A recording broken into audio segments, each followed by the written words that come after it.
Hey everybody! Happy Wednesday. It's Day of Odin. All y'all are doing great.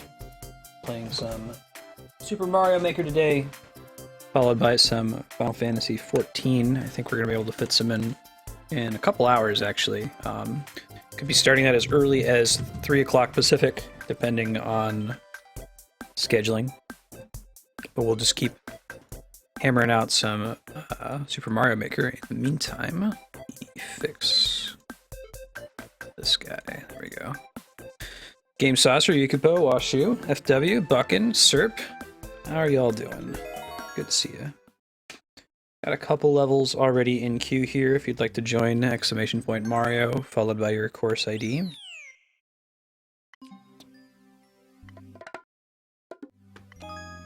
You have a second level to share, you can throw it in the backup queue!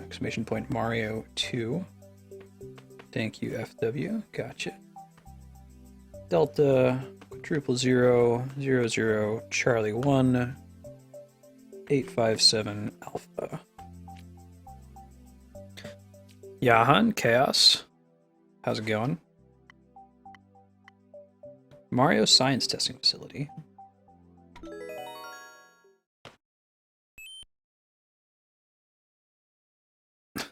Yahan. Man, I'm excited to play Racketeer. Dark Star's sound effect. Serpent also has one set up for today. Oh, good looking out. Comments. Hey Salvucci, it's going well. How are you doing? Good to see you. Door number 1. Oh, cool. I see what's going on with this level. Let's see if it keeps progressing in this way with nice springs. Yeah, I like the design behind it. That's really cool. Chaos. Sure. So I can go up here first. Yeah, I like this level. It's got a simple purpose, executed pretty well. There we go. Notice how I didn't have to land on that second spring at the apex of the jump, which would be really frustrating. Probably would quit the level before I actually pulled it off. There was enough room that you needed to have 2 springs in order to pass the level. Oh, cool. Is it a reset kind of thing, I suppose? Interesting. Oh, I think I know what I have to do. This is based on a quirk in the reset system, and that one should reset over here while I'm still carrying this guy. That's very clever. Nice. Yeah, I can hear that. The kind of level layout and design with slowly introducing these spring mechanics to you. Really cool. This level is very clever indeed. Okay, so we've just learned about that mechanic. Could go in the door, but what does it take us to? I don't think it's just a reset door.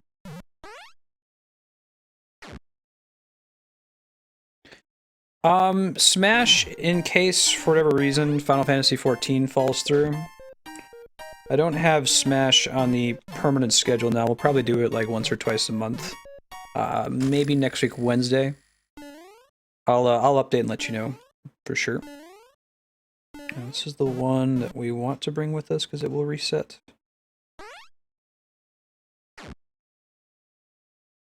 The other one's going to be the one that resets more easily. I think I have to... I think I need to bring this one. Yeah. Bounce up here. Oops. Bounce up here, go in the door. Hit the P-switch. Yep, we're all set for house hunting. I'm gonna do this pretty quickly. Oh, shit. Quickly, I said.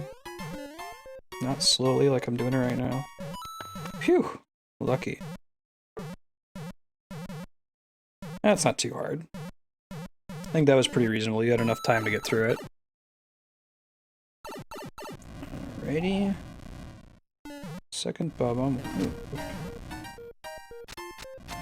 That's a cool way to get him stuck there. Make sure the bomb goes where you need him to in the explosion happens right when you need it. Okay.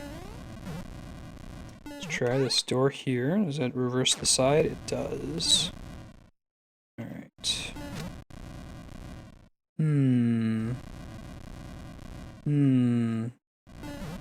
This one's very interesting indeed. I think I have an idea of what we're supposed to do. I'm gonna cross over here while that bomb is still captured. Alright, hold on. I think I get what we're doing. Because there's 2 steps for the bomb on the right to get through. Hey, Risen Sunstone, how you doing? Yeah, he's gonna drop down. Hit the switch again. Got it. And that will permanently make that spring available to us. That's awesome. This is a really cool puzzle. I like how they've slowly introduced you to the solution as well. So this one we need to respawn. So we're gonna bring this one with us.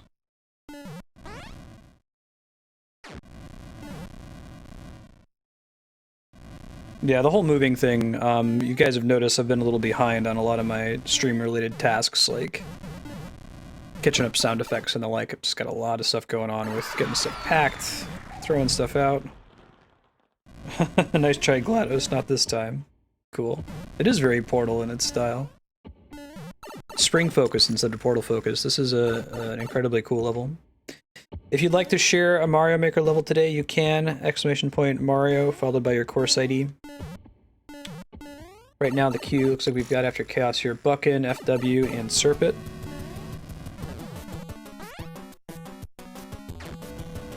Oh, am I going to be using the... No way they're going to have us use the same mechanic for the boss fight, yeah? I think so. Man, that's so cool. So we got to use this. We just learned the mechanic here. Made the boss interesting, but not completely random. It's kind of stuck in that corner there. Thank you for picking this one, Chaos. This level is exceedingly clever. Big fan. There we go. Let's see, is this a almost like a custom machine?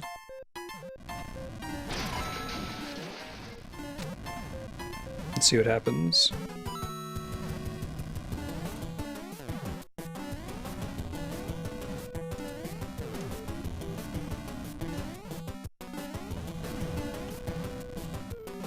Yeah, I'm working on it, Kami. We'll try to do it,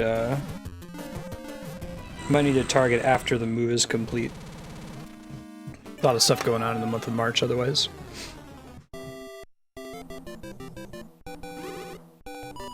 I don't think we're going to be buying a house right away. We have to decide whether we're actually going to stay in Los Alamos. Andrea's job is only for about 3 years is the contract, so she'd have to pick a different position and convert to be a permanent employee. Such is life in academia. Thank you, Chaos. That was a really cool level. Let's check out Buckin next, followed by FW, and then Serp. If you have a level to share, you can with !Mario, followed by your course ID. Hey, Cloud Reaver. How you doing? Good to see you. Yeah, really good choice. That level did just about everything right. I was a big fan of it. Yes, we'll probably be looking for an apartment. 6 Alpha, quadruple 0, 0, Echo 6, 6450.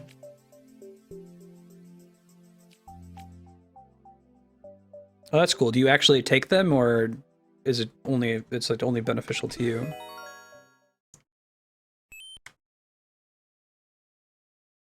Indiana's fine. I like Illinois, Indiana, and Ohio. Yeah, right? Or even it, like, there's a lot of people who will go to college and then settle down in wherever they got their undergraduate degree. So if you decide to mess around with academia, do postdocs, get on tenure track, you're looking at traveling around being nomadic for about 20 years. From the time you first choose to be an undergrad in something like physics.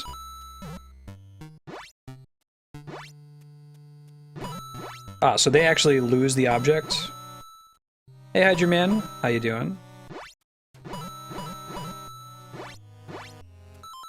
So Life of a Boxer. Okay, so there's 100 hidden coins in the level if you wanted to go for them. I like the levels that do that. So hope they eventually add a way to track that. That would be cool. If you have level to share, go for it. Exclamation point Mario followed by your course ID. So I have to train with fighting the Goombas down here. It's kind of a cool looking... It looks like a boxing ring.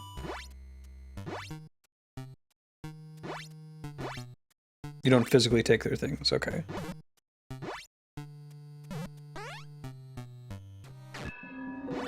Interesting.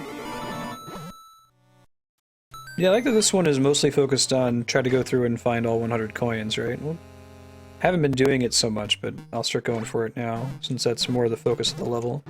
Not like an optional target. I like that it's fairly simple, though. Yes, Hydro Man. Exclamation point Mario followed by your course ID. You can join the queue, and we will play it.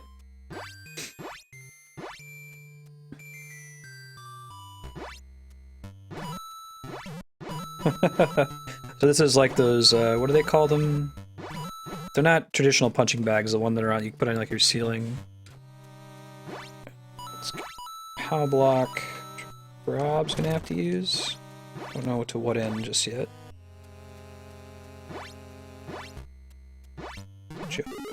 Oh, nice. Nice way to get back up. They consistently restock you, which is nice as well. Speed bag. I gotcha. Oh, so you want people to visit your castle. Well, that's cool.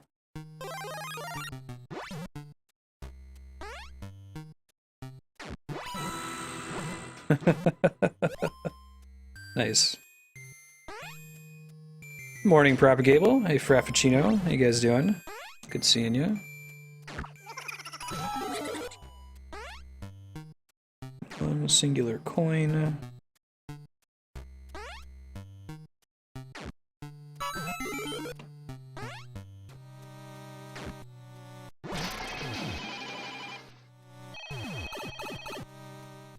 You can see the queue on the screen. Top right corner. Oh, because here's where I have to like learn how to run. Alright. Title bout. Let's do it.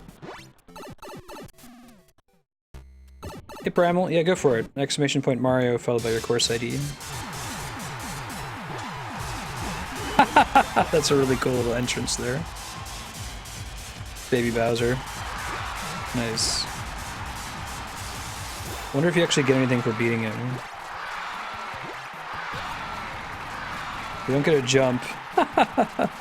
This is marvelously well done. This level is definitely worth it just for this section. Good choice, Buckin. Ooh, shit. Cool. Oh, we need to wait on the P-switch in order to be able to exit the level. Sure. Cool. Alright. Make sure you exit with the costume, and if you have a costume-focused level, you want to try to keep your players stocked with backup costumes. Thank you, Buckin. After Buckin, it's FW, Serp, and then Hydro Man. I'm going to be playing Mario Maker until at least 3 o'clock Pacific, so another 2 hours and 45 minutes or so. Might go a little bit longer, depending on how schedules line up for Final Fantasy XIV. Continuing our blind playthrough. Yeah, cool level. I really, really like the ending there. That was cool. 6670 0000. I think the creator might benefit from some Miiverse comments explaining some of the parts in the training section, but once you get to the title bout, it's pretty clear. I liked it quite a bit. Some of them I think was supposed to be like, oh, you're practicing running up and down stairs. Fall of King Hammer. Got your Primal Mega, thank you.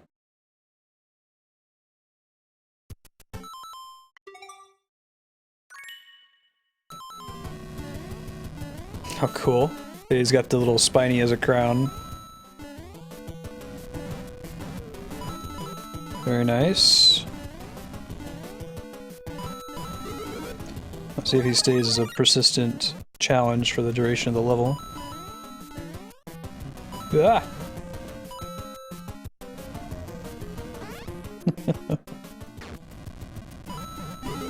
Bump into him in another section over here, I'm sure. How do you keep boss music for an entire level if you want to? Do you have to like bind it to Mario? Oh shit. Not intentional. Anything comes out of that pipe. It's not now. Oh, that's probably for when I eventually have to run back to come attack him, I see. But the fire flower was more to just have additional hit points that I'd squandered. Now I know, though. A pox upon you, King Hammer. Gonna be pretty quick. Good on you, restocking the P-switch there. Ah, that's a bummer. That's a bummer. I'll try it again. Yeah, absolutely.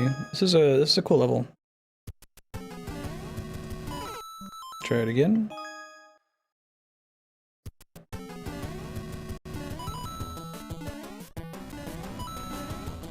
I like the part with the P-switch. You almost want to have a mushroom so you can get through it more quickly. It looks like you've been good about restocking the players so that they don't run out of the machine that they need to clear the level.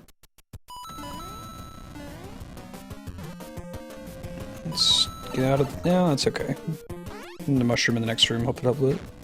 Got your level, thank you, Good Swish. Welcome. How's your Wednesday treating you? After this level, it's Serpent, Hydra Man, Primal Mega, Tearc, Gidgewish, and Frappuccino. If you have a level to share, you can ! Mario, followed by your course ID. Shit. Kinda needed that to get through this in time. Just go quickly. Yeah, I guess you'd have to be at a full run to be able to clear that when it disappears, and you'd have to, like, time it just right. I think I just want to get in there with a fire flower already active, you know? Means we have to not make any mistakes on the way there. Take a hit running through to be able to make it on time. Pretty aggressively timed. I think that it's fine in this case because the player does have... can be expected to have a fire flower or at least a mushroom. Can certainly be done on the first attempt. Usually caution against aggressive timing like that, where you have to be within a second or two of the time limit on a P-switch, but it's the entirety of the focus of this section, so I think it makes sense. Shit. Let's chill here for a minute. It's fine, just eat it. Ah, bummer. I almost want to have two just so you can go as fast as possible. Okay, I think we can do this one. It's tricky, not impossible. Alright, go, go, go, go, go!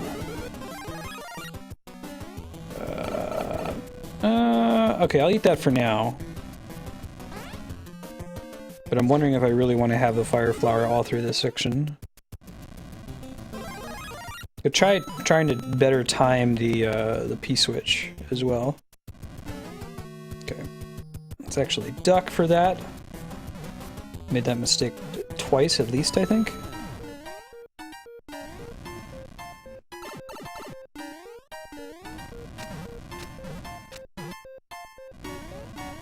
Whew! Ah, bummer, I thought I made it! I was short by like a second. Oh, I shouldn't have jumped. FW, this is a really cool level. I like it. I think I saw a checkpoint a little bit later in the level, so I'm guessing you're already at your checkpoint limit. Having one after this section would be nice, but obviously you can't do that if there's a limit to the number of checkpoints you can use. There should definitely be one after this section, and I think there is. I think I saw one. We'll give this a couple more attempts and we'll move on to the next level just in the interest of time. Get to as much of the queue as possible. But I would like to beat it.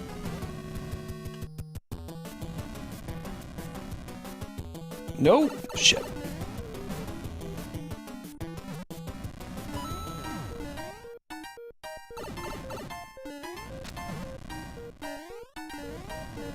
Phew! Thanks. Oh, I can pick up the P-switch. Good looking out. I completely forgot that that was a possibility in Mario 3. I'm so used to the Mario 1 levels.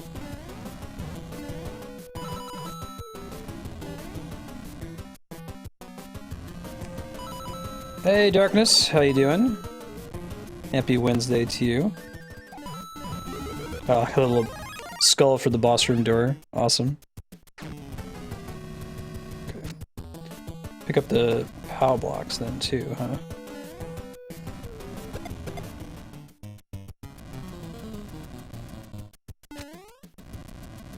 Cool.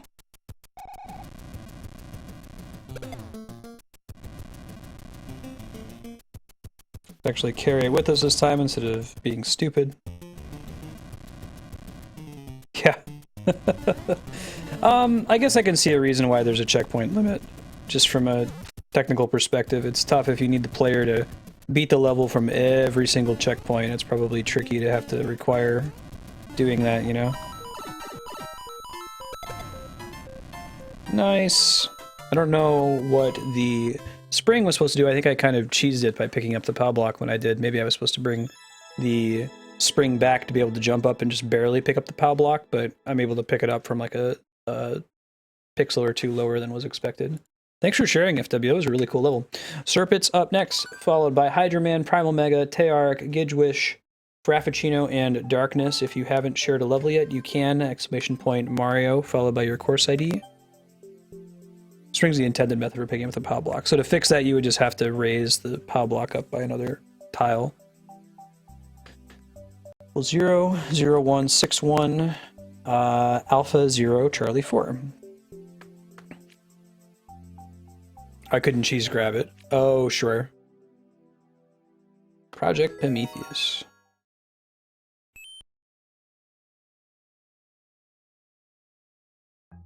something limitations breed creativity.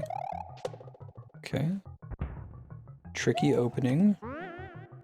Not impossible, but definitely tricky.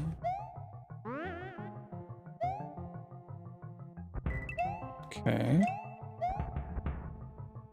Just curious if they led to anything other than the, oops. Come on.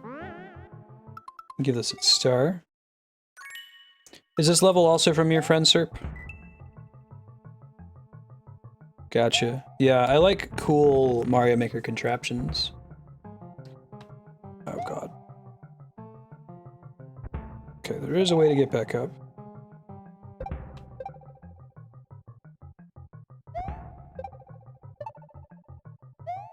In fact, that might be the intended way to get back up, lest you get crushed by the spike. Oh, that's really clever. The way you have to pretty much always deal with the muncher. That's a cool little contraption, I like it. And it also keeps you from cheesing this. Is there anything on down? No, I think that just takes me back to the area I was just visiting. So the other thing I could do is try to jump through the rock there. Ha! That's pretty tough. I like it. Not supposed to do that, so I shouldn't cheese it. Yeah. Yeah, it takes you a sec to figure out that it's not as scary as it looks, but it still is. Cool. Guessing there was a way for me to get back up if I made a mistake there. Oh shit. That actually might be what this represents. Cool.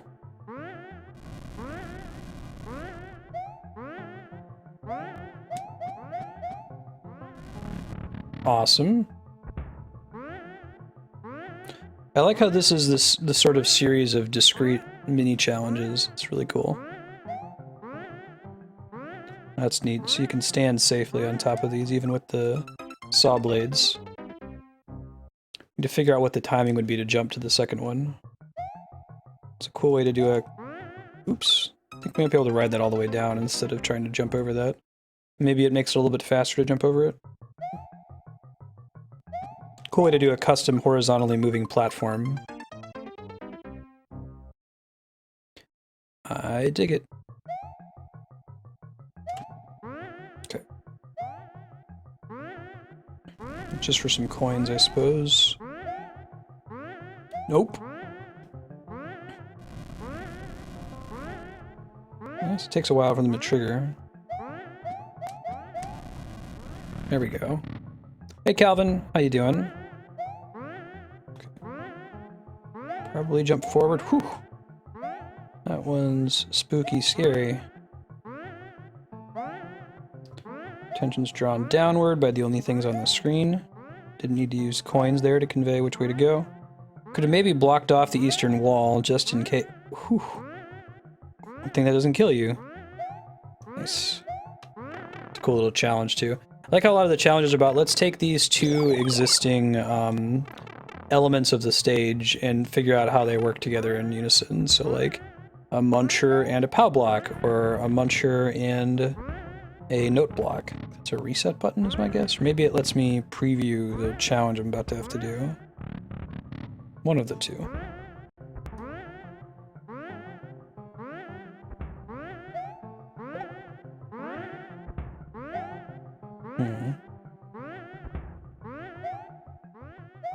I can't spin jump on these guys, can I? I don't remember the rules for munchers. Can you spin off munchers, or do they kill you?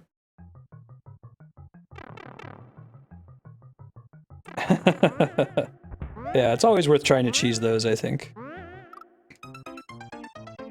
Munchers can only be passed with a Yoshi or a Karibo shoe, right? No spinning on munchers? Okay. That worked a little bit better.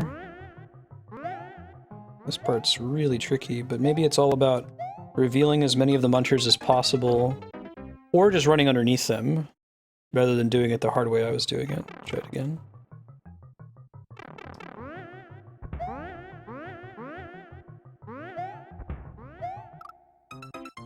Taking it kind of slow, looks like you have to manage the jumps there pretty carefully. Spikes with souls, that's a good way to put it. Okay, cross that, no problem. That's the better way to do it. The way I was trying to do it was kind of the stupid way. Easier if you come below? Ah, I see. Cool, thank you for sharing, Serp. Excellent level. Hydra Man's up next, followed by Primal Mega, Teark, Gidgewish, Frappuccino, Darkness, and Calvin. If you'd like to share your level, you can. !Mario, followed by your course ID. We'll be playing for another 90 minutes or so. If you're new to the stream, hi, I'm Marstead. I'm trying to beat every awesome game ever made live on Twitch. Monday through Friday, we're playing awesome games like Zelda, Final Fantasy, Dark Souls, Bastion, Pillars of Eternity. If it's an awesome game, we're going to beat it once and then move on to another one. That sounds like that would be fun. You can check out the schedule below the stream. We're playing Zelda Link's Awakening tomorrow, for example. And if you're just here for Mario Maker, that's cool too. Wednesday is our free play day for games like Mario Maker that don't really fit into the let's beat every awesome game mantra.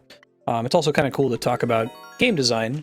What makes great Mario Maker levels great versus what makes great games great. You should be able to edit it, Calvin, and replace the code. Just enter the command again. I don't like this ride. It's scary. Yeah, Link's Awakening is going to be... It's not a blind playthrough, but I played it so long ago that I don't really remember most of the here to there. There's a couple boss fights that stick out in my memory. I really need to rely on this later. Let's see. I like the way that you get them onto the machine with us.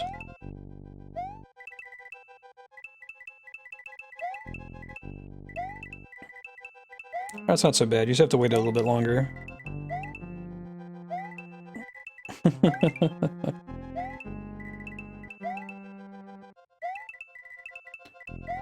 Now I wonder if it's going to change up when it goes up here. I don't really know the behavior. Yeah, that's quite a bit different. I like the challenge on this level. I might make the long horizontal sections shorter, or I might consider adding a different difficulty component to them without making it super duper hard, but just changing it up a little bit, because once you've done this for maybe about this number of repetitions, 2 or 3, you get the general idea, you know, move from left to right. So I don't think it needs to be as long as it is right now.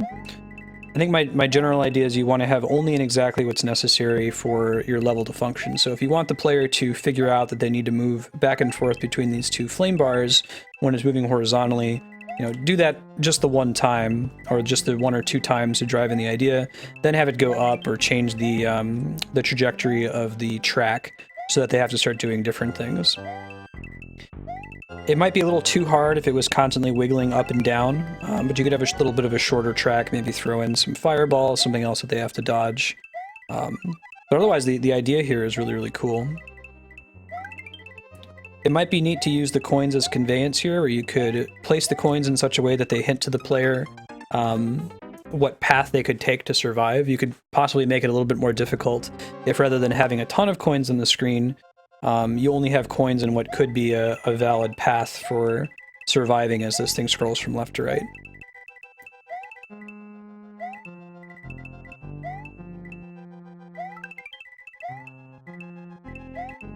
Yeah, coins should usually be here as... I guess it's an additional challenge would be to collect all the coins without dying. Guessing that's why there's so many of them. But usually I would reserve coins as a level design tool to convey to the player what you want them to do, like what's a safe path, how they can go about avoiding the flame bars. It's mild, but at the very beginning where you kind of have to wait for the contraption to build itself before you can jump on it, most players I think are going to see the platform and try to jump on the platform rather than wait. So I don't know if there's a way you can force them to wait. I've seen a couple level designers will have a forced wait mechanic by having like a bomb that has to blow up a block before you can progress forward. So you could do something like that at the beginning where they're trapped in an area with a bomb that can't hurt them, that has to blow up. It takes just enough time for this contraption to finish building itself right about here, and then they can jump safely onto the platform. Yeah, requiring you to get as many coins as possible could be a cool way to do it as well. We'll give this a couple more attempts, we'll move on to the next level. But yeah, cool idea. The conveyance or reward. That's why I'm hoping for a feature in Mario Maker in the future that will let you track number of coins that were found in the space of a level along with the amount of time it took you to clear. There's a lot of cool, it's like my muscle memory. When I see the platforms coming to me, I have to run to them. But there's nothing that's in the level that's stopping me from doing that, even though I really should wait until the contraption finishes building here. I don't know if anyone in chat who's a Mario Maker creator knows of another way to kind of force the player to wait. The only one I can really think of is the bomb mechanic, where you lock them into a room, basically, and then the bomb blows open a hole in the wall once the contraption finishes building. I guess you could also do it a little bit less cleanly by having like a Miiverse comment or something. It says, wait for it to build.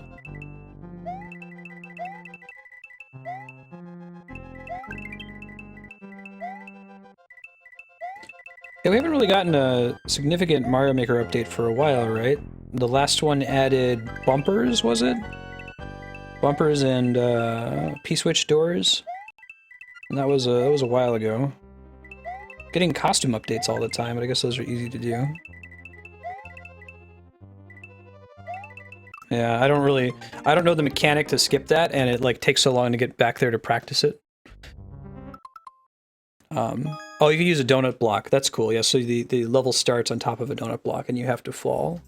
Have maybe one or two of them. It's a little bit cleaner than the bomb idea. I like that.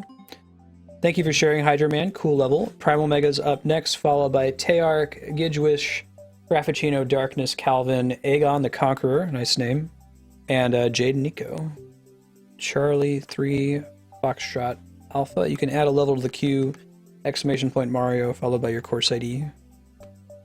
Delta Bravo 4060.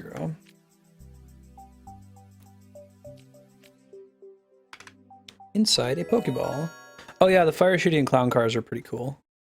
Maybe though, I hope that they integrate the bookmarks directly into Mario Maker a little bit better. Still involves you kind of needing to experience the game external.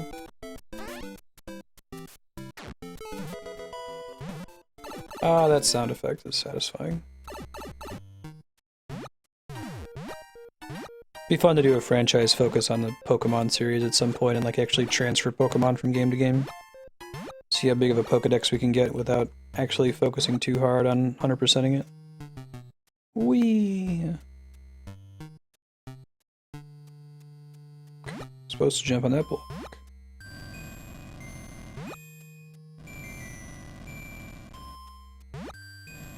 Didn't know that Squirtle was in the game yet. Oh, he's got the same as his Game Boy. Hey, thank you for the host. Appreciate that, Kodiak. How'd your stream go, man? Y'all should check out Galactic Kodiak. I can't stress this enough. Excellent streamer. My favorite on the service, twitch.tv/Galactic Kodiak. As in, like, an astral bear. Alright, let's... bounce, bounce. Got it. See where this is taking us here. Did they add this for like the new release where they just put out Pokemon Red and Blue on the 3DS? The original cry sound effect. I guess they haven't really changed those, have they? They still sound the same even in the more recent games. Get that lovely Game Boy sound chip. Now I haven't seen anyone do like a witness level yet, where the backdrop is relevant to the puzzle. That could be kind of a cool thing to do. Hey, thank you for the follow, Subgames. Welcome. Appreciate that. It's good to have you. I guess you couldn't really do anything with it since they got rid of the invisible blocks, but you could use like invisible blocks to make the background relevant. Bulbasaur, Squirtle, and Charmander. Cool, yeah, it must be for the recent 3DS release. I know that feel, Kodiak. I've been having trouble sleeping lately. I just come out and play some more Dark Souls. Until I get tired.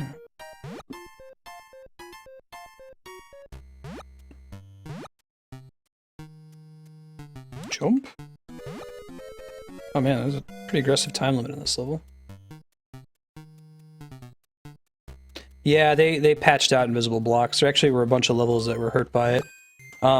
It was probably a good thing for them to patch out because a lot of trolls were using them to make apparently unwinnable levels, but there were also some developers that came up with really cool ideas and ways to use them, so it was a shame to see them get lost. Like there were some cool, walk into a level that doesn't have invisible blocks, memorize the layout, and then you go to the next room and it's invisible and you have to memorize what was in the previous room. Really, really cool idea, but I think that probably the volume of troll levels that used invisible blocks to screw people over, it was probably like a 99-to-1 ratio of troll levels to good levels using that mechanic. Maybe they can put something like that in there in the future. I guess when we're talking about invisible blocks, I'm not talking about hidden blocks, which is a different thing. There were like ground blocks that you could walk on. You could walk on them immediately, but due to a glitch, you couldn't see them. That was what got patched out of the game. So it wasn't something that if you hit it with your head from below, it would reveal itself. They were actually invisible, not just hidden. 0, 0, 1, Delta Bravo, Bravo 1, Echo Bravo.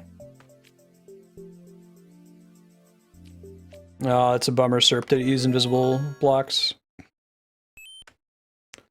What's up, Yodeling?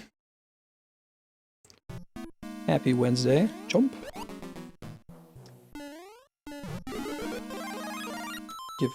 Remind me to give your level a star. I will do my best to remember. If you see that I forget, speak up and I'll back out. I'd like to thank you for sharing it today. Turning on Twitch is a good way to get some stars for your level, get some exposure, and increase your medals count so you can have more levels bloated. Ah, bummer. Try that again, a little bit more carefully this time. It's a teensy bit dangerous inside a Pokeball.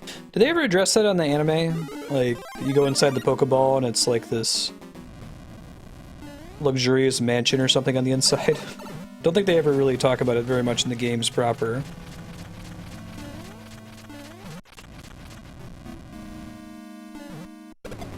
Nice. There's no real reason to fight Baby Bowser. Probably need to use that to get up to the P-switch. Come on. Here, buddy. Alright, so the way I'm approaching it is not the way to do it. We need to have a little bit more high ground here. Oh, that's interesting. Do bullet bills get destroyed by lava? The answer is no. Today I learned. Okay, that's a cool way to make that a gate. You don't have to get there quickly. Try to carry this POW block with us, though. Which was correct. Good way to get feedback. Absolutely, FW. That's a bummer. I thought I was safe. I didn't realize the track went all the way under the stage. I might change that. I mean, I guess the player can see that the track does that, but I think the general expectation is that a track like that you would be safe. You wouldn't. That would be a safe point, and then you'd be able to progress from there before you put yourself in danger. Maybe that's just my expectation, though. Point it out when we get back to it here soon. Oh, bummer. That's not good. He must have not been on the ground when I dropped the POW block. Yeah, I don't think there was a way for me to get out of that. Try it again. Yeah, they deleted the invisible block stages. They just went through, if your level had an invisible block, whether it was beatable or not, they just deleted them all. Because for a while after they fixed the bug, there were a number of just unbeatable stages in the system because of it. There we go. Here, buddy. Guess you need to draw them out a little bit.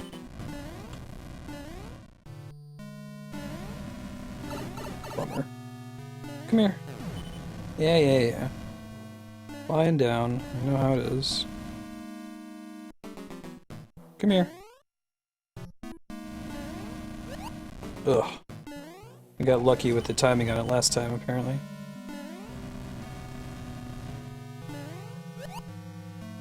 Come here.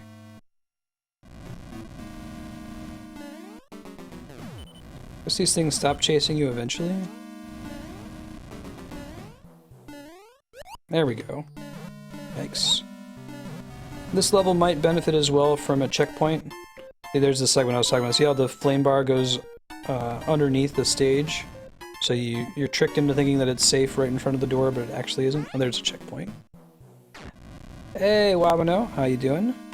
Yeah, see, I almost did it again. That's kind of cool that it pushes the POW block, though. But it only pushes it the one time. What if can I reset? Not without having to go back and get the POW block again. Let me see. It's tricky. I like that as far as a puzzle goal goes. I guess you have it that way because then the flame has to get in front of it, right?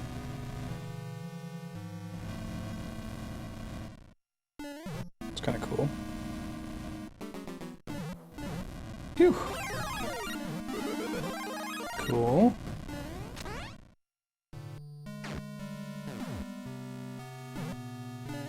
Yeah, they had to delete him. It was too bad. I just have to go really fast through this or something? Must. Oh, okay.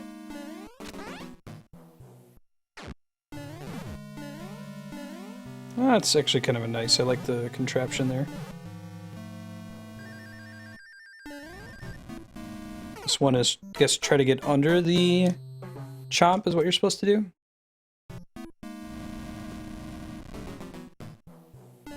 Oh, yeah, I remember that SERP. That was sad. Yeah, I guess they could... I'm wondering if they can programmatically determine whether a level is beatable or not. I guess they probably don't have to have any tools to do that, since they can assume that all levels are beatable, since you actually have to go through and complete them. But if they make a major change like that that could make it unbeatable, that's a problem. Let's let that thing despawn. Oh god. See, that's a bummer with using a big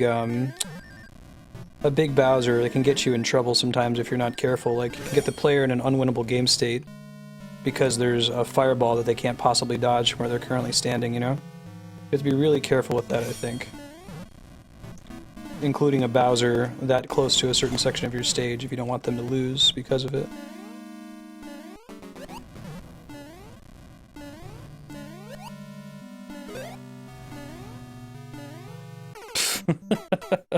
In the interest of time, I'm going to move on to the next level. Thank you for sharing, though, Teark.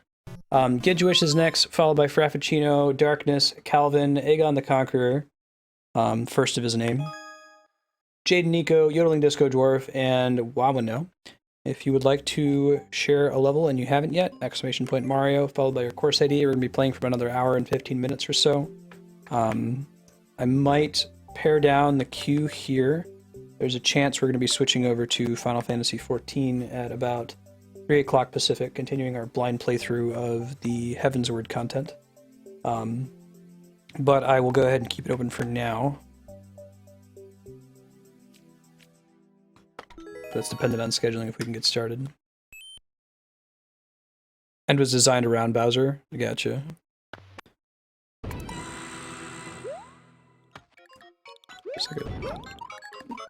guess I can I wall jump and spin jump? I guess about to find out, huh?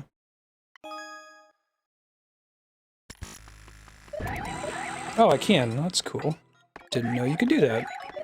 New mechanic learned.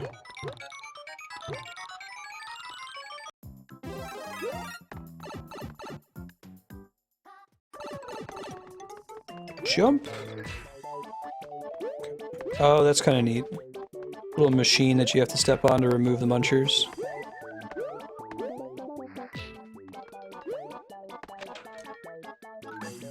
Good looking out on the arrows there.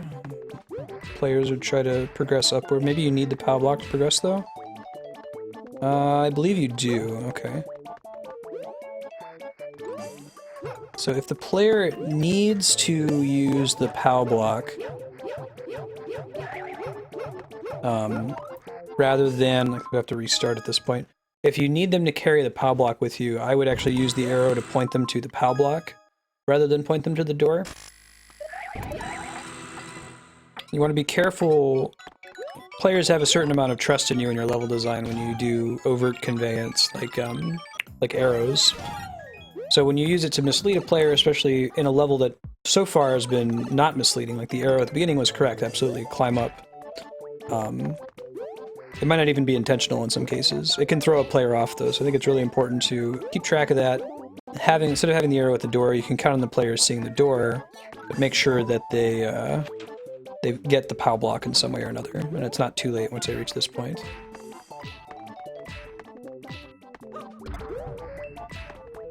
I guess I could damage boost through that to get through the pipe.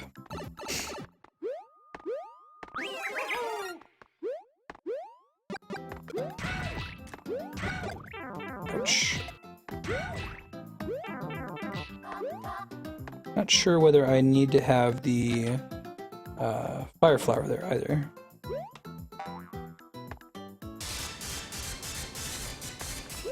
Oh, that's cool. I haven't had to do that before in a level. I guess these eventually jump out of your way, right? You don't still have the fire flower. And the first one teaches you the mechanic, and this one's harder, because it's going in the opposite direction. I like that.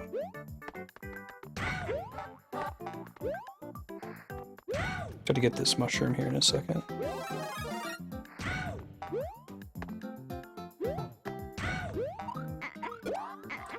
Many of your players will be moving quickly through your level. So you would use the conveyance to tell them, hey, you need to wait, you know. But you could do that with coins.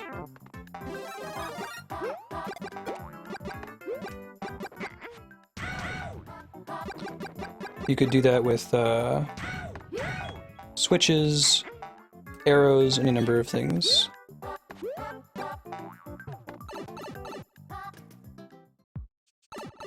This game's really good. I have a lot of fun with it, Calvin.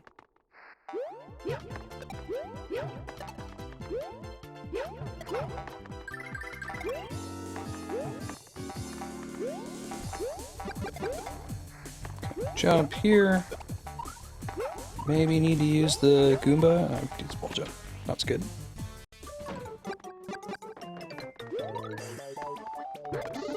Oh, cool. I love these use of fireballs to trigger bombs. Lots of fun. So we're not done yet. This is actually kind of a machine, it looks like. Because then the fireballs become a permanent threat after that, so you have to be kind of careful.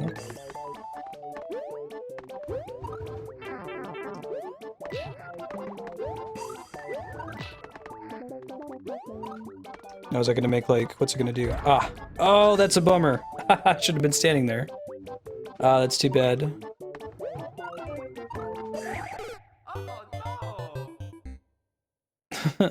Hey, Sub Games, how you doing? Everyone is Leafy is beefy.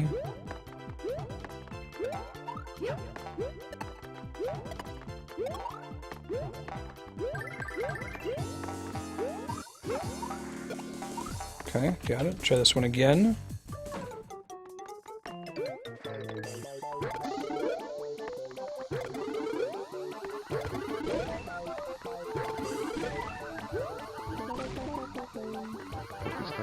Hey, thank you for the follow. It's good to have you. Welcome, Vamp. Ah, that sucks. One more attempt, then we'll move on to Frappuccino's level. Everyone's having a really good week and a stellar Wednesday. If you would like to share a level, you can. It's !Mario, followed by your course ID. If you're new, I'm Marstead, and trying to beat every awesome game ever made, live on Twitch.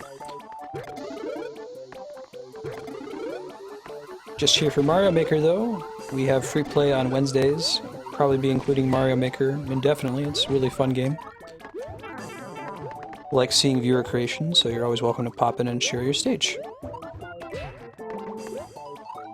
Okay, let's not go through this quite so quickly. I think I'm very close to the end there. If I can get the POW blocks to land without letting them land on my head, I'd be able to clear it. So let's move on to the next one. Yeah, I hear you, Kodiak. Frappuccino's up next, followed by Darkness, Calvin Coco, Aegon the Conqueror, first of his name, heir to the Valyrian dynasty, Blood of the Dragon, Jade Nico, Yodeling Disco Dwarf, and Lamano. 00 Go Delta 975 Foxtrot. Thanks for sharing, Gidwish. I like the section you had at the end there with the contraption.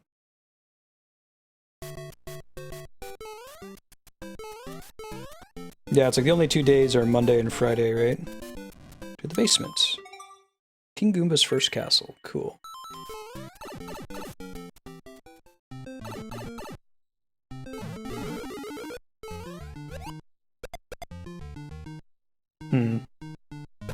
That better be a really good item.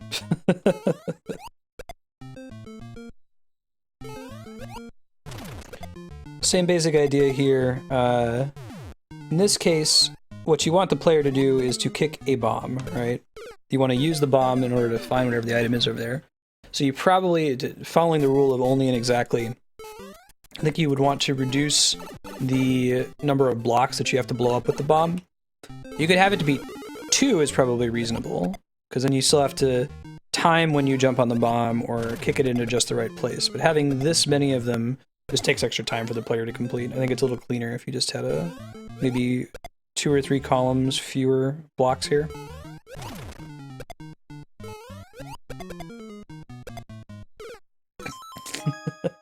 I'm gonna get it, damn it.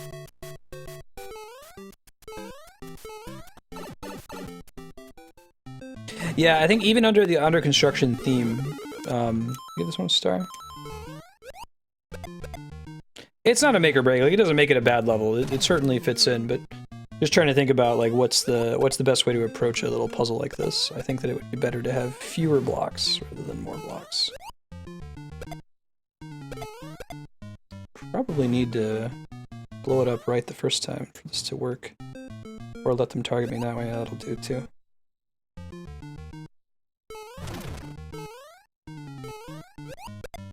That's pretty good. Watch it not be anything super critical. Be like a coin. One more. That might do it. We'll see. Alright, good enough. It's a mushroom. We won't repeat. We don't have to. Oh, you gotta get it in there pretty right up against the edge, don't you? Alright, we'll get the other one by having him walk.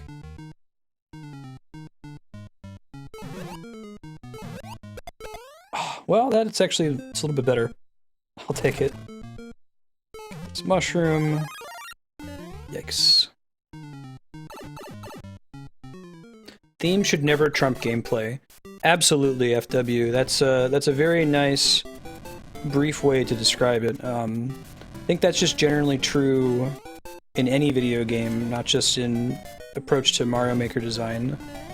We're talking about this where, you know, sometimes games will make sacrifices about the realism of the title in the interest of the game being not frustrating to play. I could have just come up in here and gotten some fire flowers. You know, so like a sword weighing as much as a toothbrush in something like you know, Skyrim or Fallout. Like, yeah, it doesn't make sense, but if we were really, really accurate about this, it could get irritating for the player. Try to give it good, smooth gameplay first. Yeah, right? Really make you work for your mushroom. Absolutely. That's another reason not to do that, is that from a selfish perspective, you want people to star your levels, so it increases your exposure. And rooms like that, where they go to that much work and then just get a mushroom, people might skip your level at that point. Which you don't want to happen. I like the design on this one in general, though. Royal boot. Ding, ding, ding, ding, ding, ding, ding. Oh, did I miss a boot? No, yeah, now it says. Good looking out.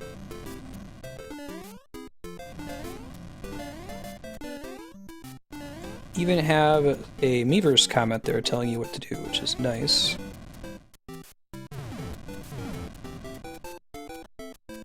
Private shoe collection. Okay, now I see it. So part of what happened there is that it's that issue where you have to, if you're too close to a pipe, whatever's in the pipe won't come out of it. So you have to be kind of careful to make sure the item that's in the pipe can spawn before your Mario gets to it. I guess there's other solutions you can do. SERP solution, and I've seen this with other creators as well, is to like put the contents of a pipe somewhere along it, so the player can just see right away what's in there. No, we don't need another one. Thank the Lord. Jump.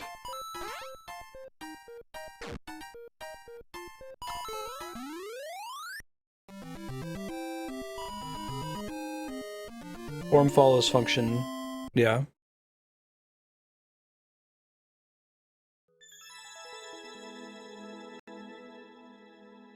I came out, I just jumped on it and kept going. Huh. Maybe I jumped on it before it could, like, form into a full, Karibo's stiletto. Darkness is up next, followed by Calvin, Aegon the Conqueror, Jaden Nico, Yodeling Disco Dwarf, Wowno, Fricklemeister, and Greg. 23 Delta Delta. Quadruple 0. Oops. Of course it's found. 01 Delta Charlie. 3 Alpha 67. Oh, cool. Yeah, we're getting close to our 02 in the level course ID. Hey, thanks for the follow, Gidgewish. Welcome. Good to have you. Forecast. Boo skies. Boo skies.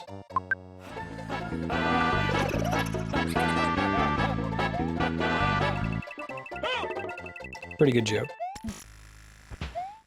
I like punny level titles. I'm not kidding about the boo skies, wow.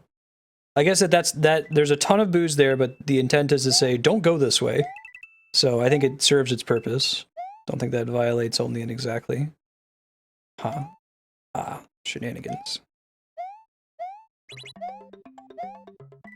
Very nice. Boo earns.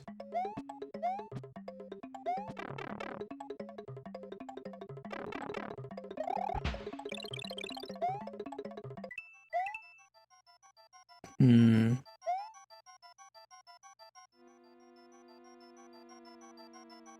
That's cool. Can you... I guess you can kind of predict the movement of boos that have wings a little bit better than regular boos. Like they're always going to climb diagonally upward or something. Oh, that's interesting. That doesn't continually spawn those.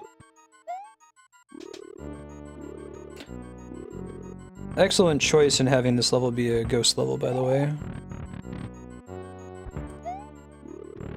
I mean, beyond just being boo focused, but the kind of style with the P-switch doors. Oh, is this going to be the shenanigan that I think it's going to be? No, it was, but it wasn't that bad of a shenanigan. I'm going to be pretty precise here, it looks like. Ah, bummer.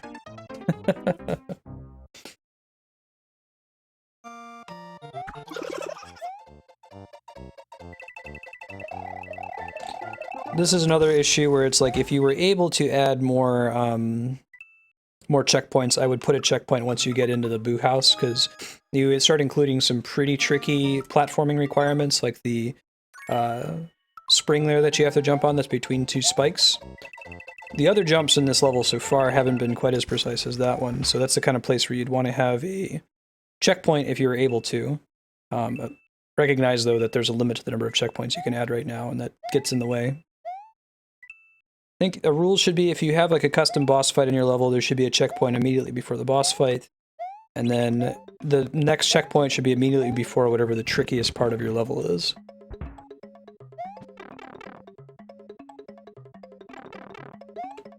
Had it but then moved it.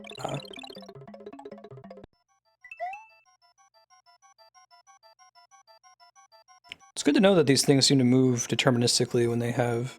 I mean, you can still stop them, but they always move at that same kind of diagonal pace.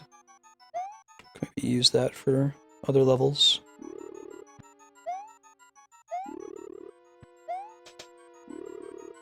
Jump full speed against the wall and you won't die. Try that. Oh, I see. Here you're displaying what the options are in each of the rooms, too. We'll give this one more attempt. Yeah, it's a cool use for boos. I guess you have to be a little careful because the player could potentially screw themselves over if they stand funkily on the boo, right? Like I could start going up this way, and now the trajectory is bombed. Kind of fix it, but depending on your design, so you have to find a way to make it so that they're discouraged from sending it the wrong way, or there's some kind of backup if they do send it the wrong way. Okay, we're gonna sit and wait since we can't progress in the next room.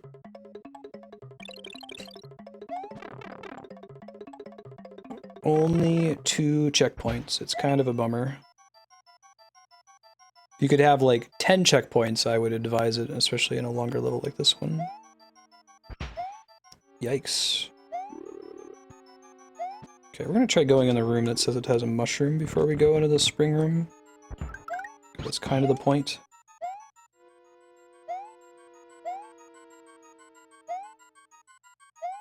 There must be a secret in here then, right?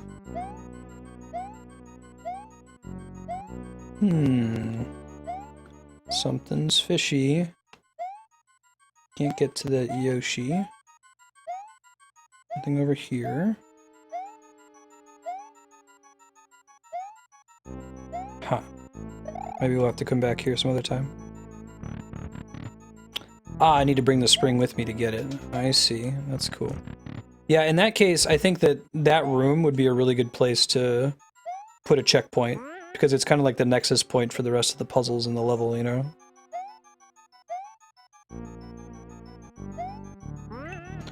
Got coins as conveyance, so you can do it that way. I see what you're saying, so if you just jump and force yourself into the wall, you'll automatically fall down into the spring, and it's less tricky of a jump. We'll give this one more solid attempt, and then in the interest of time, we'll move on to Calvin Coco's level next in the queue. If you haven't shared a level yet, you can, ! Mario, followed by your course ID. Thanks. Yeah, I figured Mothram to get the feather. I like the progression style levels like that. Smart design. Whew. It's probably not going to be a problem for 99% of your players, but that's a situation where you might want to like cause that P-switch to be regenerated in some way, with a pipe, for instance. Since if a player fails to get in the door, like if they drop down, they just have to hit start over. You generally want to avoid a game state that requires the player to hit start over to progress.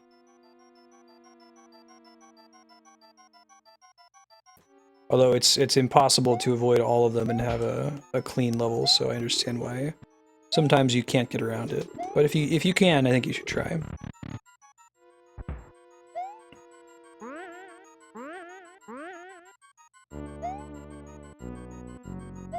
Coins as conveyance? Maybe not.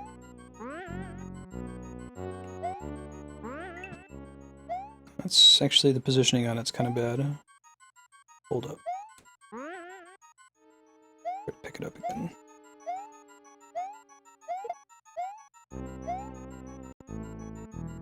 Kind of want it on the corner a little bit, or right in the center. Come at it from the other side, I suppose. There we go. Alright, so you're saying if I jump... Ah, oh, that's nice. Yeah, I'm wondering if you should maybe get rid of the second spike on the left then, but you want to keep them from continuing in that direction, I suppose. Oh, and if you hold on to the D-pad a little bit too much, you kind of get stuck there. I like the idea. I think it would be easier to get past if you had a checkpoint right before that. Thanks for sharing, Darkness. Calvin Coco's up next, followed by Aegon the Conqueror, Jade and Nico, Yodeling Disco Dwarf, Wawano, Frickelmeister, Greg, and T-Ward Xander. I'll probably cap off the queue here in about 10 minutes or so. Just want to make sure that we wrap up on time for a game switch. I will let you know when that happens. If you want to make sure you get in, !Mario, followed by your course ID.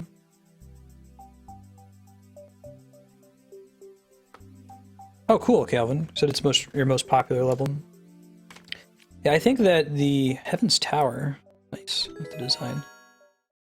Definitely the ratio of stars to quality, there's probably something other than the level design that's at play there, because you see that the levels with the most stars are the levels that are easiest to consume, like auto-scrollers and music levels. I really like the pillars and the big windows. Look at that.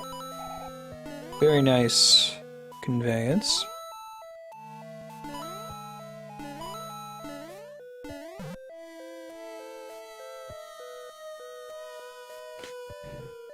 If you would like to add a second level after you've already had one level played today, you can add it in the backup queue, !Mario 2, followed by your course ID. We'll play through those levels if we run out of levels in the main queue, but for now, please just one level per day in the !Mario main queue, and give everyone else a chance, if someone hasn't shared it yet.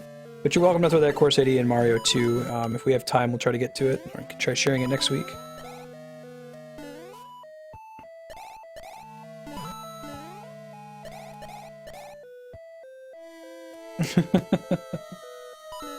What was that one, sir? This level is shit.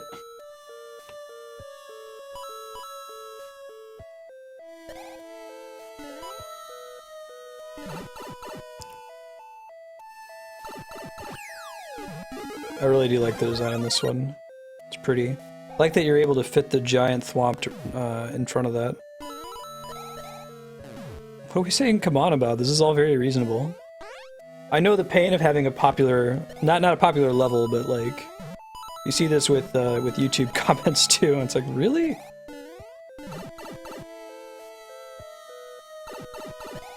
Cool, thank you, Primal Mega.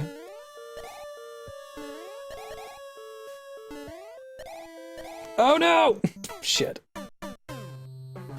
It was in the words were forming in my mouth. Yeah, this level's pretty reasonable. It's not particularly hard. Falls into a pit. Once again, punished for my hubris.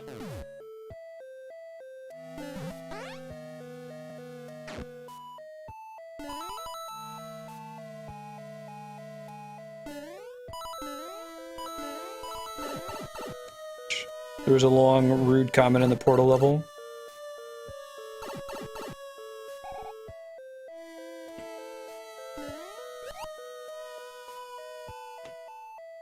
It's the same idea, but it's a wider puzzle. I hate this part. Like, this is pretty standard.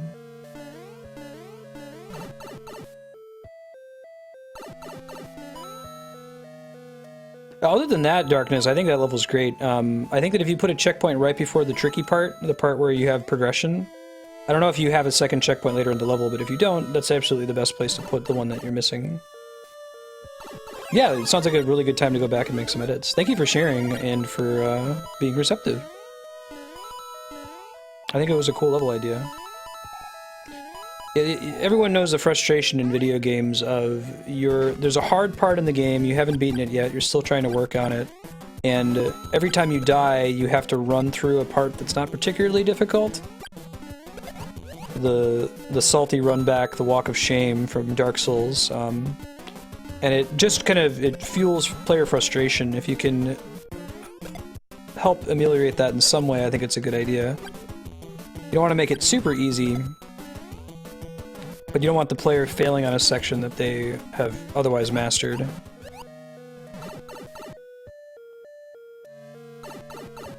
Yeah, no, that's true too. Once you beat them, I guess really the issue is that everything up until the progression section is like superfluous to the main challenge. Maybe if you split it into 2 levels, like if you made that first part, expand on that idea a little bit, everything up until you get to the point where there's the 3 pipes with the spring, the mushroom, and the feather. Make that its own level that starts there, and then you can use your checkpoints however you want. And then make the beginning part, which is a little bit different, into a different level. Maybe you can transition into it via, you can do a level title and say, hey, this is World 1-1, World 1-2, and so on. Thanks, Calvin. That was a really cool level. I like the visual style. Very pretty.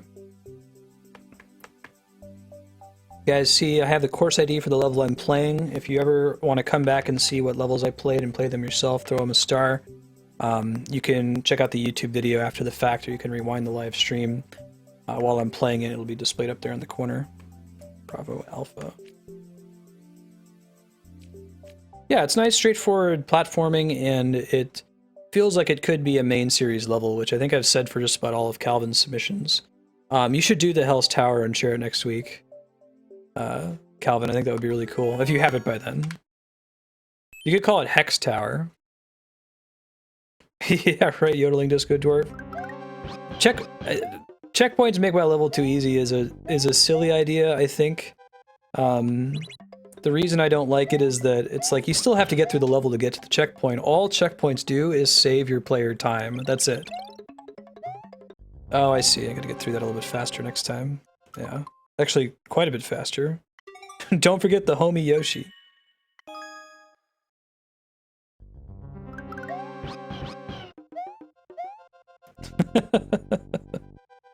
Let's save this as long as possible. Go! No abandoning Yoshi. Oh, I'm already hosed, aren't I? I had to have gone over the ledge there. I see. This is actually a pretty cool... I like the Yoshi puzzle levels, for lack of a better term. You had an arrow telling me what to do, but it takes me a while. You have to build trust with me for me to believe that I'm actually supposed to trust your arrows with so many levels out there that use them incorrectly. Okay, we need that to drop. You have to catch him though, jeez. Oh shit. Oh no! We might be okay, we'll see. Yoshi! Don't die, Yoshi. Oh my god, this is so stressful.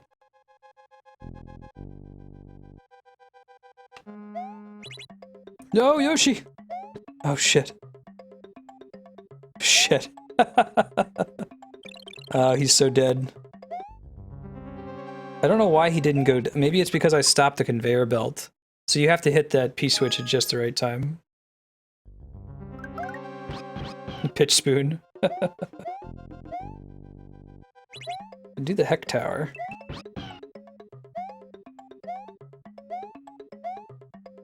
Or the Abyss Tower or something similar. You gotta catch that pretty quickly. Alright. Okay. Carry this with us. I like this machine. It kind of I think it guarantees that Yoshi can't fall into the lava, maybe? Hopefully not.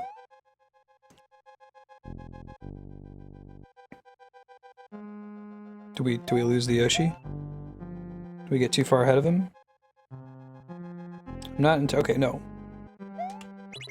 Oh, damn it, Yoshi. You really have to hit it right as he's falling.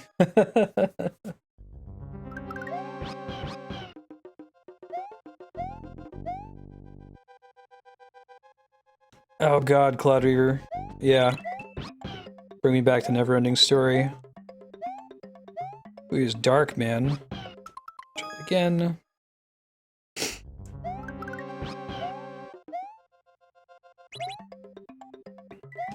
I wonder if Shadow of the Colossus is inspired by Neverending Story at all.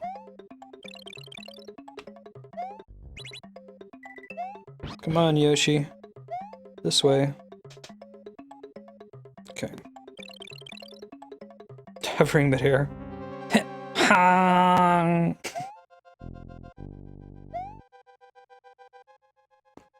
Alright. Doesn't look like he always behaves the same way here. Oh, he can get stuck on the... I see what happened. He can get stuck on the elevator on the way back.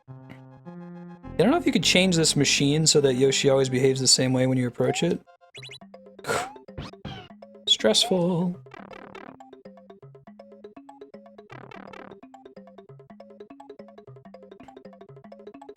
Okay.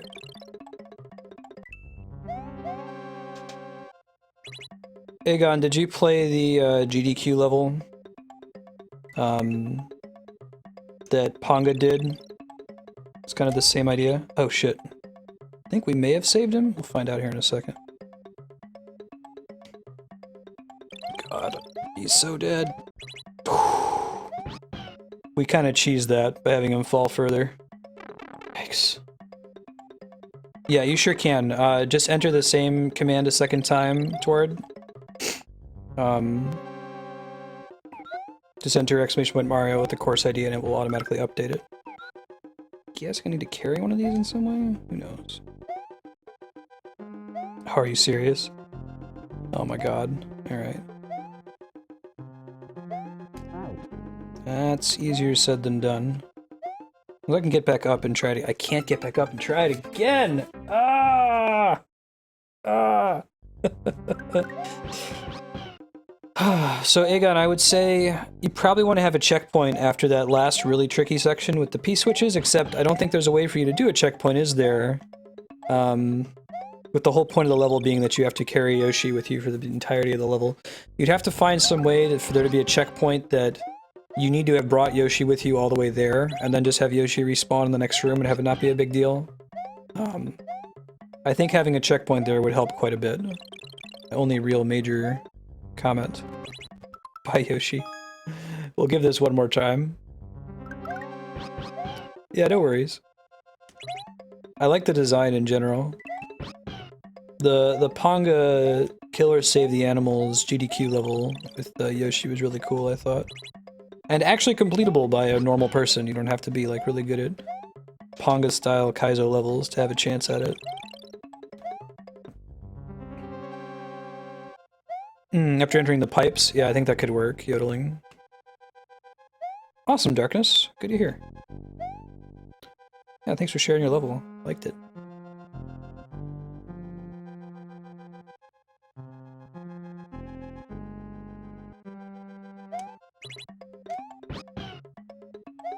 Leap of faith. That could be cool. Penitent man. Penitent. Penitent. The breath of God.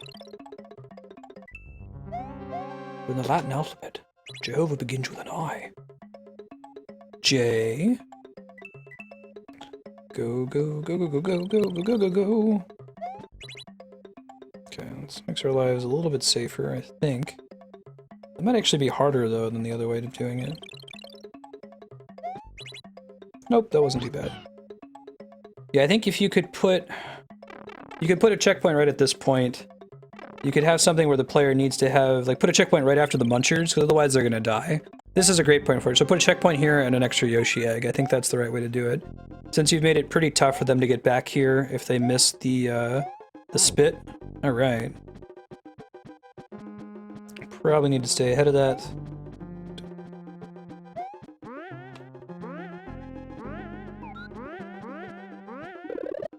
Okay, looking at Yoshi.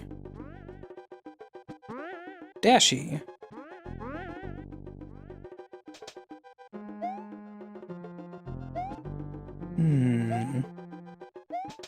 Interesting stuff.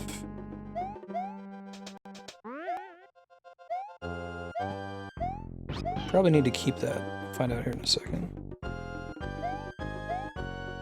Fortunately, you can't perma break it. Probably need to eat that P-switch. Yeah. Oh shit! I forgot about the lava. Cool, thank you for sharing, Agon. Excellent level. Just could benefit from at least one checkpoint, preferably after those munchers. I think it would be a really great point. You'll get a much higher clear rate, I think, and more stars for your level. Jaden, your level is missing a number. Can you resubmit it, please? I'll pump you to the top of the list. Exclamation point Mario followed by your course ID. I'm missing a digit, so I'm going to jump to Yodeling Disco Dwarf in the meantime. E459, quadruple 0, 015, Bravo, 6, Bravo, 40. Beautiful. Yeah, I think now's a good time to upload it too, while it hasn't gotten a ton of play. Yoshi's Destiny. Short puzzle. Yodeling Disco Dwarf is one of my favorite Mario Maker creators, along with Serpent and Calvin. You should check out their profile. Yodeling, Serpent, Calvin, if you guys want to link your profile on Mario Maker bookmarks, you certainly can. Really, really cool. Puzzle stages a lot from Yodeling. Let's see.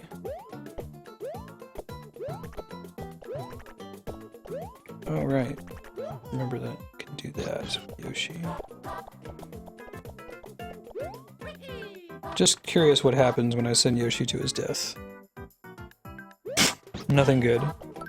Oh, they respawn though. Okay.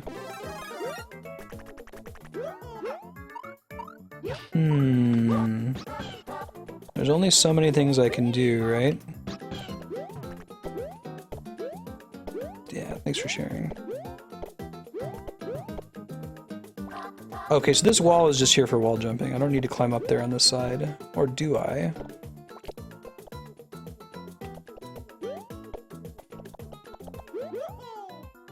Wonder if you... Can Yoshi eat Yoshi eggs?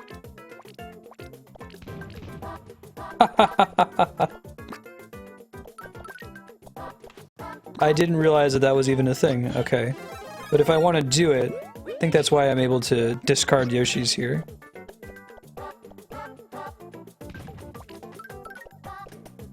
Okay. I think I get what I'm supposed to do now. It's going to involve spitting out another Yoshi, right?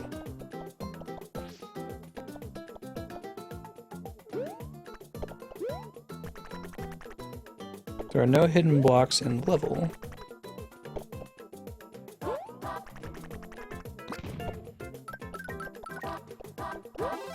Oh, I see. That makes more sense. Okay.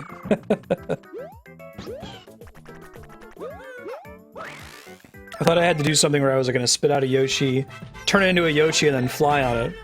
But the way it ended up working was that the Yoshi converted into a different power-up. That was a cool puzzle. Thank you for sharing. That was awesome. Wowano's up next, followed by Frickelmeister, Greg, and Toward Xander. Yoshi's Destiny. Drop him in a pit a whole bunch until he turns into a propeller hat. 9241. I guess I should have guessed that it wasn't as hard as I was expecting it to be. 01 Delta Alpha. Later, Game Saucer. See you for some Link's Awakening. Thanks for hanging out. See you next time. 8 Alpha, 0 Alpha.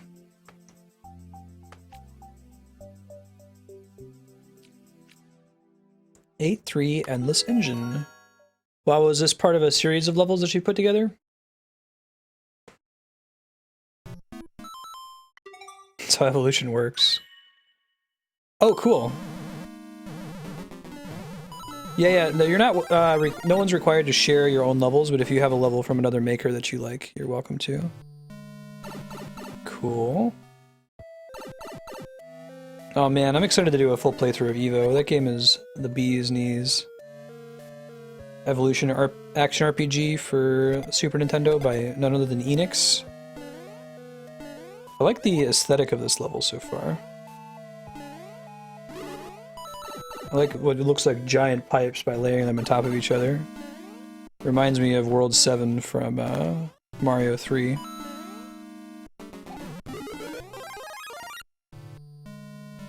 I could more or less buy that this would be an actual Mario stage, too. I think we need to have a run to get in there. There we go. Secret, possibly? I don't think that's happened yet, Six Gun. The closest thing I've had has been someone was watching, like, my Undertale playthrough on YouTube, and they recognized Kami from Final Fantasy XIV, like, from him talking in chat while I was playing it. And that was pretty cray-cray. The only nightclub in OO rated triple cray. Okay, prevents me from cheesing. I was gonna double check that. Coins as conveyance, passes that test. Yeah, this is a cool level. I like it so far. I like this challenge. It's almost like a thwomp. A little bit of different timing, though. Ah, bummer. No! Let's try not to do that. Mushroom, mushroom. It's cool having them be different heights. You can run through it a little bit more safely. That one's timed. So you have to come at it at just the right angle. Thanks.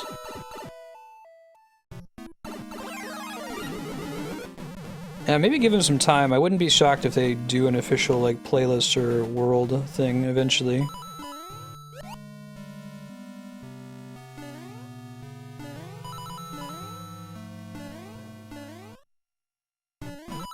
Whee! This part's really cool. I like the skull platforms. Bit of a running jump. Coins as conveyance. Looks really cool. Alright. Yeah, thanks for sharing that level. Wow now. Big fan. Pricklemeister's up next, followed by Greg, and then towards Xander. If you haven't shared a level yet, you may. !Mario, followed by your course ID. If you've already shared a level and would like to share a second one, you can try !Mario 2, followed by your course ID to join the backup queue. I can't guarantee that I'll get to everybody's level in the backup queue, but time permitting, I'll get to as many as I can. Pricklemeister 6 Alpha Alpha 0, 00000120, Charlie 8 2 Echo.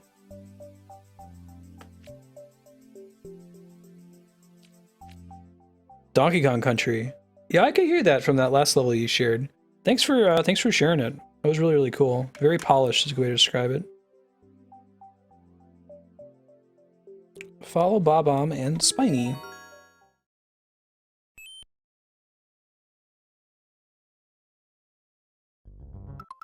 Throw a star in there. Get my mushroom.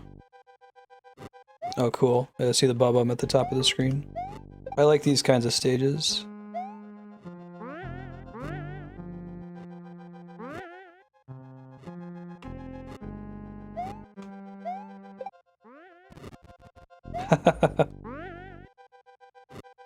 You still carried the shell up to that point, I see. Oh, nice. That's pretty tricky, actually. Now I see the problem. Like how you can inject some urgency into your level. Now, for that, well, I think that's probably fine. It's tricky when you require spin jumping on a, well, see, I'm trying to figure out, I feel like any level that requires spin jumping, or requires, air stalling in New Super Mario Bros. Can be potentially problematic to your clear rate, since those are a little bit more advanced Mario tactics, but you shouldn't have to teach every player about spin jumping and air stalling, I don't think. I think you can assume that some portion of the community is versed in that. So I don't know if anyone has any thoughts on how to address that problem, if it even is a problem. I guess the reason I think it's kind of a problem, not from a maker perspective, but from a Nintendo perspective, is that there aren't really any core series Mario levels that require you to spin jump, or that require you to air stall. It's always just like a little bonus thing that you can occasionally do. I guess there's the Star Road levels in Mario World. You have to spin jump through at least one of them to break some of the blocks on the screen. But that game teaches it to you via an info block partway through. Yeah, I guess you could spell out spin, but that ends up, if you end up having to do that in every level that requires spin jumping, it takes up so much of your, like, real estate on your level. I guess you could do a Miiverse comment, but it's like, should you have to? Possibly not. This is just general to Mario Maker. I think that it's totally fine as a challenge there for Fricklemeister. I was wondering if it's a symptom of an overall problem with Mario Maker and using that as a mechanic.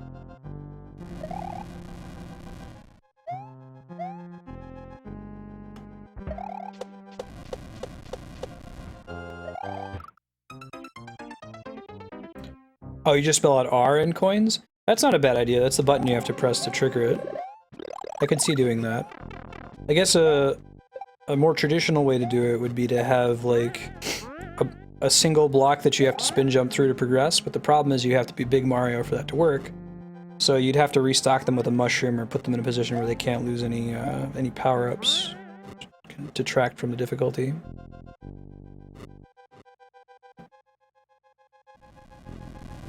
Hey Puffluff, how you doing?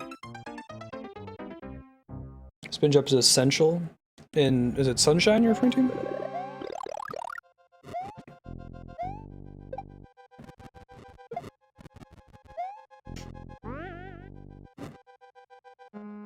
Alright, here we go.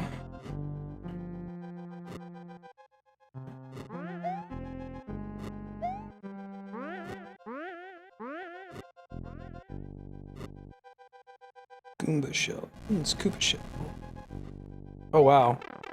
Yeah, you really got to keep the bomb on the stage. I thought it survived for a bit longer than that. If it was like it could be like a screen and a half away from you. Got a little too far ahead. Try it again. It's more like a screen and a fifth or so.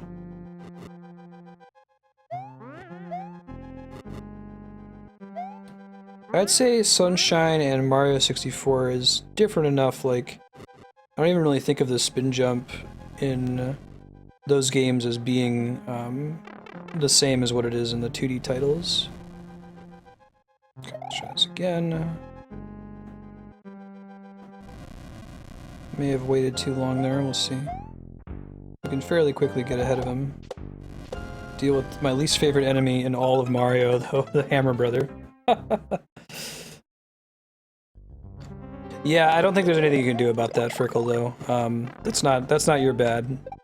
Like, your basic level design idea here is really cool. You can't help that it despawns if you get too far ahead of it. And your level title tells the person, you know, keep the Bob-omb with you. What I really want is I need to make it to that section with a mushroom intact, since apparently I can't kill that Hammer Brother without getting my ass kicked. Hate Hammer Brothers, they're the worst. The worst. Yeah. I'm surprised that they kept despawn, actually. I don't know if I've done a stage that was made more interesting by despawn. Certainly isn't a technical problem, as far as I know. Should be able to have an unlimited number. I'm gonna give this one more try. See if I can keep the mushroom through it. That section with the Hammer Brothers is really tough, though.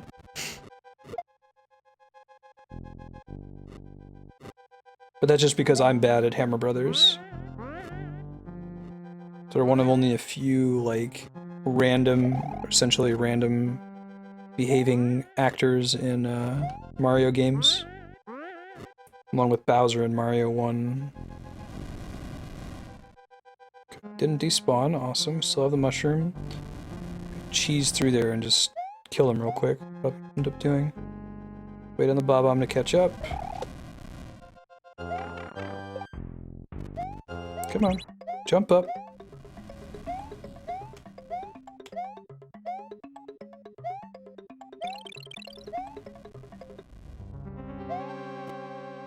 Guaranteed to get set on fire. It's the best. And get a checkpoint. Nice. Thank you for putting a checkpoint there, by the way. Ah, but the P-switch got killed. But that was because I ended up jumping too high. It's fine, I'll be able to cross here. Yeah, I hear you. Darkness. I don't know if maybe you could make that section. If you made it any higher, then the Bob wouldn't be able to catch up to you. I don't think you could fix that problem. Fortunately, you have a checkpoint right there, though, so if a problem occurs, they're not completely hosed. So that's good foresight. Alright, now we have to follow the Spiny. And in the same level, that's cool. Same basic idea, but from the top of the screen now. Some changes. I like it. Cool. Nice. Very cool level. Thank you for sharing, Frickle. After that, it's Greg towards Xander, Ulrich von Liechtenstein. Count, I presume. And then we'll take a look in the Mario backup queue. If you would like to share a level and you haven't yet, ! Mario, followed by your course ID.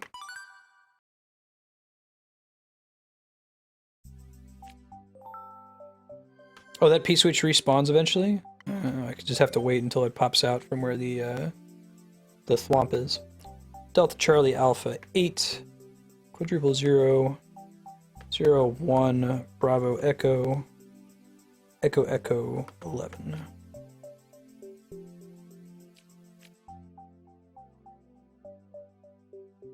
Dust for days. Yeah, I need to clean mine out. Probably do it when Andrew and I move. World record run, Star Search.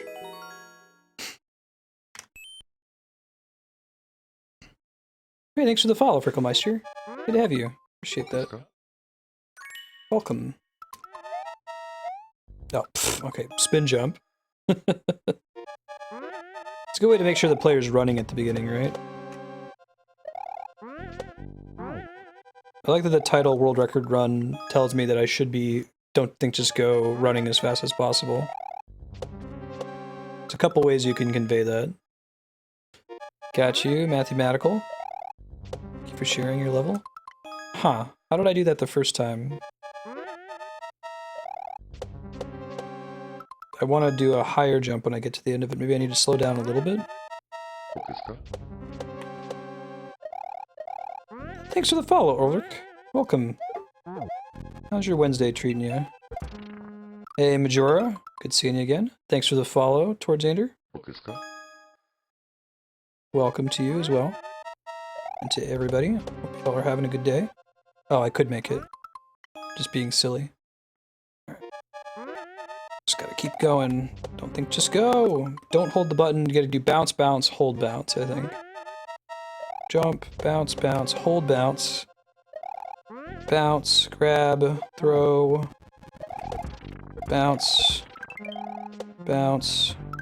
Oh god. I don't know if I'm supposed to keep bouncing there or not. I guess we'll find out here pretty soon. Bounce, bounce, hold bounce.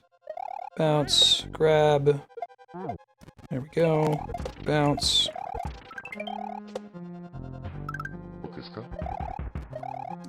I think I just have to do a regular jump there. Thanks, Fluffy Dragon, for following. Welcome.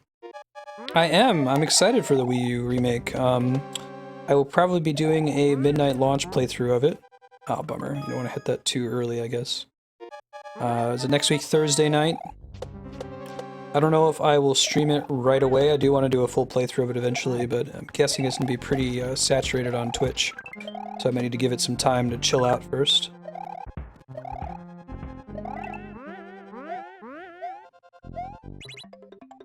So much for Don't Think Just Go. Oh, time was up. Holy shit. This is a cool level, Greg. I like it. It's difficult without being, like, crazy hard. I think it's a very reasonable balance.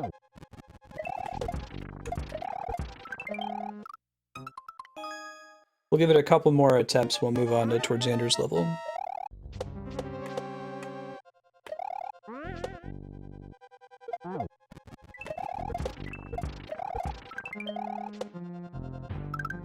Okay, as long as you're holding it, you should do that okay.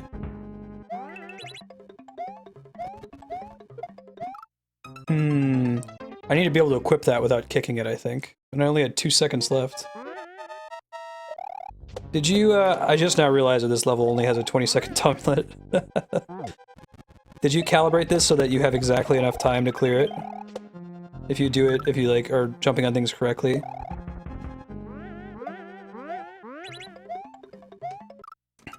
So I have to land on that P-switch, and I guess you have the coins there telling me the same thing. I like how there's some fake-out paths that you could take, but you have to figure out what's the fastest path through the level, and it's clearly this way.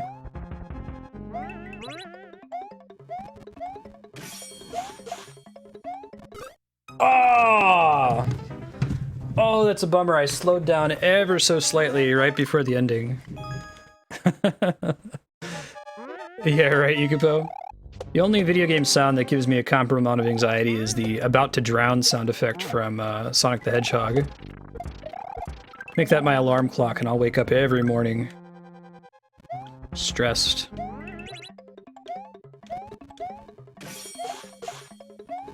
Alright! Whew!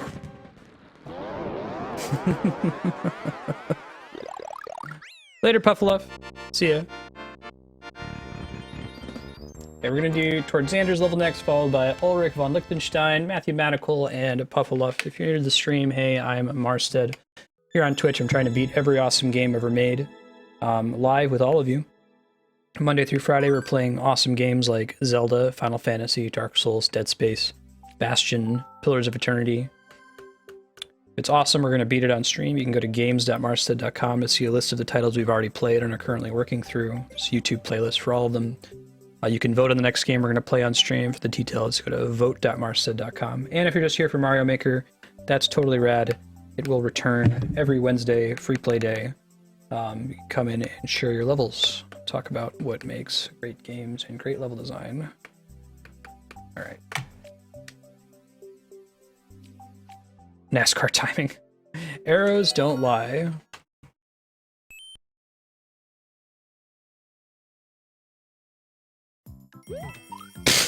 Oh no. Okay, no, I'm okay with that. Normally I don't like that kind of trolley thing, but I've said before that if you do a trolley level, it's okay, provided that you establish immediately that that's the kind of level that you have. So having it as the very first jump, and having the name of the level be Arrows Don't Lie, excellent way to introduce that concept. So we'll see how that progresses from here. My problem is when a level has a troll mechanic that doesn't happen until, you know, late into the level. That can be really frustrating. So I'm not really even supposed to take that, am I? This is fine.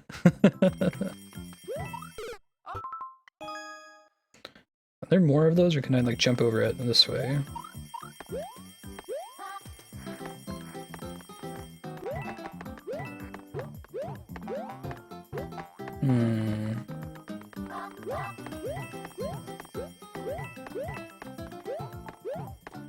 Is that one also blocked? It's not. Okay. So we need that to be able to pass through one of these, I assume.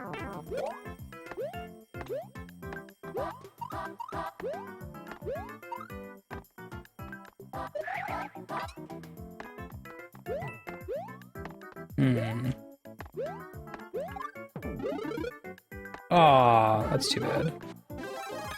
Now, this is less necessary, I would say. Arrows don't lie. So remember the name of the level. Probably needed that Yoshi to play through the level, unfortunately. Gonna go ahead and take a guess. I need to ride on him and then jump off. At like the apex of my jump here. Yeah. Oh no. Try this one again. So I'm gonna go ahead and give me 1 sec, guys. I'm gonna open up or close out the queue because I think we're gonna hit time here. The ones we have remaining.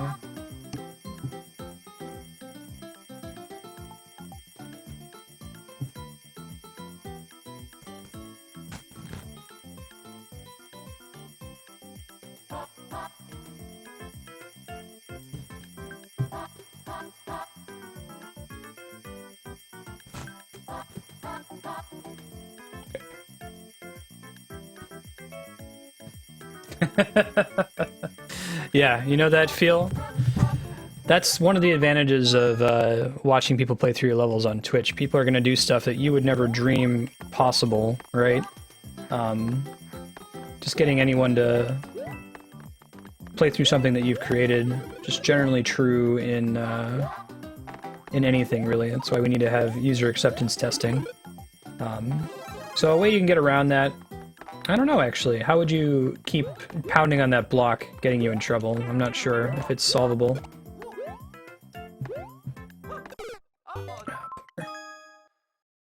Yeah, always expect someone to pound is a good way to do it. And try to correct for it, like maybe have a place that catches Yoshi if Yoshi falls to the ground, I suppose.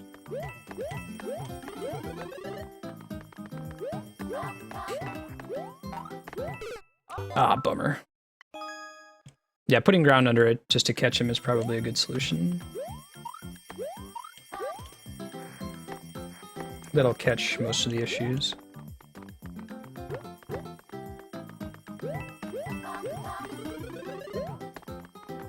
Yeah, nobody expects the Spanish Inquisition.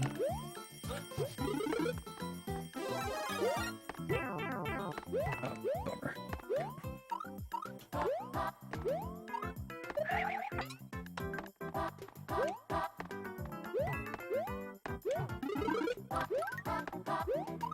Let's get the mushroom too. I don't know if we need it, strictly speaking, but prefer to have it. Whew. Doing some shenanigans there. Oh, interesting. I can't use that for anything just yet. Oh, bummer. Oh, but maybe that's necessary to progress here. Cool. Alright. Arrows don't lie. Oh, no. Ah, time to split. You can try popping one. It's exclamation point Mario. It's the command you want to use. Spin counter the rotation, cancel it out.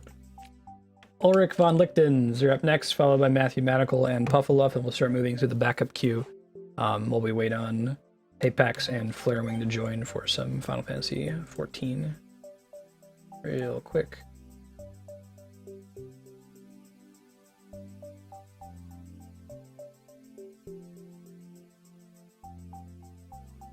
We got 2A81.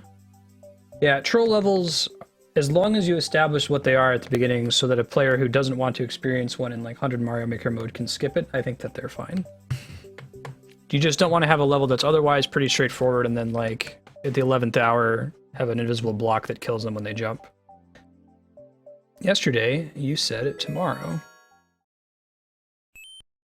Growing up in Tornado Alley, we had tornado warnings pretty frequently. Just be safe. Make sure you go down in the basement if it's coming nearby. Hey Greg, thanks for the follow. Welcome. It's good to have you.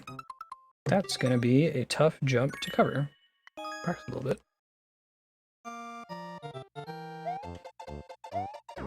Should learn my bumper mechanics. I don't actually know them all that well. That's probably what I have to do, but I have to like return back left here after I cover the main crux of the jump.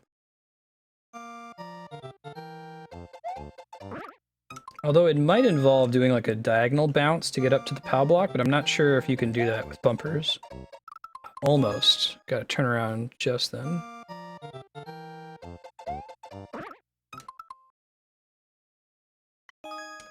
Yeah, if you don't have a basement, there's a couple other safe places you can go. Google tornado safety. They're usually not that big of a deal.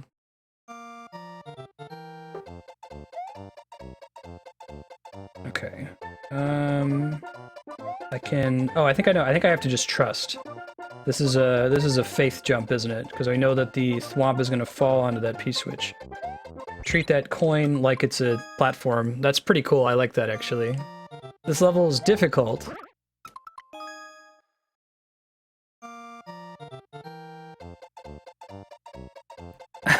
Aki fall. I guess I just grew up with so many tornado watches and warnings and never had anything come of them that... I mean, like, if the tornado's gonna come and tear your house to shreds, there's nothing you can do about it, right? So why worry? outside of finding a safe place to be, whether it's a basement's pretty good usually. Long hallways and in school they would take us to.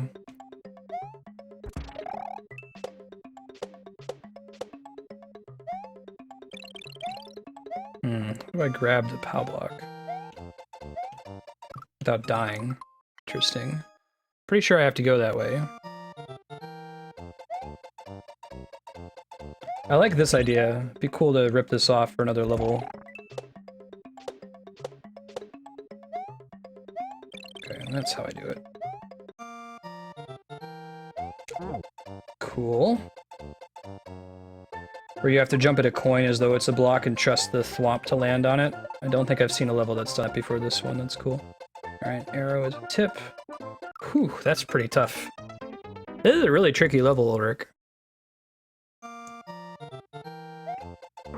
probably not going to beat it today, but thank you for sharing. I like the idea. It's a nice little sequence of individual challenges, and I don't think that you have too much in any one of the challenges.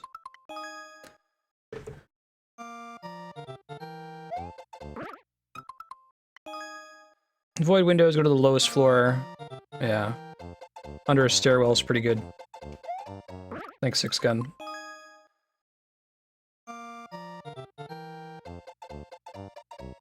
Oh, yeah, Yikesaki fall. I think this is your hardest level. Jump. I really like that thwomp jump to the coin. That's a really cool idea. Do a level that's just based on that. I think could be a fun design.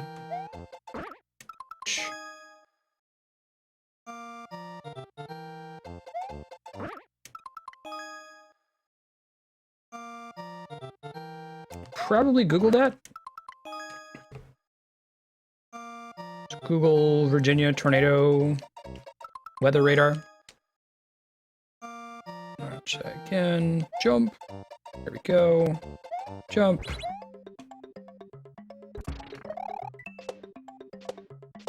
Getting to this POW block is kind of tough, though. I don't know. Well, if it were me, I would probably make that a little bit easier to get to, so you don't have to approach it from precisely the right angle to make it, because the rest of the level here doesn't require that level of precision. You have to be almost frame perfect to come at that block at just the right angle to hit it without landing on the spike. I think you could keep the spikes, but maybe put another stone block directly to the right of the first stone block, so that someone who has figured out the solution can land it without having to get at it at the right angle. If you want people to experience more of your level than just this first beginning part, because I bet a lot of people will get this far, get frustrated trying to do the POW block every time and have to skip it. Probably not give you your star.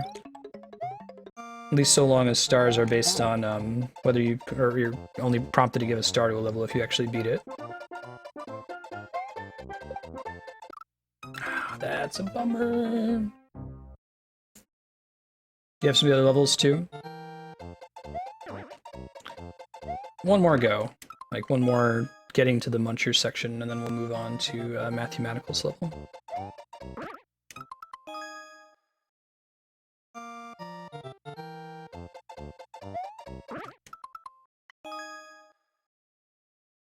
Yikes, how strong is it, Fraff?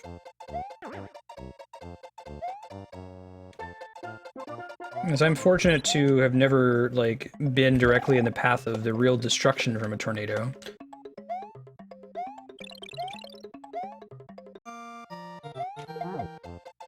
I would just follow the safety recommendations and try not to worry too much about it, since you can't stop it. That's pretty scary, for sure. Nice. Sight reading. Don't know what's next. Bullshit was next. Cool, thank you for sharing, Ulrich. That was a neat level.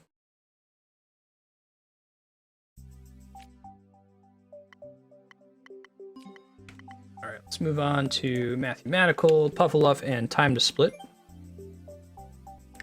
3 Alpha Bravo, Quadruple 0, 0 1 Delta Charlie, 4 5 4 Delta. Yeah, that's a lot. Much spooky, very scare. Wow. Such ghost. R. Oh, is it like Aru? Let me come out of this. Okay, P-switch. And you have it so they can't carry the P-switch, which is clever. Let's try to do it without being bad this time.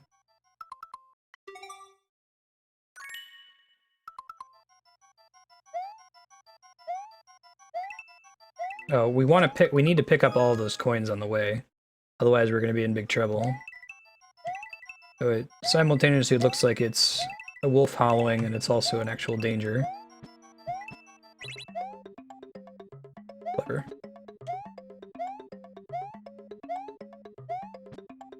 Good, you have enough time to get there without having to be completely perfect.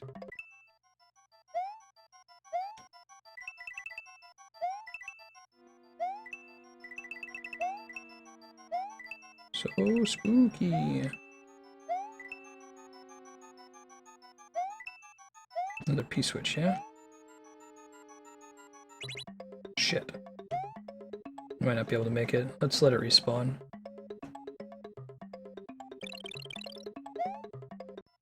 Oh, those things keep spawning even if you're standing on their square. Oops, today I learned.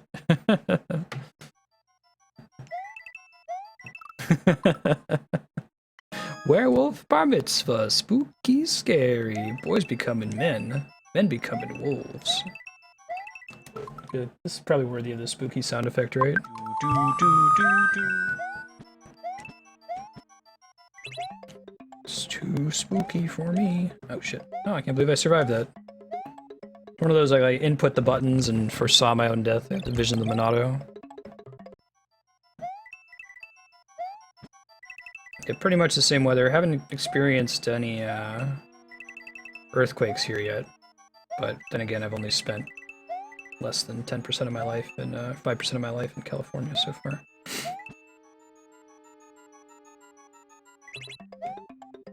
Whew. Oh, clever. So to clear that, you need to have picked up those coins, I see. Same kind of principle. Didn't even occur to me running through the first time when I was able to do it at my own leisure. Now it's not so easy.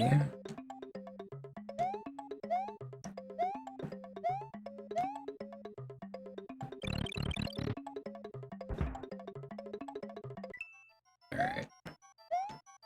Try that again. Let's actually pick up all the coins this time. Sure. Clever. You'll be alright, Jill. Believe in your survivor's instinct. That's a bit spookier, Fraff. Yeah, try not to die. Andrea class tips right there.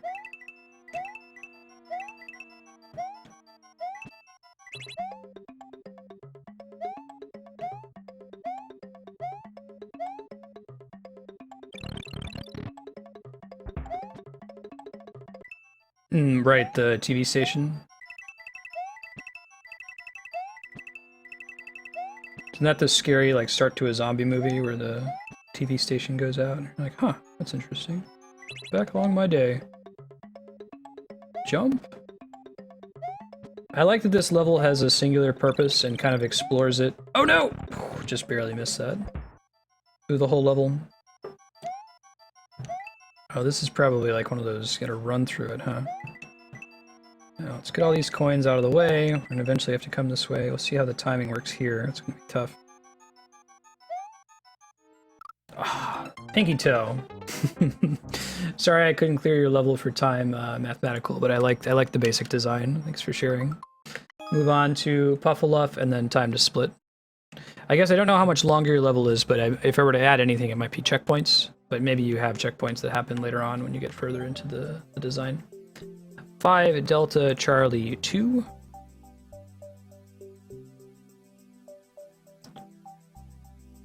Delta Charlie 2. Quadruple 0.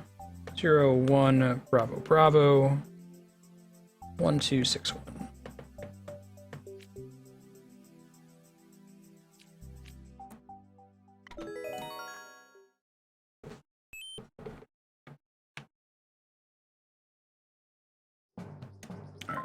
Star for the Goomba Express. This one we just got time to splits level, and then I'll start working through the backup queue while we wait on Apex and Flarewing for some Final Fantasy XIV.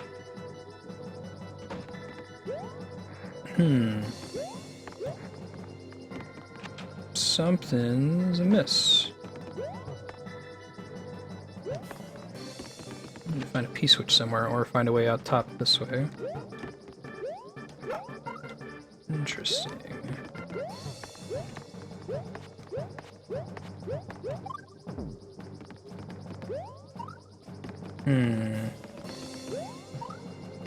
I'm not sure how to progress from here.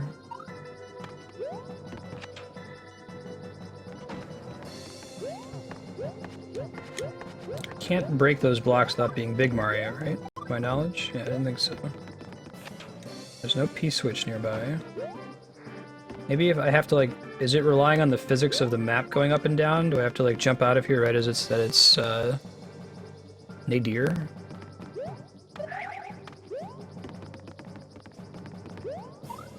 I don't think that's it. Feels like it might be it. If anyone has any ideas for this level, I will happily welcome them.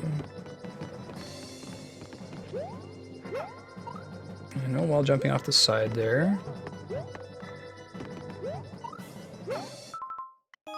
Try again. Unless there's like a secret block somewhere that I'm supposed to be hitting.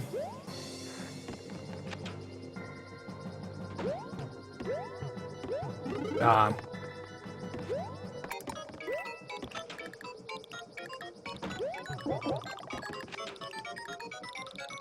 I like how it looks like a train, that's kind of cool.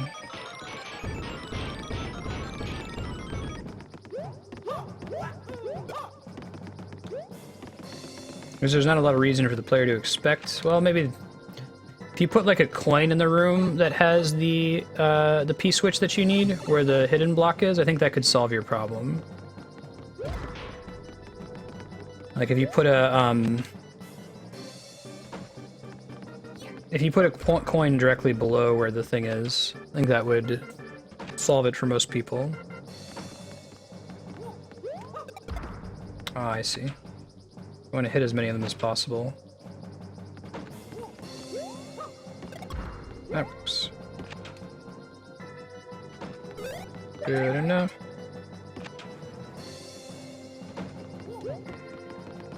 Oh god, love these little 3D boo constructions, they look cool.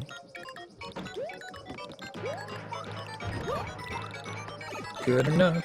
Didn't have to use the bomb.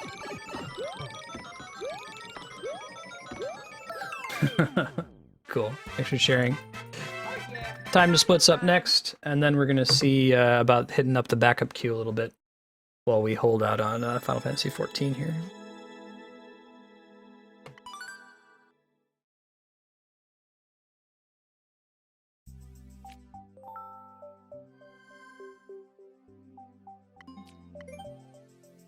Let's do 5-5 Echo 3. Quadruple 0, 01 Delta Bravo, or Foxtrot Charlie Foxtrot.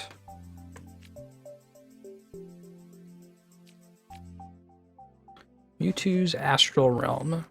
So I just got a note from Haypax, so he's running a little bit. So I'm going to go ahead and reopen the queue. If you're in chat and you haven't shared a level yet, you may do so. Exclamation point Mario, followed by your course ID. Let me add it back to text here.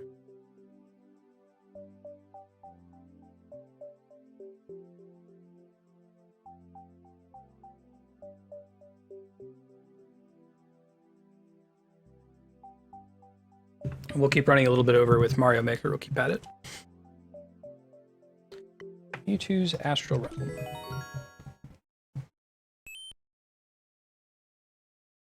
It should be reopened now.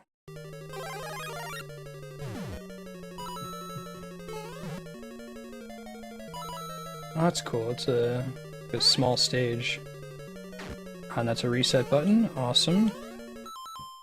Here you your star. Time to Split is a streamer. Check him out. Twitch.tv/Time to Split 1. Sometimes you'll create these levels on stream, right? Or all the levels you've made been made live. Time to Split.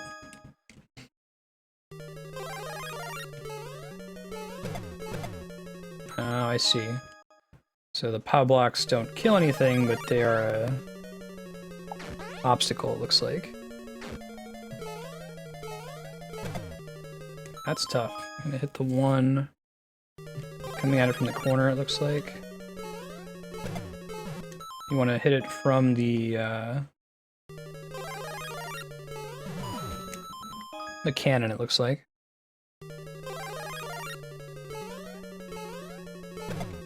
Yeah, that's your only way to succeed, really. Not sure if the... we should check what this does real quick, out of curiosity. It is there for show. Got it. Cool. I can hit both of them, but I want to hit the one and come at it from the corner. You don't stream when you do the level design? You just stream consuming the levels? Sure. Yeah, I can hear it being pretty tedious for Twitch. There's a lot going on behind the scenes. Almost! Still want to hit the second POW block. My kingdom for a quick restart button though, right? It's exclamation point Mario followed by your course ID if you'd like to join the queue, Alex Sewell. You can see it currently displayed on screen. Yeah, I like one-screen puzzlers as well. Probably need to hit all those POW blocks in my way. Maybe that's what the elevator does at the bottom. Unless I'm supposed to bring them down with me? Let's try that. I haven't really tried that yet. Guess I can safely stand on the POW blocks. So what this is doing, is it delivering them? No.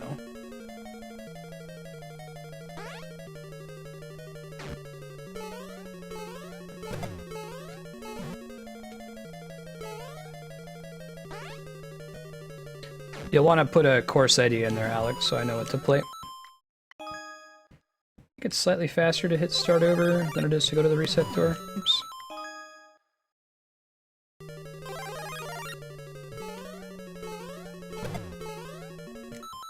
Yeah, I gotta do that jump pretty quickly.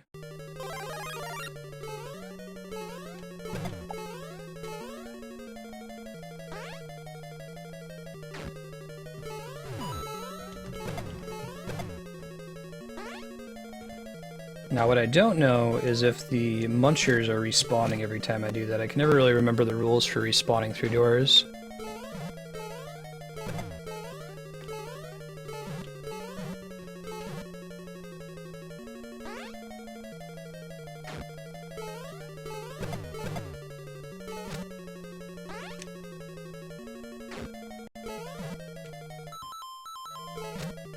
Mm-hmm. Yeah. Limitations can breed creativity and kind of set your stopping point, absolutely. Munchers are just there for visual flair, sure. This one's fairly tricky.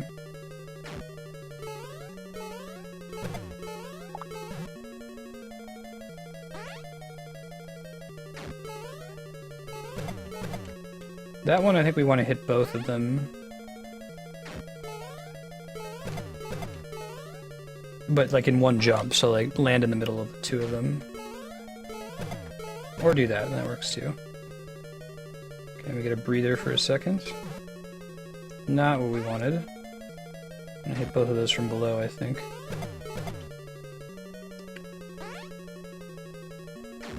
Just affects you cosmetically, yeah.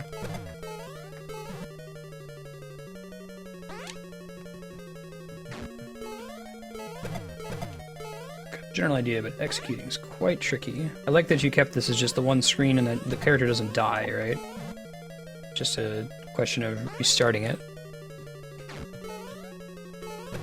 You shouldn't, I don't think you should kill your player unless you absolutely have to kill your player for some reason, especially in this sort of puzzle level design.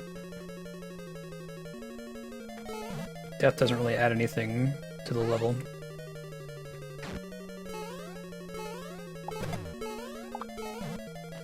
Getting it from the second one is pretty much just not going to happen.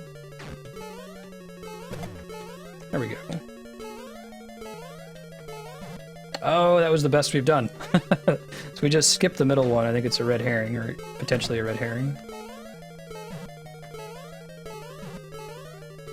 Whee! That feels pretty good. Nice. Yeah, exactly. You don't want skips. For sure. Good location for the checkpoint too, given how tricky that first part is.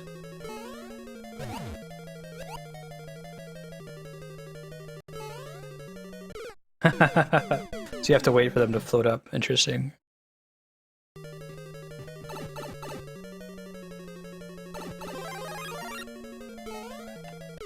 It's like we have to start moving right as soon as we get down to get that thwomp to fall the way we need it to. Make sure they stay as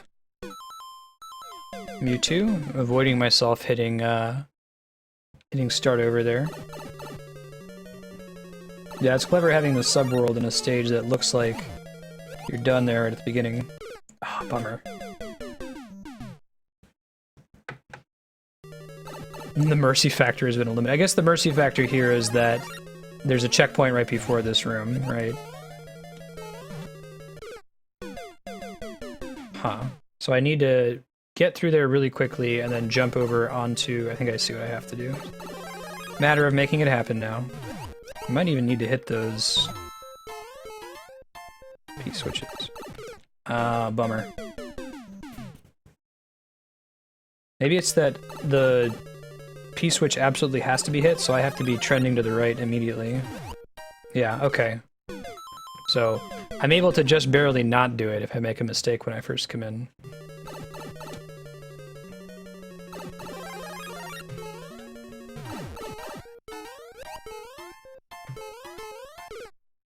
Ah, but you still have to hit the POW block on your way up there.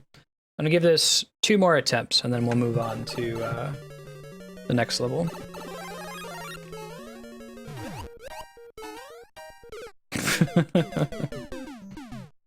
P-switch is optional. Yeah, sure. If you...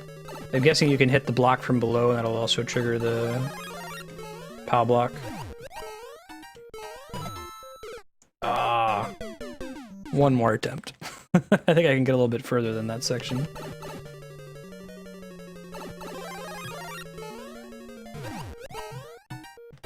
Oh shit. Thanks for sharing time to slit. Alex, I don't have a course ID for you. If you want to re-enter the queue again, you want to do exclamation point Mario and then your course ID so I know what to play. We'll go ahead and do Serpent's level in the meantime then. Yeah, thanks for sharing. 38 Delta, quadruple 0, 00 Foxtrot Echo, 0952.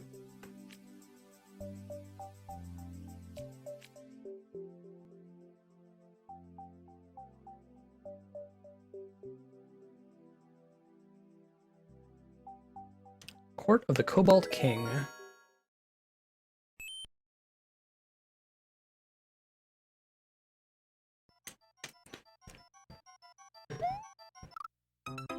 Good way to start any level.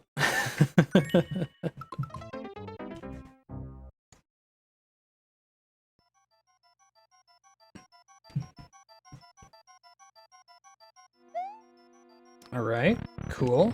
Interesting way to introduce that idea. We can do the same thing here, but more challenging. Okay.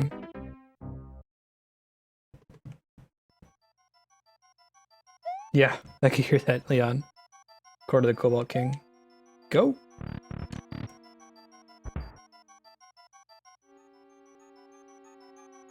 This might be one where I just have to go right at the beginning.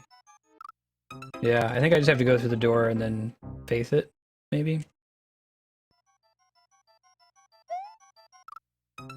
No, that one's not doable that way. We'll see. We might have to let it get into a right rhythm, too. It could be a phase thing.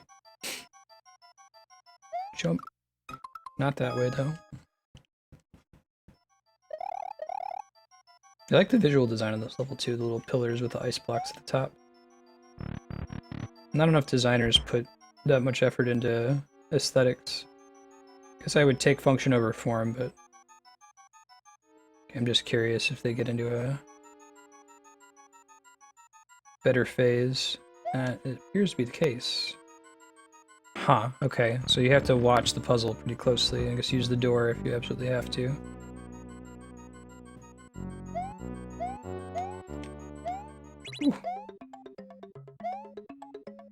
Ooh, coming back is way harder. Maybe you just have to jump through it. Yeah, the waiting's a little annoying. I can agree on that one. Twice as much work to care about the aesthetics. Yeah. Alright, you can make that jump. Hey, Capson TV. Thank you for the follow. Welcome. Pop to your level here next. I'll give this one a couple more tries. This is the kind of level where wouldn't it be great if you could have, like, 10 checkpoints? Arbitrarily high number of checkpoints. You just have a checkpoint in every room. But the idea in this one's really cool, I think. Probably can't ride them on the way back. Probably just need to run and jump. Or, well, I guess you could jump directly to the middle one and then try jumping to the bottom one.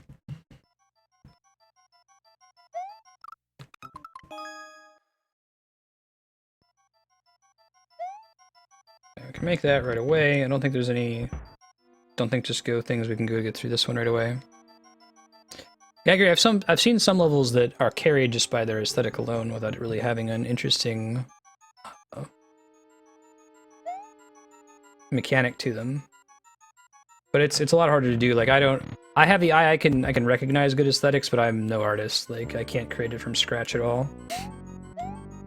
My friends I know who are pretty artistic describe it as them like seeing the design superimposed in their vision and them just like filling in the spaces. I don't have that power.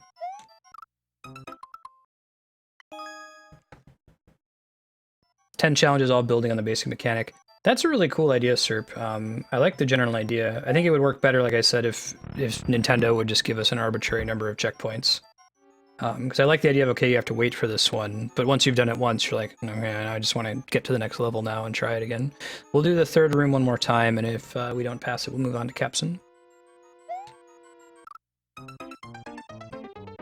Or we can just skip now. Cool idea, though. Thanks for sharing, Serp. Capson, let's see, 6 Alpha 91. 6 Alpha 91, quadruple 0, 0 1 Delta 9 0 Charlie 42.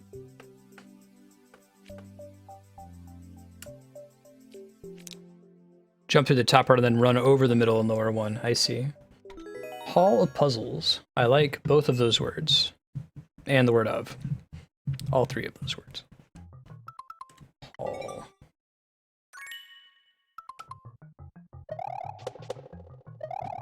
Alright.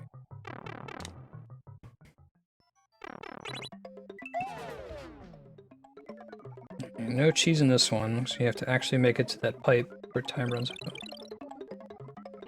Ah, that's a bummer. That's a bummer. Bummer. That's a bummer.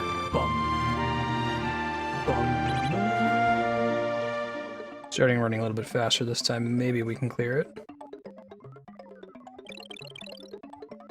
5 confirmed today? Wow, Frav. Thanks. Uh-oh. Whew. Cool. Yay! I wish there was a way to... Maybe a solution to the you can only have 2 checkpoints problem, if that's a technical issue, is to let you set a block will remember its state after you game over, if that makes sense. That actually might be more tricky, because then you have to remember that state for each and every block you place. Maybe they can't do that. But that way you could have it that if you've ever managed to get that first cannon to fall, it will remember that it fell on each start over attempt. That's probably way harder than adding more checkpoints, never mind, now that I think about it. So the Koopas have a little undershirt. Nice. Ooh, less nice. Less nice. If you'd like to share a level and you have not yet, !Mario followed by your course ID. Be happy to check them out. We're going to be playing Mario Maker here until Hapax and Flarewing make it for some Final Fantasy XIV. You got time to share. I don't think I'm going to quite make it that time. This is one where it would be nice to have a checkpoint after each puzzle room. Especially with that one being the very first puzzle. At least that one is one where you can permanently screw yourself out of being able to solve it, so you wouldn't want it to show up later.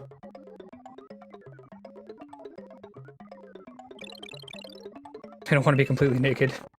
I suppose that's true.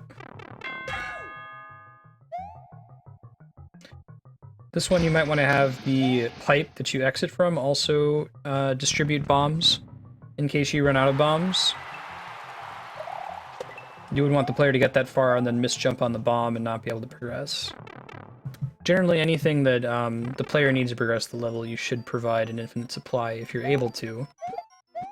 Not always easy to do that.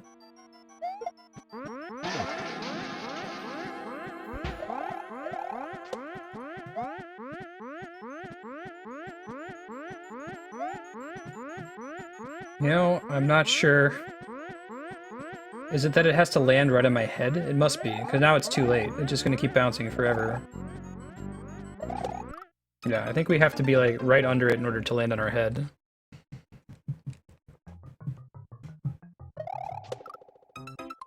Do you have no checkpoints in this level right now, Capson?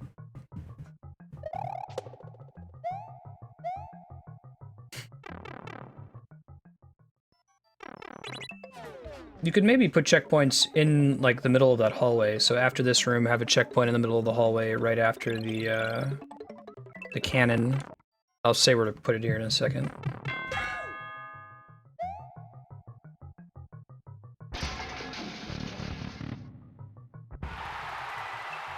I don't think it would break the level if there was a checkpoint right after where that cannon fell.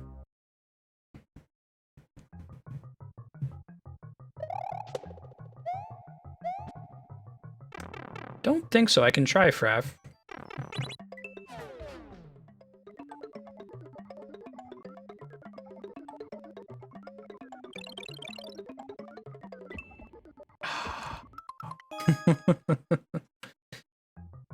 That room, I might add a block of, like, shorten the whole thing by about a tile on one side or the other.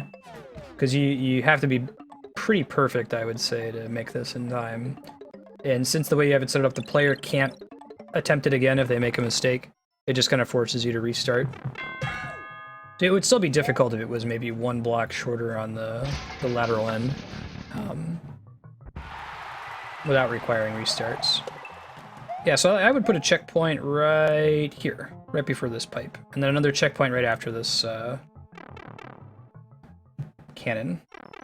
And they can attempt each of these in turn without having to do the previous one. Oh shit. Not what we meant to do. Oh, the coin there is conveyance of where to stand. Very nice. Yeah, thank you for putting the coin there. Very smart.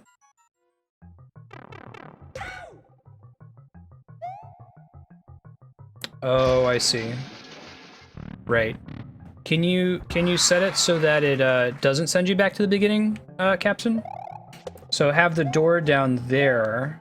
Instead of taking you to the beginning, it takes you here. And then, well, I guess that kind of removes the purpose of the cannons. They're kind of cool, but you don't have to pass through them anymore. I see your point.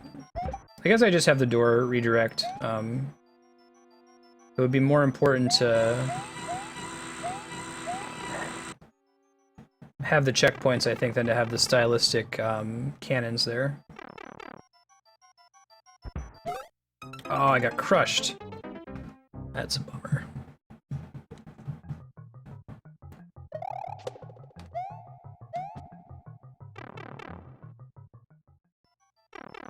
That's a good idea, FW. I think that's a nice compromise.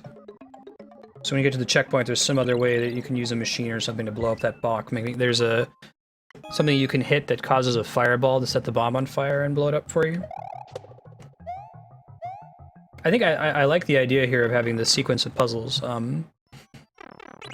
But it's that same problem I mentioned earlier, that you're trying to get back to the tricky part that you haven't solved yet, and when you have to work through this along the way, a lot of your players will probably get frustrated and skip it without giving you the star that your level deserves.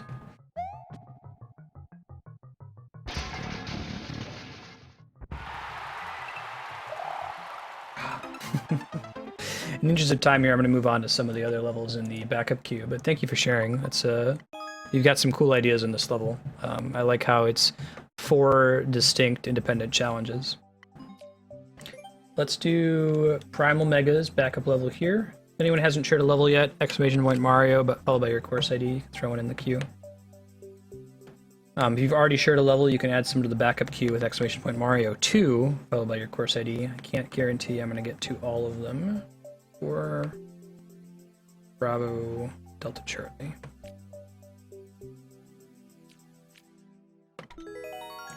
Death Battle Training.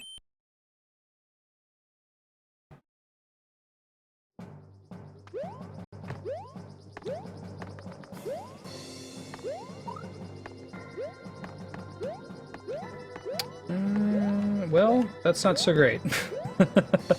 We'll see if we actually need it to pass the level. Possibly not.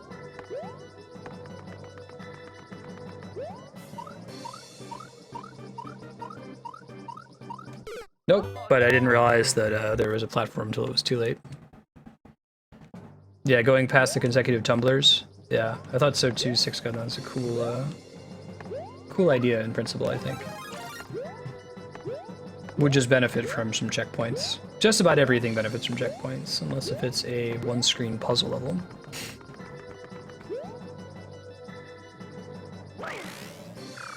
So I could air stall through it, but maybe I need to have the hat in upcoming areas.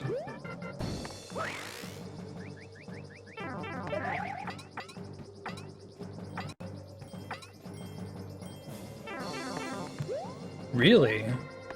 Interesting. Oh, there's spikes in the bottom of the screen. I thought I was super dead. Apparently not. We'll see if I need to use the thing again. About to find out. Yeah. Yeah, exactly. So some conveyance there when we were falling down to the pipe that I had to go into. That's a really good place where you can use some coins, Primal Mega, to tell the player where they should be landing. If you have you don't have to do a complete diagonal line of coins, but just have some coins in the general area when they get close to where you want them to land. The player can know where to go without falling into a hole. Here you have an arrow. That's nice. Very useful. Oh, it doesn't work the way I think it does. I guess not. But really what I wanted to do is come out on that side, I guess. I don't think these bombs can light themselves. Unless if there's a secret passage around here. Yeah, it doesn't appear to be. I think if I still had the hat, I could climb up there, but I do not. Timer-dependent sprints are not checkpoint friendly. Yeah, no, the 20-second level we played earlier wouldn't work with checkpoints, so obviously don't add them there. I agree.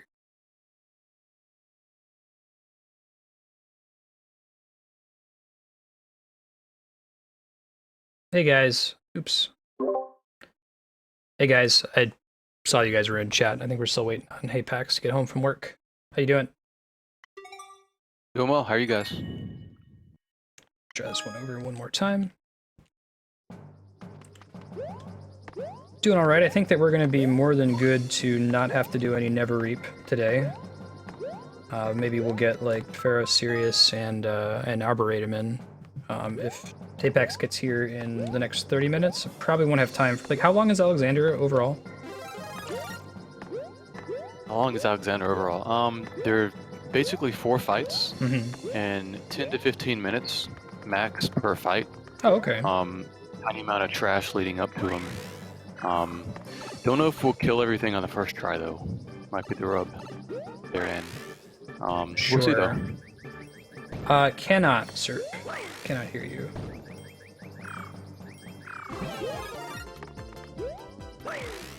Maybe it is expected that we have the propeller hat here. Way to make sure that I don't have the... Huh. Climb over this?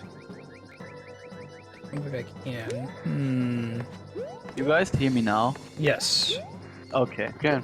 Just had to relog. Alright. Just regarding Alexander, there's like 5 to 10 minutes of quests between each raid as well. Oh, okay. So Interesting. That's a... I'd calculate like 1.5 to 2 hours for all of Alexander. So we'll have to choose between doing Alexander or doing Pharaoh Sirius and Arboretum, I think. I mean, if you got like 3 hours, it should work. I think we're going to end up having about 2. Let's see if Okay. Max gets in. Yeah. There's What's it also gonna stay nothing like? stopping us from, like, there's nothing stopping us from doing the dungeons first and then seeing how far we get into Alexander. Oh, right, because you can do partial completion and it saves your progress for next Yeah, time. sure. Yeah, absolutely. Man, best feature ever. Yeah, big fan of that. After you've done it all once, then you can jump back in wherever you want. Oh, if you never want to do A1 or A2 again, you can just do A3 for the rest of your life. Just Mhm. jump right into it. It's great. Thanks for sharing, Primal Mega. We're going to check out Darkness's level next, followed by Toward Xander, Frappuccino, and Aegon the Conqueror. If you haven't shared a level yet, you may. It's ! Mario, followed by your course ID. We're going to stick with some Mario Maker today until we get hate packs, and then we'll pop into Final Fantasy XIV, which is what you're going to hear us talking about in the meantime.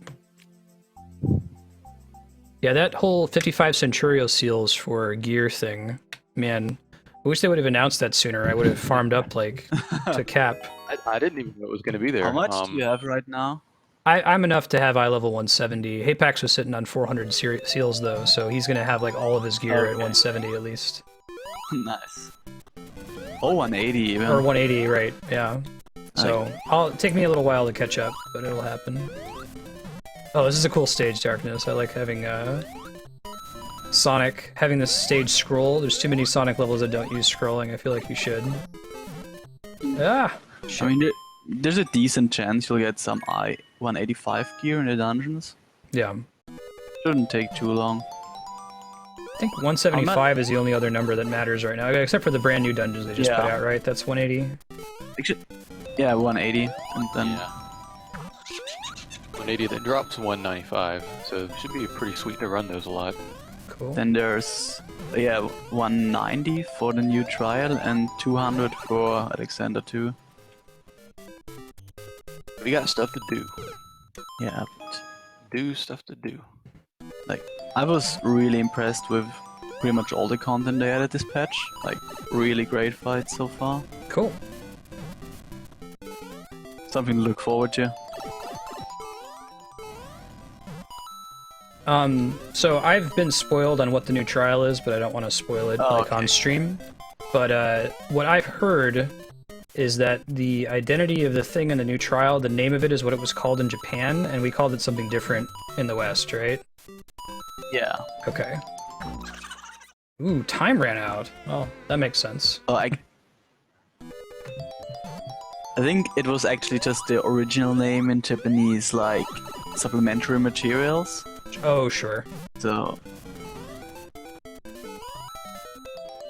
not 100% sure though.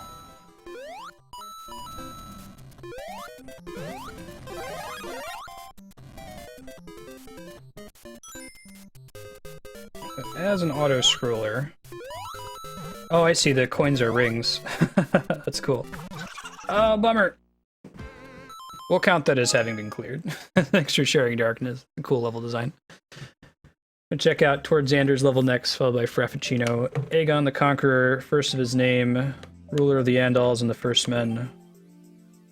Hadn't yet conquered the Rhine, so you can't mention the Roinar.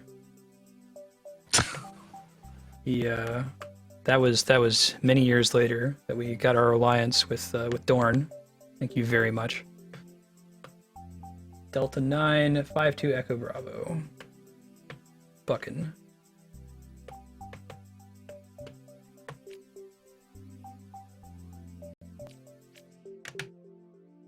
Multi-pathed ending.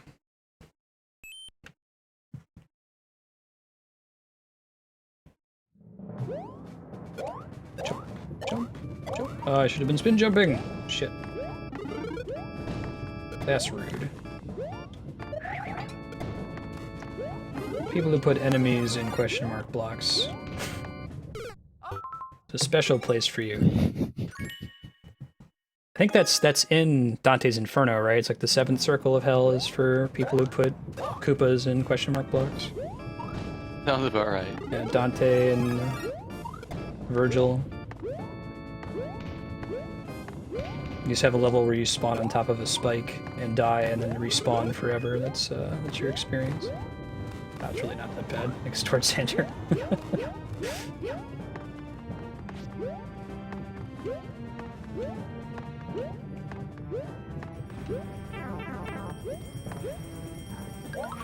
Ninth circle betrayal. Well, if you want to be legit about the circles of hell, according to Dante.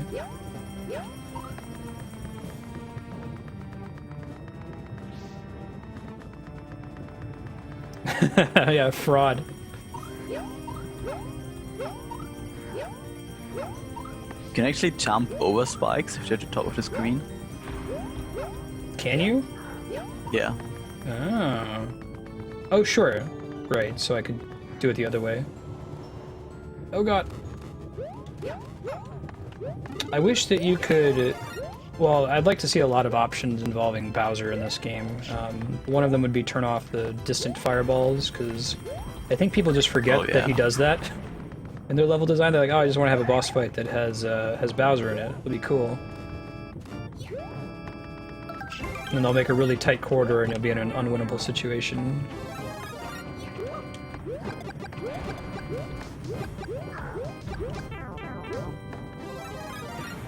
I think they need to add the ability to play as Luigi whenever, wherever. Yeah, what the heck?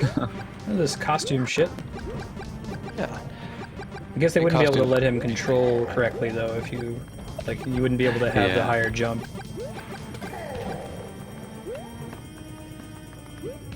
I'd be fine with a Luigi downgrade. Just to have him in there. I can actually see him doing that, like just shake Mario like you'd shake another item. Yeah. And let him turn into Luigi and have people design the level around that. That could be a lot of fun. I've seen people do level design around, like, having a costume, but you have to keep it in play for the whole level. Mm. If they added all of, like, the classic Mario 2 characters and actually gave them their physics, but I guess they'd have to restrict levels then. You'd have to say if you play a Princess Peach level, you have to be Princess Peach. You can't be any other character or it wouldn't work. I almost wonder at this point if they're holding back such good ideas for the inevitable Nintendo NX version. Yeah, Luigi Mario Maker. Maker 2. Yeah, Luigi Maker would be awesome. Oh god, what happened, Chaos Factor? Did you have a top post? Top comment? I've had a couple, usually on gaming subreddits, like, got a couple Diablo posts and Guild Wars 2 posts that hit the front page. It's pretty crazy. King Goomba's Second Castle, direct sequel. I had one post that got to the top of our fitness once. Mm-hmm. That's all that I can claim.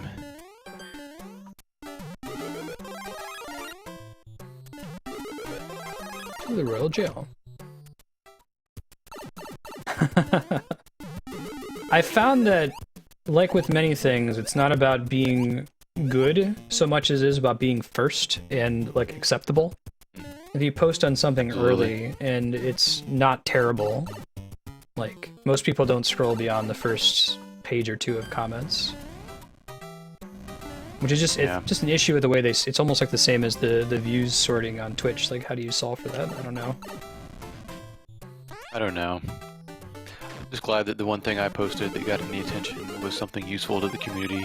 I think if I remember correctly, it was Google decided to add calorie information to a basic Google search if you just typed in apple. And I was like, oh, this is something people need to know. Mm-hmm. That's really cool. At least I don't have like a page for it type thing is my one claim to fame. Didn't you play this level before? I did the... Frappuccino shared another level from the same creator called Goomba's Castle Part 1, so this is Part 2. It looks like the exact same level in blue. Yeah. A little different. No plumbers. You can get stuck in the area this down part there. is different.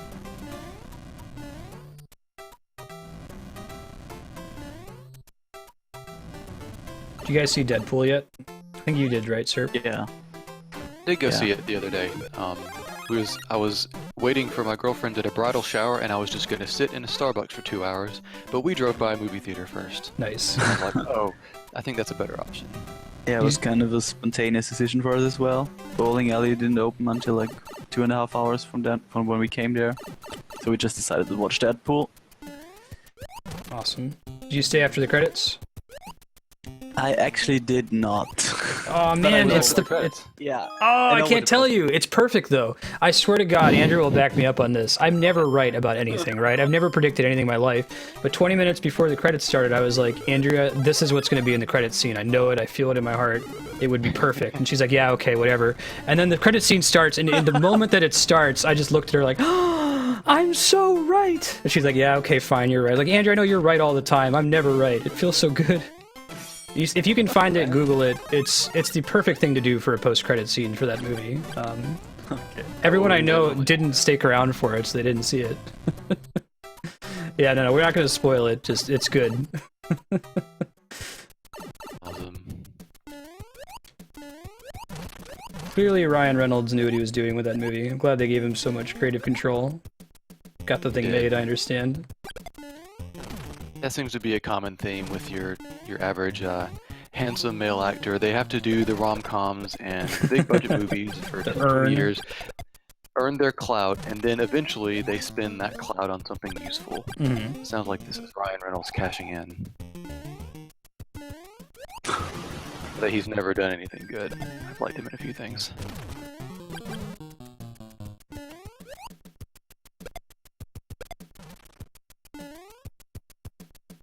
Freeing the prisoners. Yeah, this part's cool. I like what looks like the jail cell in the background. Okay, so we gotta carry a bomb with us? Or no, we can do this. Don't make it more complex than it needs to be. So we gotta carry a bomb with us? No, we gotta carry the bomb with us. Carry a Buzzy Beetle.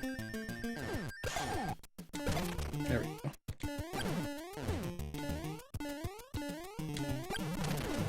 That's awesome, He-10. It was definitely one of those movies, like, this movie's gonna have a post-credit scene.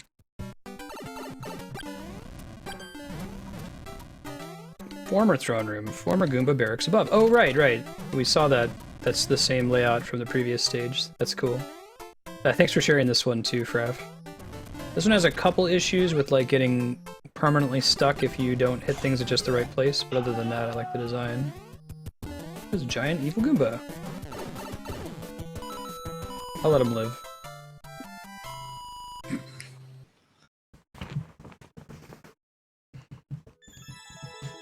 Yeah. Just mercy the fuck out of him. Yeah, mercy. Did you finish your playthrough of Undertale? Did you say, Flarewing? I sure did. Yeah, had a lot of fun. I did the pacifist route. So I walked into it knowing there was a pacifist in. Yeah, me too.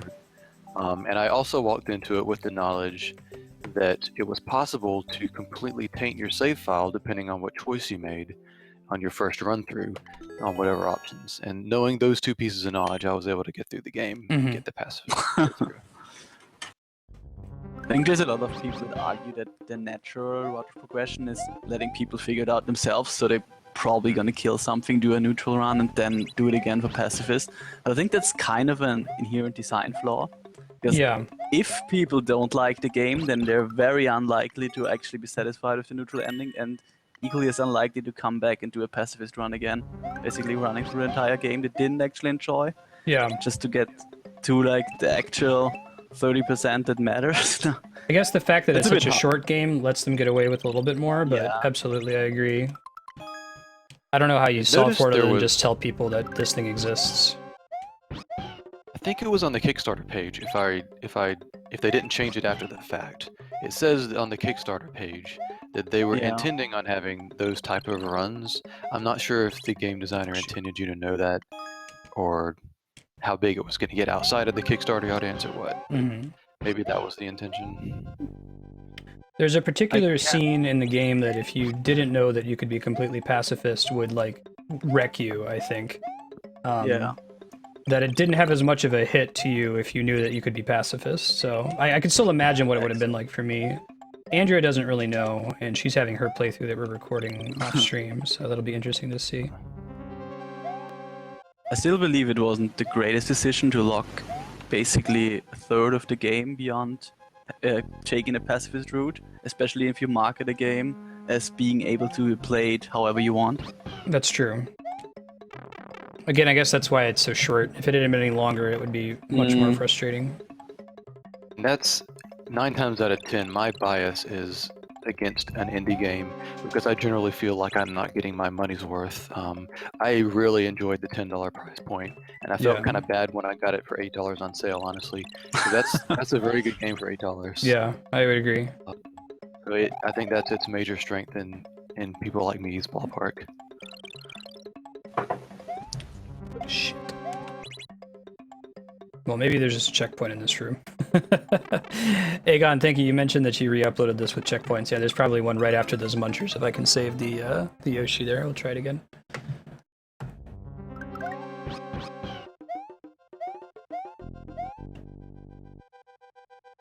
Later, Frappuccino. Thanks for hanging out. Good to have you.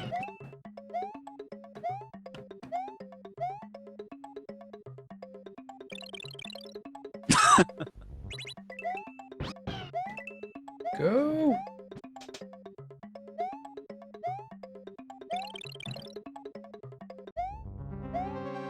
Okay, we're gonna try to get back without letting Yoshi die this time. Did you end up adding 2 checkpoints, Aegon?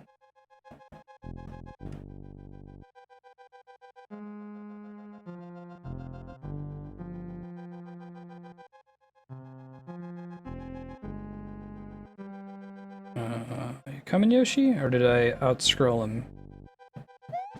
I outscrolled him. Shit.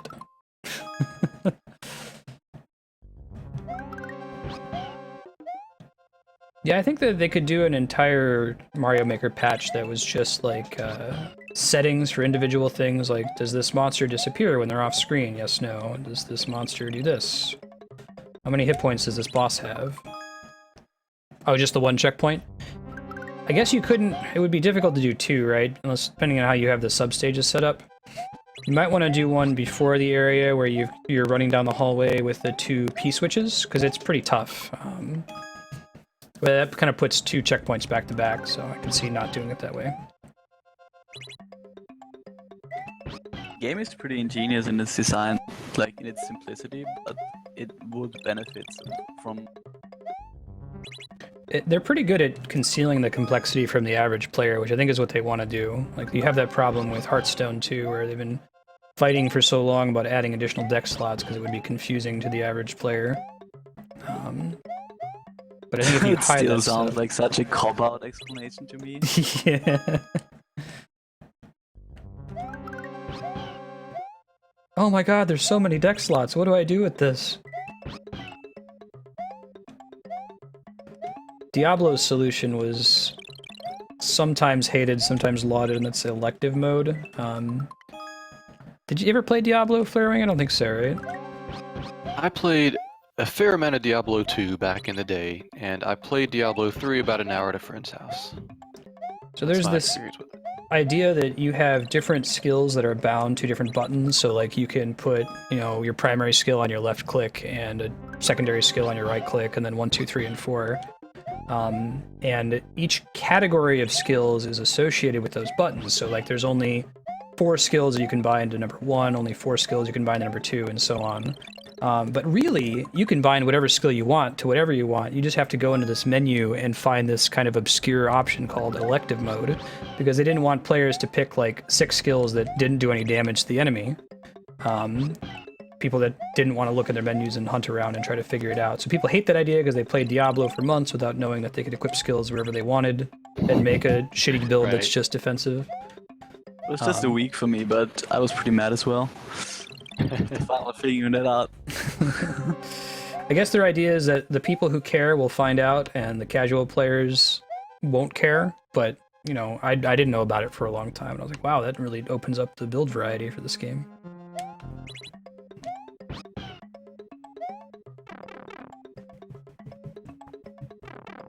Yeah, there's definitely room for growth for Mario Maker. We'll see if they do what they've been doing lately and saying, okay, this is going to be our last DLC and then we don't touch the game anymore. It's kind of refreshing in a way that Nintendo's just willing to say that rather than just kind of slowly updates forever until they're presumed to be dead. Some developers refuse to say out loud that I'm done working on this. Then again, I'd also like to see them improve on Mario Maker forever. Cool. Now we'll get the checkpoint.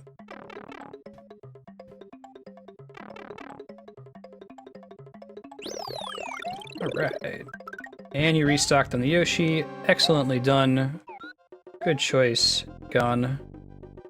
Wonder you were born to ride Balerion the Black Dread. Hey guys, Hey dude. Hey, Pack. I am about 10 minutes from this update being downloaded and then I'm ready to roll. Okay. Deal. Maybe about enough time to finish this level, I think. Cool. I like that little system or machine for moving Yoshi there. Leave you behind. Ah! And then fall in the lava pit. Using Discord loot effects. Gets the job done.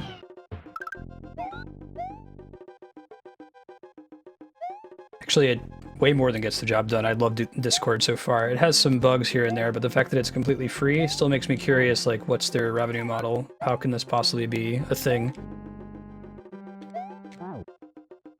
I think they have bigger aims. Eat and switch until someone with a big bunch of money buys them out. I don't know. Yeah. I think they want Twitch to buy them out. I think they want to replace IRC on Twitch with Discord as the chat and voice engine.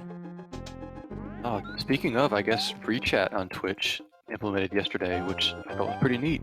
Yeah, I'm excited for that. I won't be able to take the chat out of my UI because I still store the stuff on YouTube, and that's a pretty big draw. But it'll certainly be useful, and it will be helpful for like channels that have a lot of moderation going on. Because I guess that the ReChat will, like, if a moderator deletes a comment when you watch the VOD, the comment is never there in the first place. It's just permanently gone. So What is the creator involved in that process? Does the you as the creator have to approve every single chat log before it goes up? not right now. My VODs aren't set up to use it at all yet, actually. They said that they have to collect the chat data for some number of weeks first before they can start applying them to VODs. So, like, my VOD from yesterday doesn't have a chat included in it except the one that I have built in. Yeah, I don't know if they're gonna, like, let you turn that on or off. I don't know why you wouldn't want to have it turned on. I don't know. I know that, you know, by using better TTV extensions and the like, that apparently it's about a week or so when they've always kept chat logs that those kind of extensions have pulled from. Yeah. I know they've kept them for a while, but I don't know if it's automatically implemented or how they've run that code. But I'm just glad it's there. I'd like to see more focus on chat persistence. It's one of the things I like about Discord, that if I'm signed out of it for a couple days and I sign back in, I can see everything everybody said. With Twitch, unless if you have some kind of external extension, you sign back into chat after hitting F5 and everything's gone, pretty much. That didn't work the way I wanted to. Guess that the physics on getting the Buzzy Beetle in there are a little tricky. Try that again. How's your Wednesday coming, Goomba? Or I guess Thursday now, right, sir? Your neck of Yeah. the woods. It's like 1 a.m. Alright. But I'm a creature of the night anyway, so... Yeah, I used to be a night owl when I was working.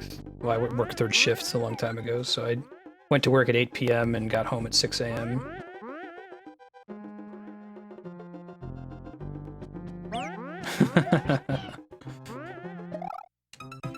I've never had to work night shift, but ever since pretty much as soon as I started studying at university. Just been sleeping in and staying up. I'm usually more productive at night. Best thing It's the about staying secret up to late is university. that some stores are like there's no traffic, and some of the places that stay open late are completely empty. I actually got addicted to going to Walmart or similar for grocery shopping at 3 in the morning and there being nobody actually there. have that over here. Like, You don't have like late the only open place grocery you can buy- stores? Nope. They have to close by, I don't know, 8 p.m. or something. What's this workers' only- rights bullshit in Europe? Yeah. Oh man, freedom land. The only place you can actually get snacks here tonight would be gas stations. Anything Can't else? get your is- bagel bites at 3 o'clock in the morning though. You gotta come to America. Yeah, Your you bagel want bites. 3 a.m. bagel bites. It's kind of what I miss about Japan as well. Just going to the convenience store late at night. Japanese convenience store is a huge deal, is what I've always heard. They have are. selection. They've got actual warm food. Oh, Depends on interesting. where you go, though. We have warm food in America too, but you don't want to touch it. It's the gas station hot dog. It has probably been there for ages. What's the Futurama joke? It's like I should have gotten the same PR guy as 1 hour hot dog. People will wait for something good. Oh, right on, Aegon. So you had been doing it from a different area. I wonder if there's a way to force the Buzzy Beetle to hit the maybe if you had two blocks there that both produced Yoshis. I don't know if that would be a problem if there ended up being 2 Yoshis there, just as a backup in case that happens. Okay. Let's try to not die this time.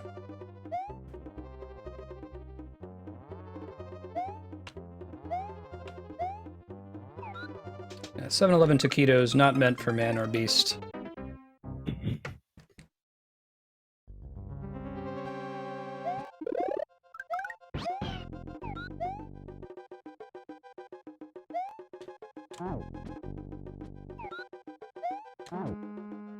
Dang it, Bobby. Try it again. Give me my last go and I'll sign in the Final Fantasy 14.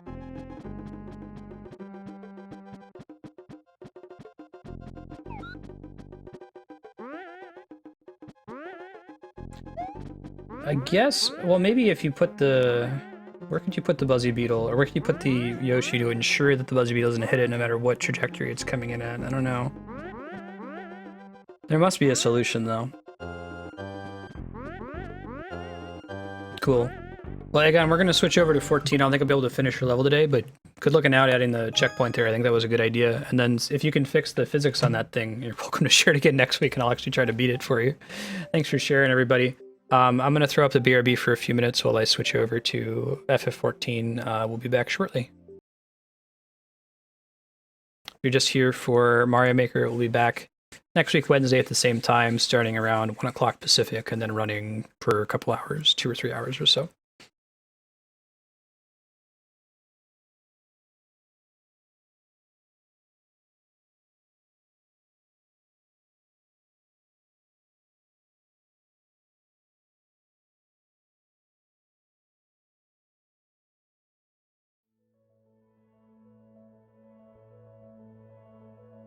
Give me 2 minutes. Be right back. Sure.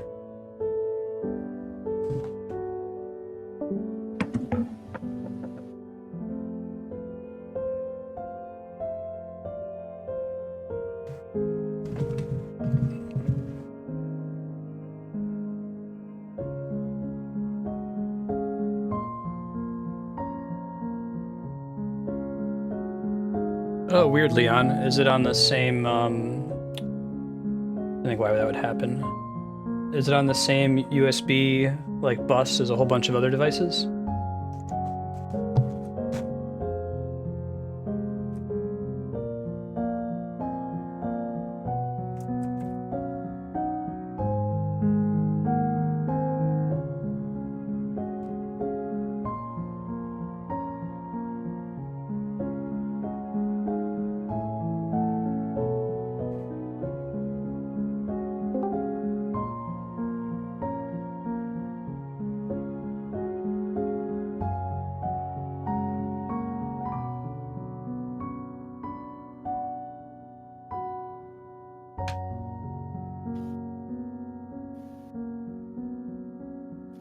Test. Yo yo. Cool. Huh.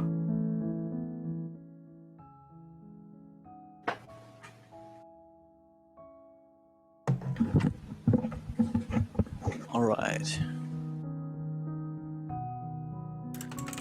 You guys in yet? About to be. I'm in. Hey Pax, you'll want to go to Foundation and teleport to the Forgotten Knight. And it's at the bottom floor. There's an NPC in there named Yolaine, and she'll sell you gear for your Centurio seals. Which will be more than enough to get you up to the high level. I will meet you there. Oh, yeah, and right Yeah. next to that, there's an NPC that sells you stuff to upgrade that gear. If you have seals remaining. Yeah. I would recommend at minimum buying one of the upgrade Doman whetstones so you can take Yeah, your for a weapon. I-170 weapon to an I-180 weapon. That's probably the biggest deal overall. And I think there are like 60 Centurio seals. The whetstones, I mean. That's right. Yeah, so I I just only went there to do it. I didn't have enough for an upgrade. I'd only had enough to get one piece, but the piece was enough to push me over to 170. Okay. Great.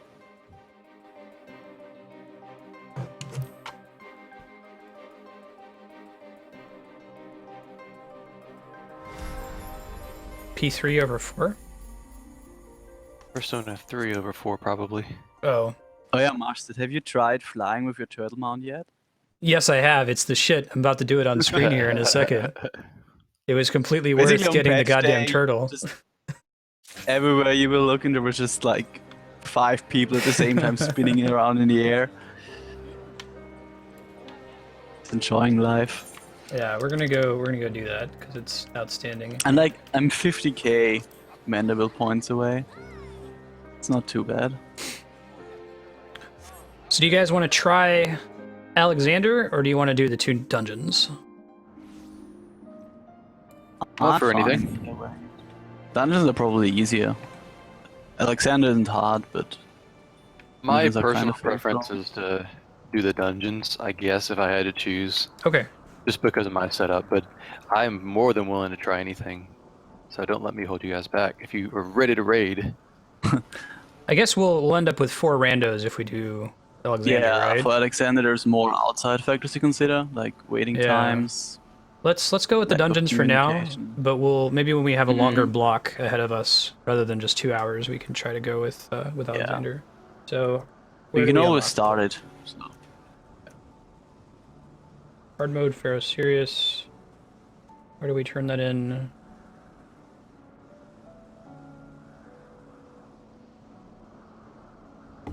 Arboretum.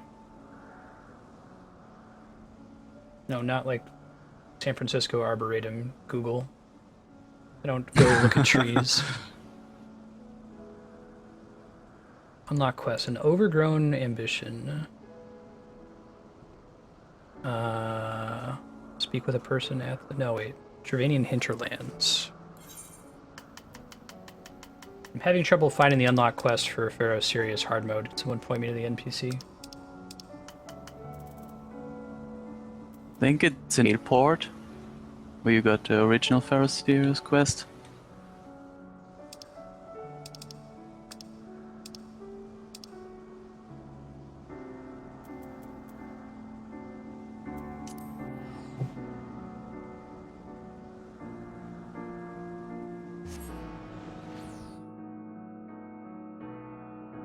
Oh, thank you, Propagable. The Mario Maker thing. Appreciate it. Who's got that whetstone, Flarewing? The Go NPC to- right next to where you buy Oh, stuff. okay. I'm typing it out to you right now, but I can just tell you. It's Ardelaine right next to you. Go to Exchange Advanced under her dialogue, and then get the Doman Whetstone for 60. She also has Doman Urushi and Raw Doman Urushi. Those are for the left side armor and the right side armor, respectively. Great items. You need And just they'll take any 170 to a 180. yeah. The Doman Urushi takes any 170 left side armor to a 180. One Raw Doman Urushi takes any right side 170 to a With 180. the exception of belts. Plus Yeah, your left little side. old crappy belt, also, just to save you some gil. You only need one Doman Whetstone for the weapon. And you upgrade them in Idilsha. Yeah, we can go there There's- when you're ready. I think she wants me to do a quest first, unfortunately. Best. Oh, I think I did it's that, just but I don't looking at the remember hunt if board. Yeah. oh yeah. Oh. Fine. Oh, you're getting the hunt board out here, probably. I thought I already had the hunt board. You get, as you gain levels, there's 2 or 3 levels of hunt board to look at, I think. I guess we never finished getting flying in Duravian Hinterlands. Do we need to use flying to get to Arboretum? Do you? The place you actually need flying is I think. Let's see. I think I can see the dungeon here, so I think we should be fine. So the quest for Arboretum is in, you go to Idleshire and you exit out of the southwest exit. See it on your map. Kami has a good point about respecking and getting your strength gear, divided gear. Oh, I'm already all of it. Okay, I was all strength and I had to respec for 250 company seals as a tank. Yeah, I'm all Yeah, of no, it. And It was a good day for me. I gained like free HP for no strength loss. I was happy. want everything better for this one. Yeah, I'm all of it for the things that I have access to.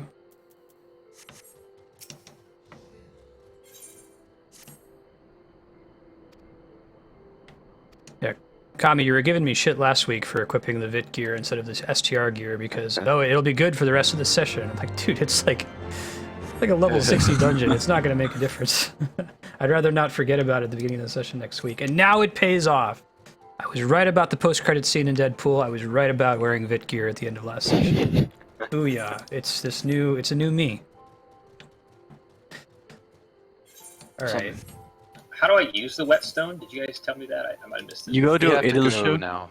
Oh, Yeah. I have to go to something. Okay. Yep. So teleport into Idleshire with me, and I'll run to the NPC that does it for you. And conveniently, that's where we need to go for the dungeon anyway. So take him out to the southwest exit after that. Clearing. Will do. Yeah, you can totally just walk there. Although sometime off stream, I'll have to finish getting flying here.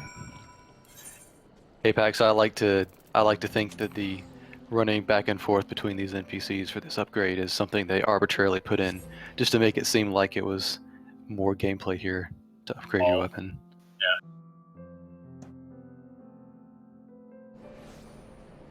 I think the other one we have to be in Laminsa Lower Decks. Fortunately, they made aggro better, I guess, for the tank classes with this patch. I was looking at the patch notes. For a little bit better at generating enmity.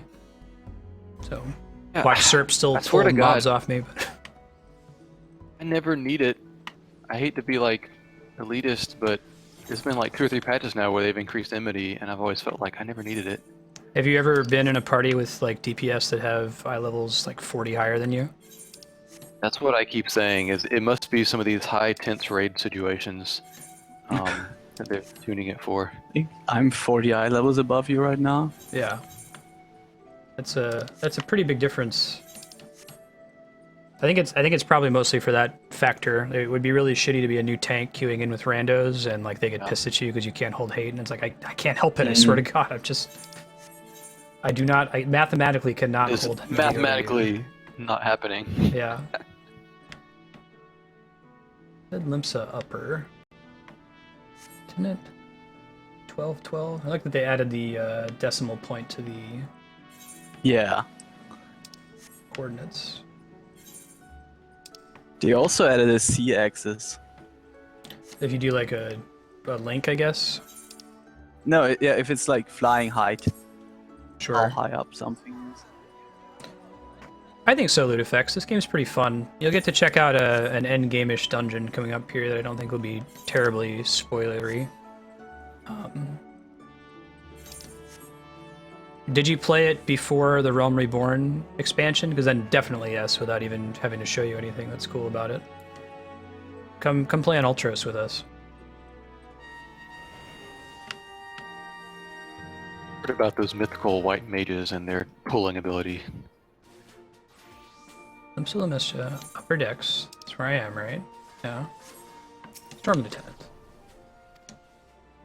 Doesn't give me a quest. Previous quest? Why so serious?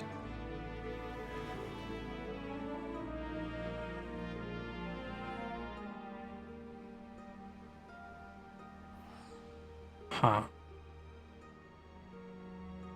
Yeah, I think that was just like a mini quest in between getting, like after you finish Pharaohs for the first time, Mm-hmm. you gotta do that airport or something, and then Yeah. you get the next quest. Not sure. I remember them being called Why So Serious and Serious Business, so I remember. Ultros is the one. Ludifex is the dude who I met on the plane on the way to PAX last year. Really good guy. Check out his channel.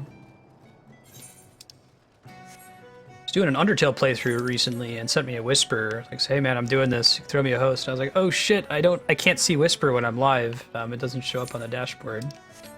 I missed out on it. Do you have a VOD for that, Ludifex, your Undertale playthrough? Diamonda at 2626. There she is. Why so serious? There's bizarre interstitial quest of talk to a person and then take 3 steps and talk to a person and you turn it in. Square, I'm telling you guys, in Japan they don't like dungeons and like Final Fantasy nostalgia. They like shearing sheep and collecting honey. Exactly. And the paycheck of Michael J. Christopher Fox. Translate more dialogue. Yeah.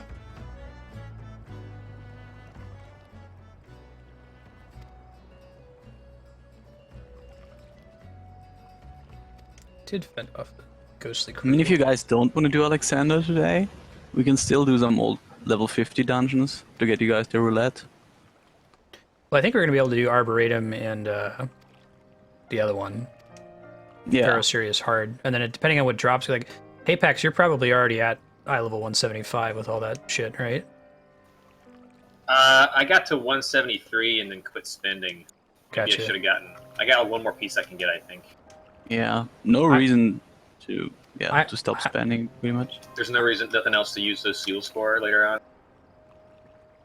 Or you can just get more. So.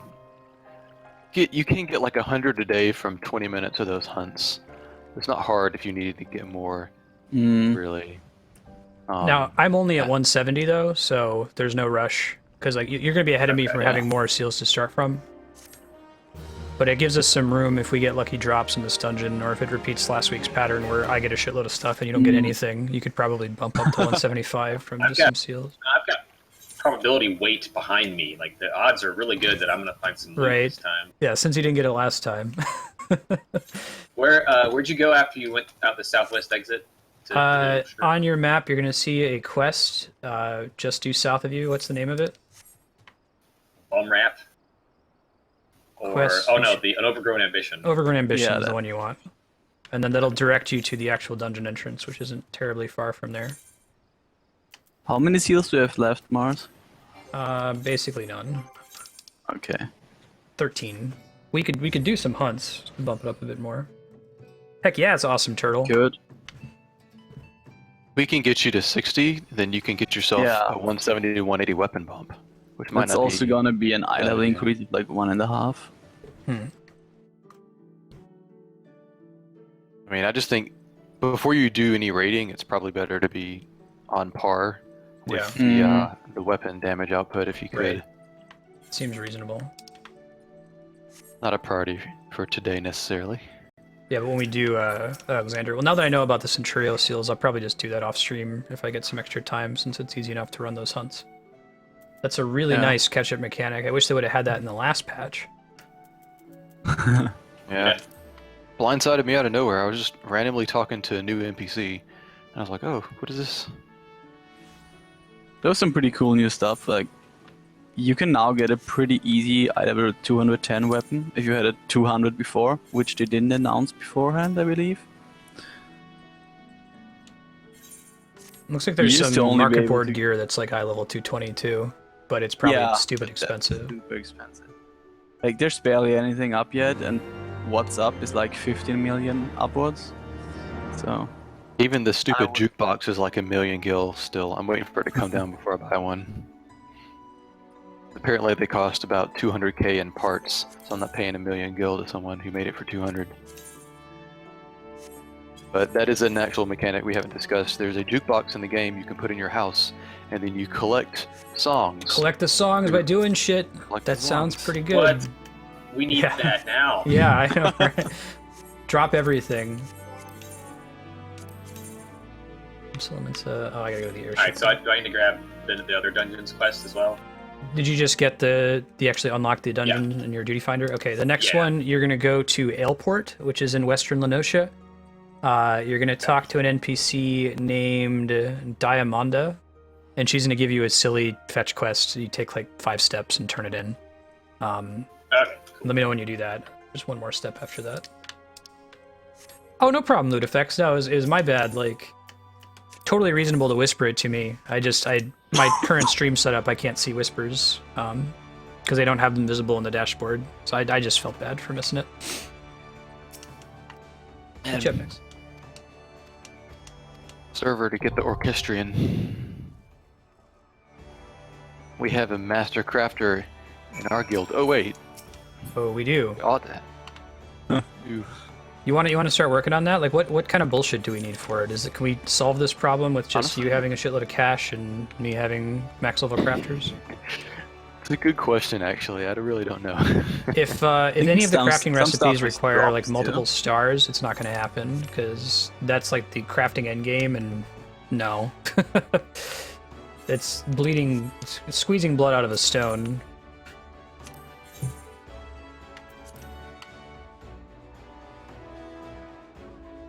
Specialist carpenter, I could swing that, but if it requires stars or anything beyond just the basic level 60 gear, then we would have to buy one.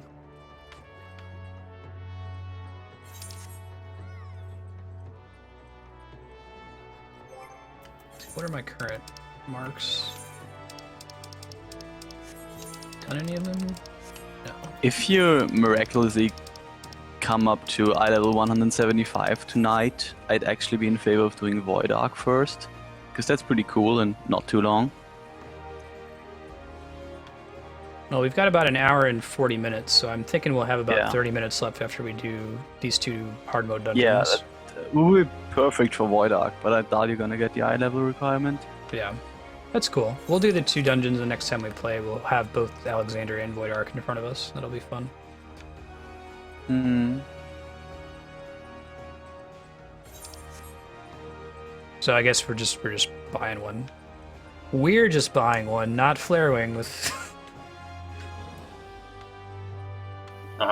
We can all team up. I was looking for any new deals to exploit with the new patch drop, but a lot of this stuff that got added is actually for crafters, and it's kind of outside of my wheelhouse, unfortunately. There's some cool like level 1, just plain old clothes that anybody can wear for any gear character, any level. They look pretty cool, and it kind of addresses a basic need in the game for dress up without having to get any requirements for it. So those are selling for like 200k on our server already. No, They're just like level 1 clothes. we're not going to invite Serp, Darkstar. Sorry, Serp. Bye. No. Yes, we'll invite Serp. See you tomorrow. Yeah. I think Bye bye. Apex, you actually have to send the invite. He's in the free company though. Oh, yeah. All right, I did that step. What's the last thing? Oh, go to Lenosha and teleport to the aft castle. Or not Lenosha, I'm sorry. Go to Limsa Lominsa, just like to the main aetheryte crystal, and then take the crystal to the aft castle. And you're going to go to the Maelstrom Guild house, which is over to the east. You're going to talk to an NPC named... Something silly.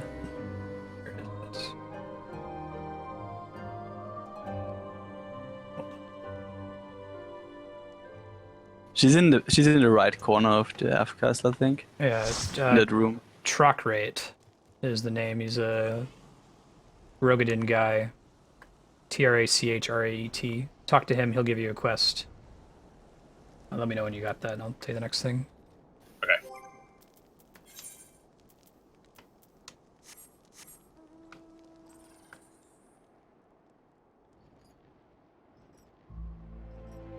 I just checked that out a second ago, Darkstar. They look pretty cool, honestly. I was poo-pooing them the other day, but I would like to have one of those if it doesn't cost 1 billion gil.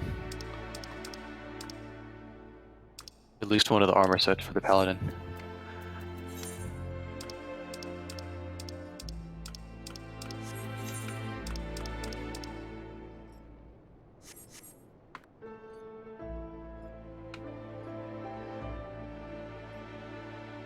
No, I can repair my gear at whim.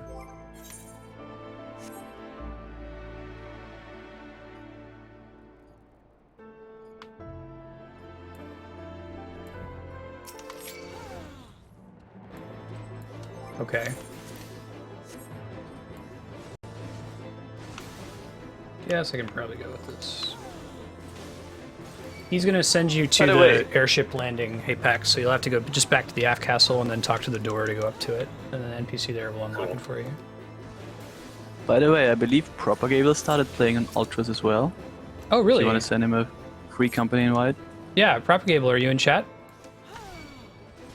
I think I gave you the power to add free company folks too as well, Serp, if you see somebody in the server. Oh, okay. Alright. We gotta get Aki as well. Aki, I don't know if you're around. I've been trying to line up with when you're signed in. Cool, are you signed in now, Propagable? I can throw you an invite.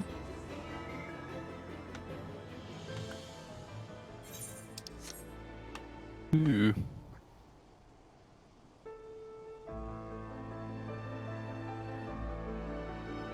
All 21 million. That's about what I have right now, Darkstar. I don't know if I want to spend it on aesthetics. Dark matter. Well,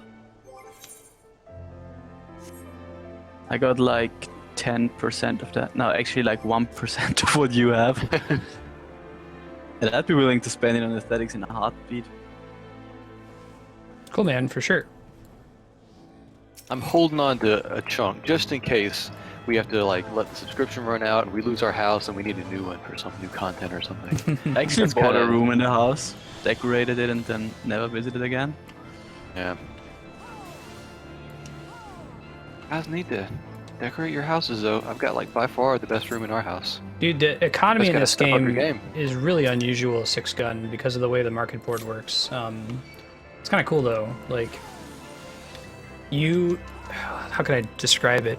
If you're listing an item, you have to specify the stack size of the item, and people can't buy a part of the stack. So if you want to sell, I don't know, 99 copper ore, if you put 99 copper ore onto the market board, then people have to buy all 99 of them. They can't say they only want to buy one of the 99.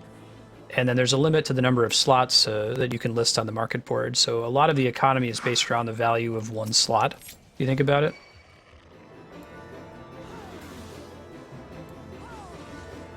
Fun story regarding that. When I was browsing the market board 2 weeks ago, I decided to buy 3 pots of dye. And I lost a huge chunk of money, and it wasn't until 3 days later that I figured out that I didn't buy 3 pots. I bought 3 stacks of 99 pots each. But, Right. so if Doesn't someone apply. needs me to paint their fence or something, I'm your guy. Dye guy. No, I think they added the ability to dye furniture in this patch or something. Really? Maybe we could dye our whole house pink or something. The inside. White in this case. Oh god. I think I can add him as a friend though, Darkseer, so I can catch him next time. Do you have the second dungeon unlocked, Apex? Yeah, good. Okay, you guys ready? Yeah. What am I gonna do? Let's do it. Arbor. Which one's I cooler? like- We'll do that one second. I think I like the Arboretum. Do I Ferrosin. think it's cooler. Oh, Apex, you have to do it. Ferrosuri is hard. Hang on. Yeah. Let me change the monk. Go, go, go. I Okay, really, already. really like the new combat UI. Oh, that works too.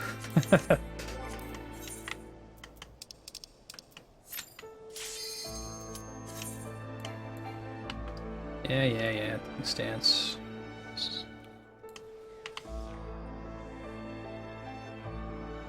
So, have you been spoiled on what new dungeons they added in this patch? Apart Nope. from the trial? Okay. Excited for it. So I read an article that there's this Australian band that's pissed off because Square is stealing their music for a boss theme, but I didn't want to read the article because I was worried the boss was a spoiler. Yeah. The boss is kind of. But is that a real thing? Like, is it the same song? You guys know? I have it. Supposedly it's a tribute. I haven't actually listened to it, but in comparison, but it's not a fan. It's a band that I've never heard of before because they haven't been relevant in like 20 years. But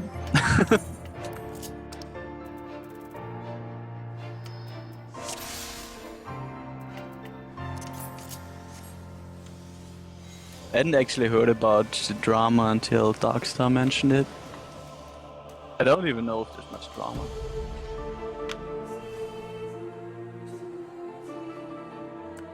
How much I like this song. Well, they had to reuse this song. Which they did. See, this is the one where they wanted him to add more to it, so he did. Yeah. I saw like a Oh, I'm little just laser now- ball over here earlier. Let me know if it shows up and tries to kill us. New cooldown UI is the best. Yeah, this is interesting. I'd heard about it, but I forgot it was added. It looks so slick. It's one of the big draws for Final Fantasy 14 to me, is a really slick UI. What are these circles? Where do these circles come from? Okay, look out for the pipe. So it's been a while since we played Final Fantasy 14. What's the orange shit again? Is that evil radioactive crystal bullshit from Cataclysm or whatever? The corrupted crystals. Right. Destroys your gear with Dark Souls, but I forgot Final Fantasy.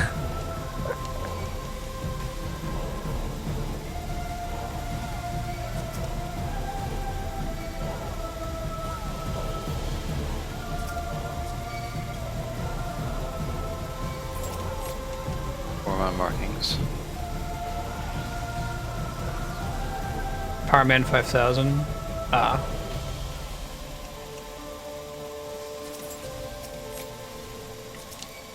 I'll start marking them again here after this fight.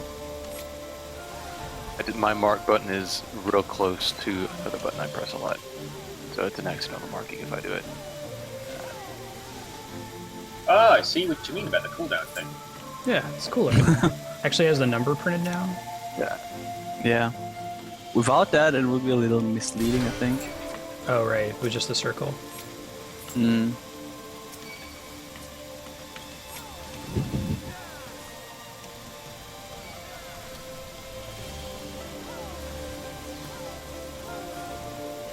We can also queue together now, finally, for anything.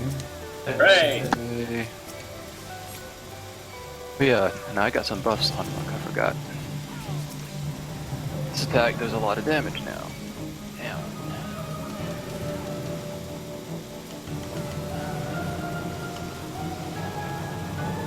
Sorry, I can't pull it off you. I'll be trying to hit him in No, it's number fine. order. He's not doing a lot of damage. I'm just frustrated because I'm running out of TP so fast. Like, I know supposedly 3 is the magic number where AoE starts making sense, but I just hate having no TP Yeah. before the enemies are anywhere close to that. Invigorate? I forgot what class gives you. Yeah, I've got that, but it's on a, what, 2-minute cooldown. Ah. If you ever battle. Old as a monk, I have an ability that I can use anytime I want, pretty much, and I have Invigorate. So Well, look at you. just look at me. And I have the highest DPS if I was good enough. I mean, monk is just a class to play as usual.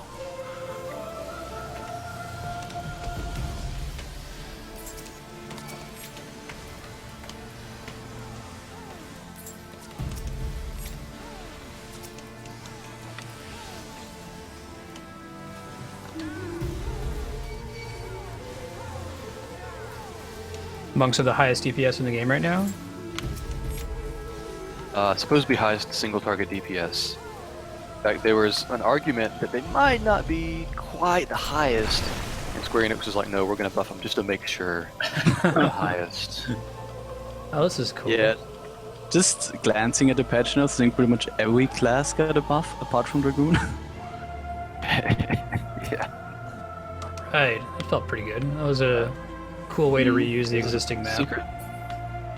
Yeah, to those of you who haven't played a lot of Final Fantasy XIV, they do hard modes of dungeons, and it's not just like, hey, it's the dungeon again, but with the enemies all have more stats. Like, they completely change everything about the dungeon. All the enemies are different. Often the layout is a little bit different. They just kind of get to reuse the map assets. You guys ready? Yeah. Yeah. Do it. What was the end boss in this one, Ryan? This was In the original Siren. Siren. version? That's right. There's a bunch of little animals. Cute little animals. What are they doing? They seem friendly. I bet something bad happens when they get to other spiders too. Yeah. Not so friendly. They're probably going to get corrupted by, like, evil mojo and turn into ads that we have to fight, given what we've seen. The from these ball. missions. Yeah, it's targeting me. I've got a debuff. Can you see what it says? You're a prey. An enemy you wander near will become marked in your stead. Give it to one of them. Okay, sure. Turn one of them That's into its our prey. fight. I see, that's cool. And then we get a little corruption. Because when they die, they turn into that. That's a cool mechanic. Don't stand in front of the corruptions. Looks like we're gonna get 2 of them now. Yeah, go stand near another baby. You've got prey activated. Into mechanics.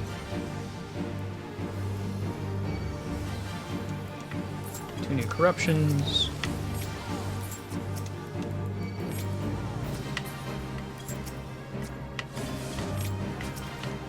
Try to pull him out of that. Hold on. Get him out of this poison in general. Give me 1 second here.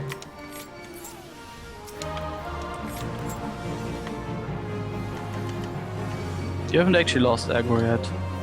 That's good. Thanks. It helps when we're all attacking the same target. Oh yeah.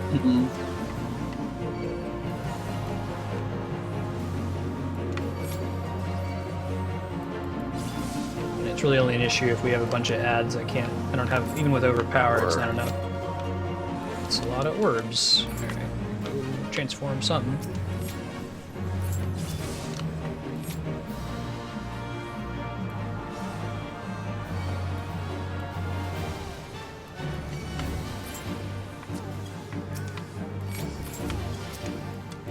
They're all going for poor Hapax. Working out. Oh! A lot of dudes. That sounds like a boss I just fought in Bloodborne. I want to get him out of the poison. Hold up. Doing on limit break. Almost.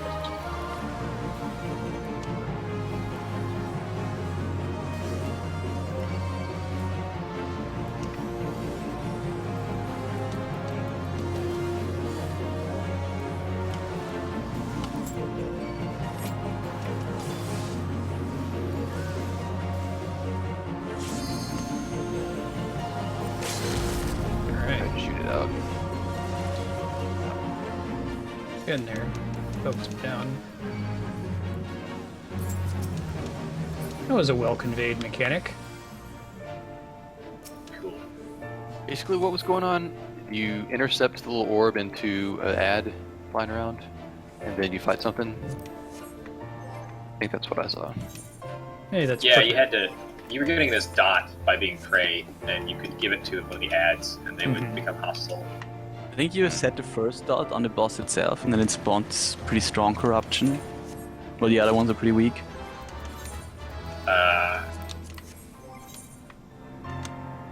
Alright, that bumps me up to 173.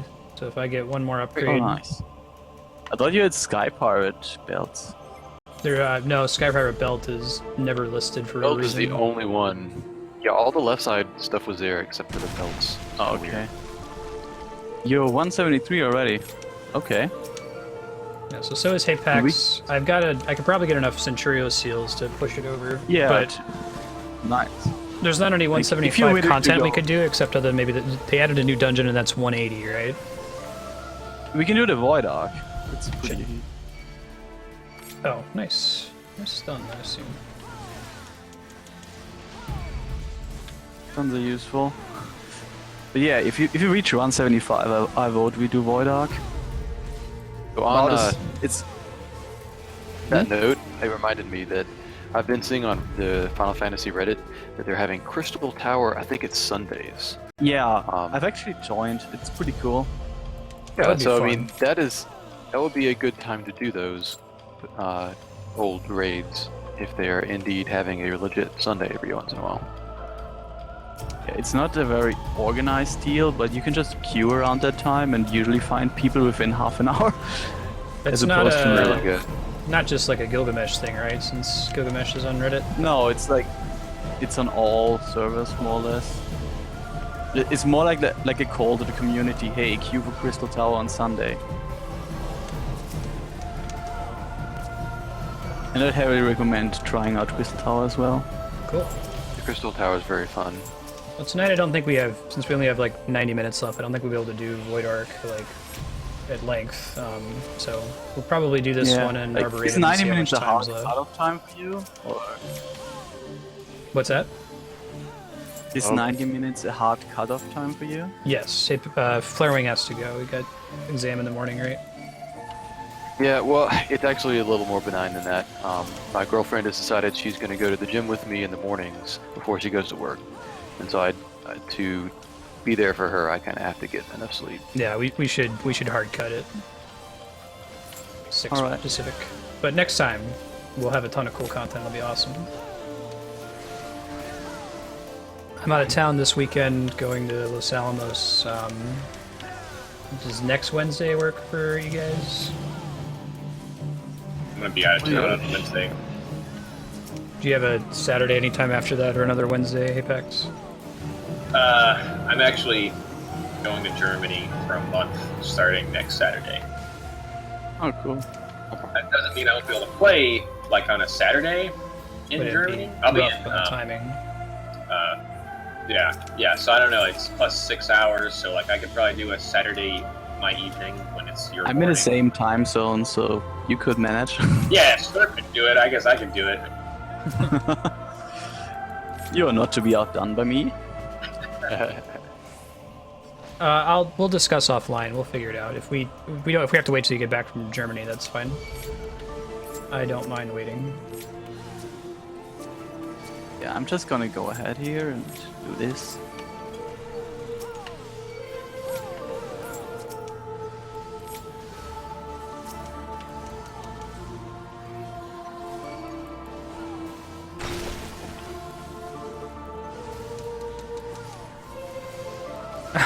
Yeah, I hear that, prop. I think if you hard refresh, you can do that, right? On Twitch, you can like control F5, I think it is, in order to catch up to whatever's actually live or closer to live. Granted, he can't hear me if he's actually behind.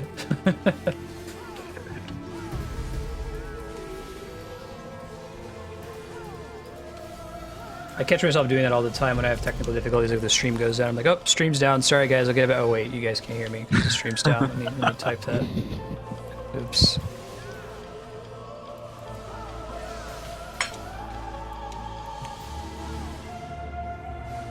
Do you find yourself narrating other things, like you go to the bathroom and like, oh, we're out of soap, guys. I gotta get some more soap, toilet paper. The biggest problem is it's really hard for Andrew and I to remember what we've told people, because I'll say it on stream like 4 or 5 times and not remember like who all was there at the time. Like, oh yeah, you know, Andrea has a new job. Like, we're moving to Los Alamos. Do you ever pick up the phone and then just go, hey guys, I'm Marstead. If you're new here, I'm trying to beat every awesome game on Twitch. I try not to say that offline.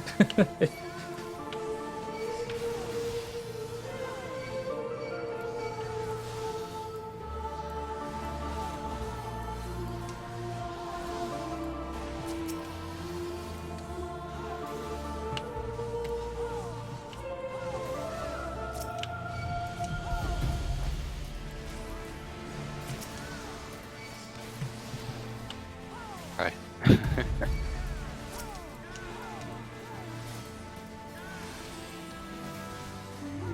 So I'm not going to be using Fell Cleave. Oh, actually, it's not worth it. We're doing fine in this dungeon. I'm not too worried about it right now. Good. Is Candlekeep Key.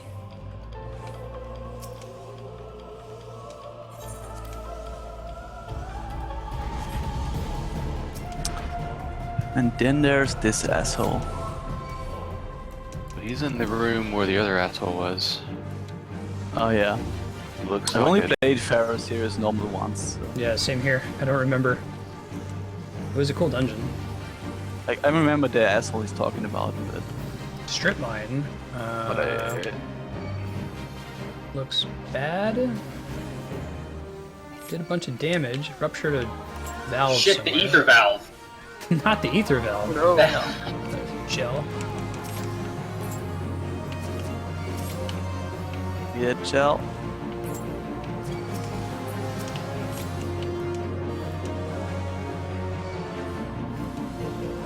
Oh, I see. That's cool.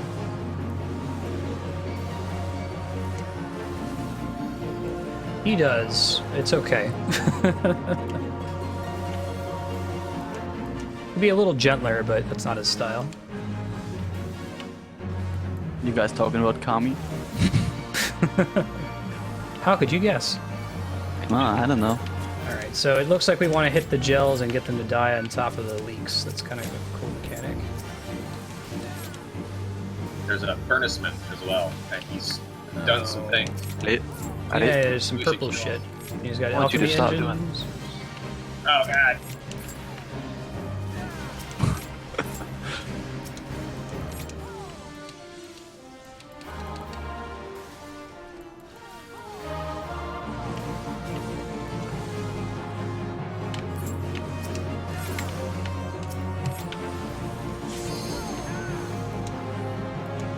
Rue user.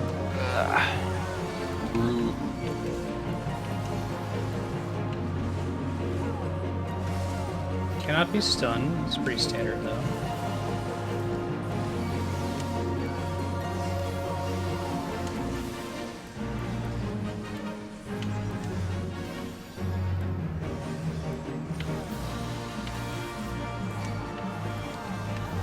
Should be getting another slime here soon.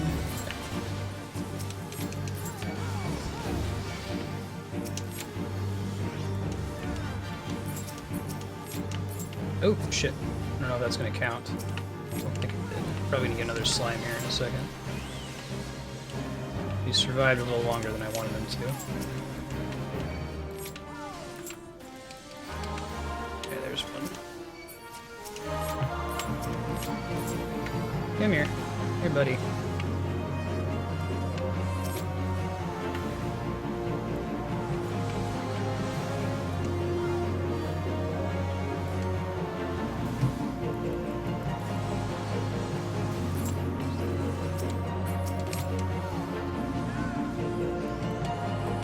Don't need to worry about that one.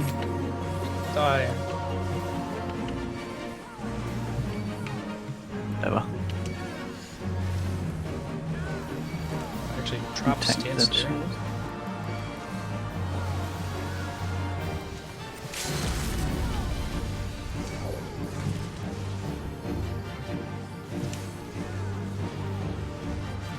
percent and no percent.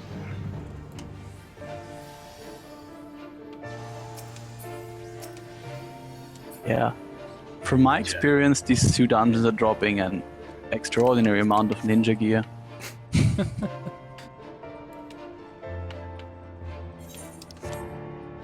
Got a drop in front of us again. Oh, is that is correct? there? Was the Oh, chest over here, sure. or is it? No, you're right. Oh yeah. Yeah, I see it now. I didn't even notice. Good looking now.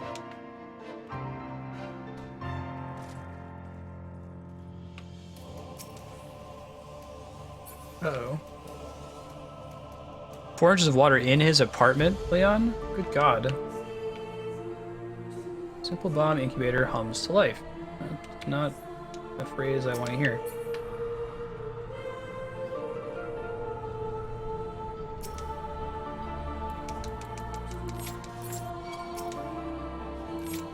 Yeah, see, there you go.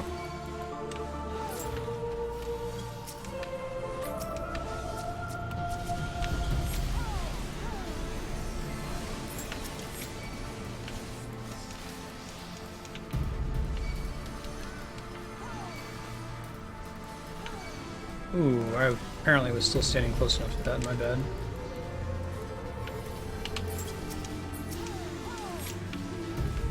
This guy off you, hold on. Okay. Like at this point, I've almost as much health as you, so I can survive for quite a while. Yeah, but I think you take more damage per hit, so it's Yeah. more healing required for Apex. Yeah, you can manage. Yeah, if I'm doing my job right, I'm not even healing you guys most of the time anyway. Doing damage. If you get pretty low, that's what happens. That I really love that flowchart. It's really true. I didn't appreciate how true it was until I played Arcanist for a while.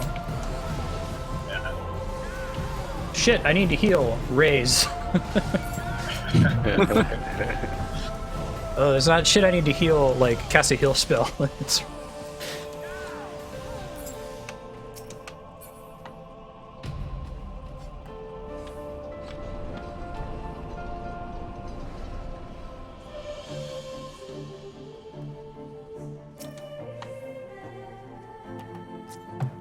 Oh, a little living rock. That's cool.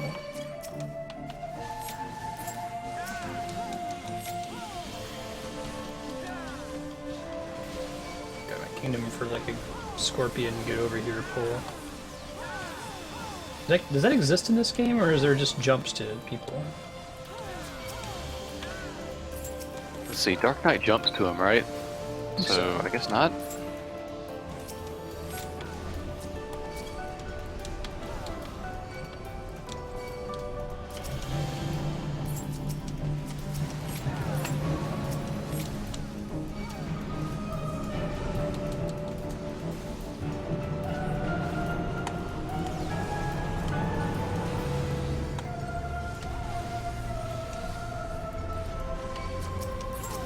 I think he does that. Oh, never mind. I'm not focusing aggro on him at the moment. Got the beadsman as number 2. Oh yeah, sorry. No I'm problem. just used to focusing down the big guys first. The visual threat they represent.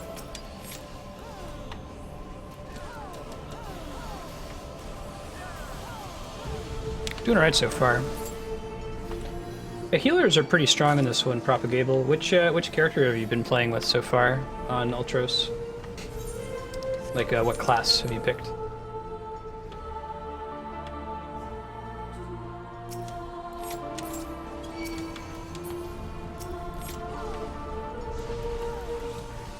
Oh, weird. It's turned purple? Attacking the wall over there? Hmm.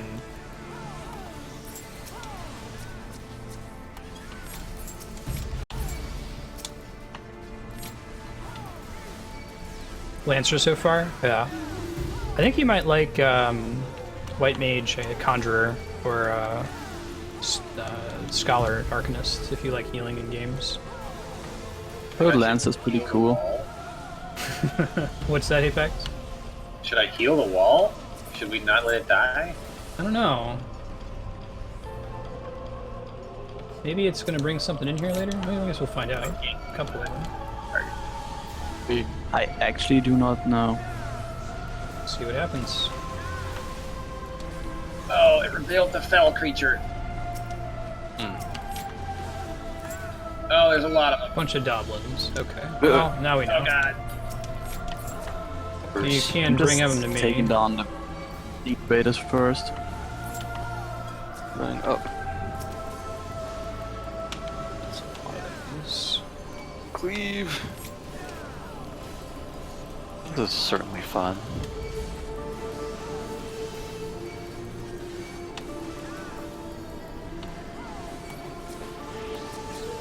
Free time.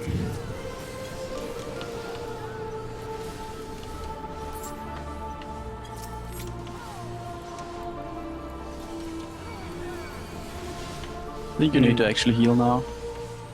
I was the healing. whole time.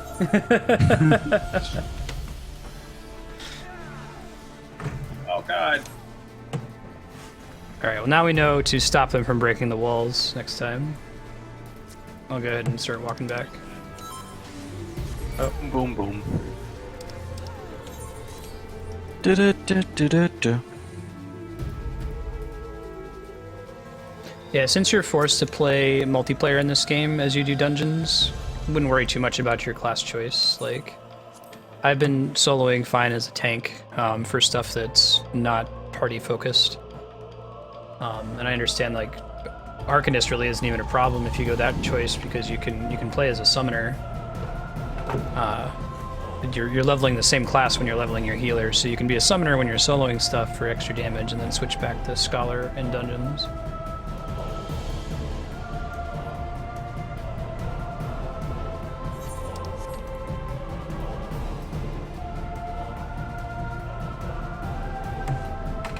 No, he was healing. We just had like 12 mobs on us. I wasn't saying anything, but if we would have survived that, that would have been so epic. Like, all of my cooldowns were being blown, the fairy was doing shit. You guys didn't even know. Didn't even know. I was like, oh, okay. You start healing now, like, you motherfucker. No, but yeah, Kami, this same here. It's just whenever I've done this dungeon, we just ran around, killed the incubators, and then AoE'd everyone to death. Okay. Gonna pull these 4 safely away. Incubators stay dead, right? Looks like it. I don't think anything really Okay. respawns appreciably in this game.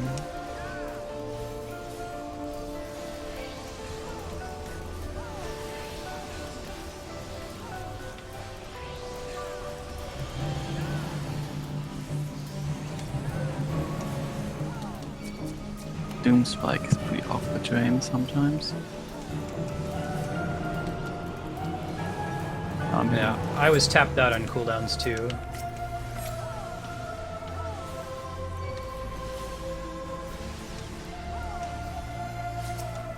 Yeah, it's nice. They make it pretty easy for you to... I think it would be tough outside of bosses to zone into one of these pug dungeons and just not be able to complete it, with a couple exceptions. As long as you have 2 people who are generally competent, a 3rd person who's kind of competent, and a 4th person who's just garbage, I think you can still beat most dungeons with that setup. Honestly, that's some of my favorite times has been when I'm the only experienced person in a party of complete people I've never met before, running a dungeon for the first time. And learning it as you Hearing go and and- explaining it. Yeah, Yeah, I agree. That's always a lots lot of of fun. it's more fun to take an incompetent group and have them learn competence than it is to take an already competent group when you're running dungeons of this type. If you're raiding, that's banging your head against a wall. But Yeah, Propagate, well, that's Some raids at least. the glory of this game is you can level every single class to max level on the same character. You don't have to make an alt. There's actually good benefits for doing that because you can reuse a lot of the same gear. You don't have to do a lot of the quests over again.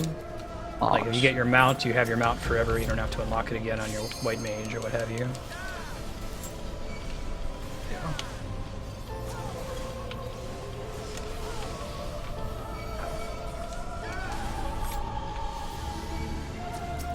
Gonna think I have something out there that's labeled as target 1, then it's defaulting to 2 now. Okay. Eh.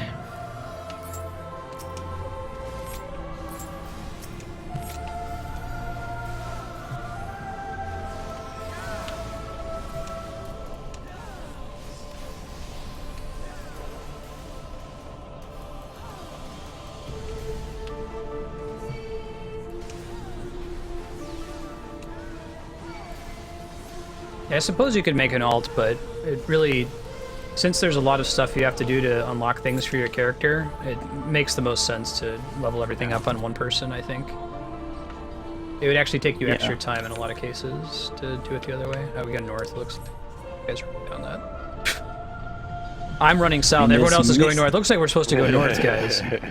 Yeah, about that.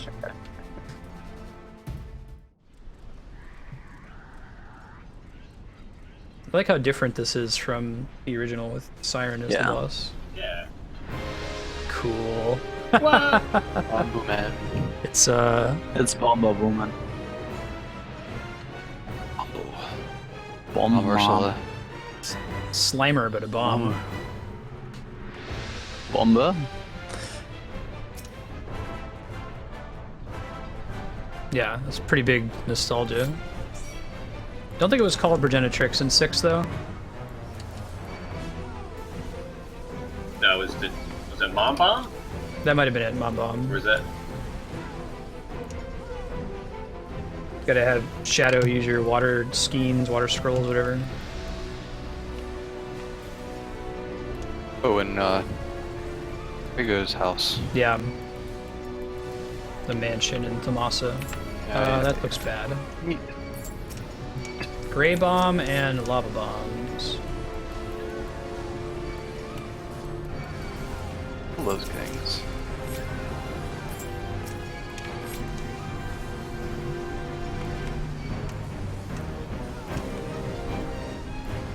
This is HP quick. Is there something else in this fight? Just gotta say, I really like the boss theme, like the general one. Yeah. I've heard it so much, but it still doesn't get old. My favorite theme in this is hard to miss, the Fate boss theme.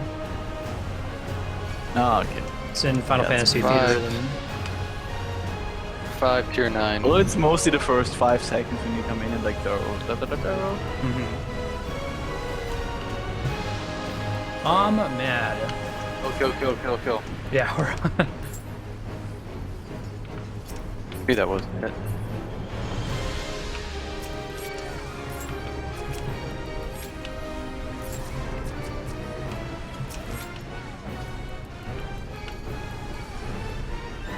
Oh shit.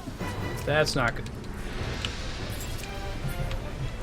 It's our first time actually seeing that mechanic in this game, right? Shit. They don't actually get bigger in most of the fights like they do in every other Final Fantasy.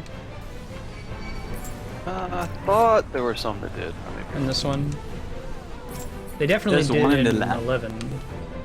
I remember there being one in the Lancer quest, but like really low level stuff. Now that you mention it. Cool. There's that little indicator now that tells you if you have auto attack turned on as well. That's helpful. There's not enough player feedback for that before.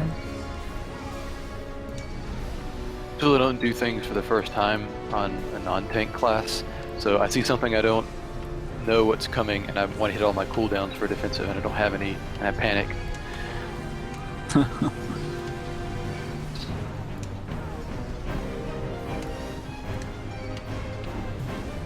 He's just speeding around. Yes. Yikes.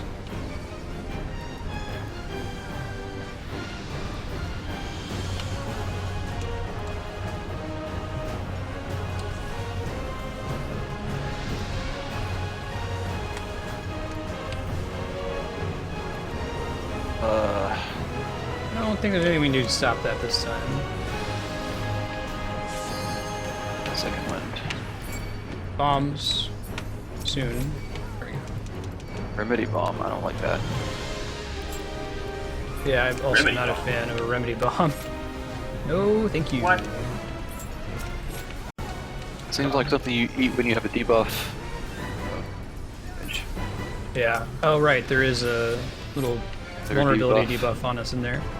And it blew up without Yeah. it clearing our debuffs. Okay. Next time it spawns, Gadget. Hey, Christian. How you doing?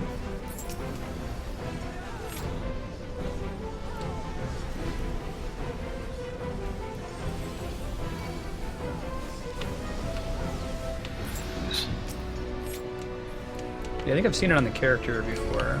Try to have the remedy bomb blow up near us, maybe. Yeah. Looks like it wants to get close to these guys. Oops. Crap. Oh crap. Oh crap. That did not work. That did not do what we wanted it to did do. not work. Yeah. Okay. That did the opposite. Well, now we know. Oh, I'm the only one still alive. All right. Lessons learned. Lessons learned.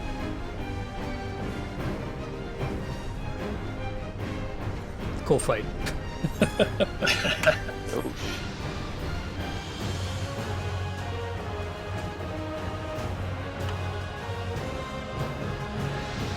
Round 2. Yeah, so I think we might have just enough time for Arboretum, and then we'll probably end up calling it for the night. Next time, though, maybe in a couple months when we can get everybody together again, we'll be set to do Alexander and Void Arc, excuse me.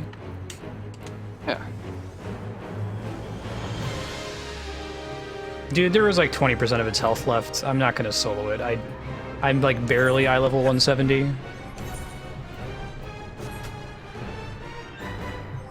Buy some. I see.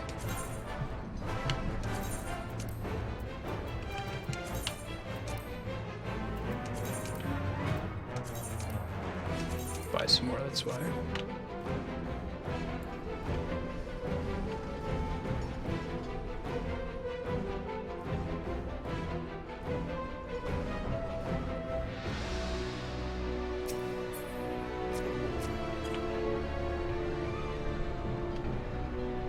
Okay. I'll take your word for it.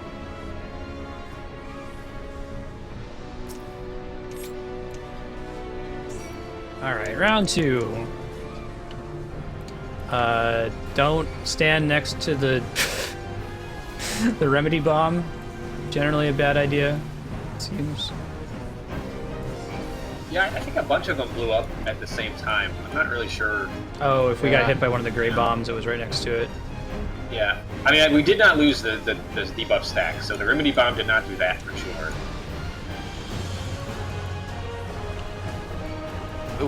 Its health was going down fairly slow, I saw. I wasn't really sure what cause and effect happened. I think we should probably Gray kill bombs the would gray be bombs good. first, because they get Yeah. big and are nasty. The lava bombs, whatever. Go ahead and kill them. Okay. Stand on their AoE.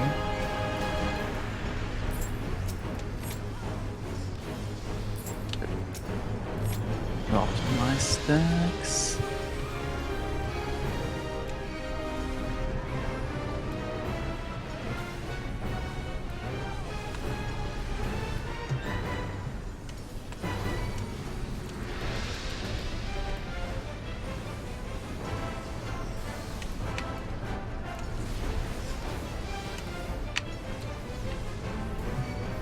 Okay. Die. You just die. Yeah, she does say mom mad, so I think they're referencing back to Yeah. Big Mom Bomb. That's cool. Gray bombs first, if possible. Hmm.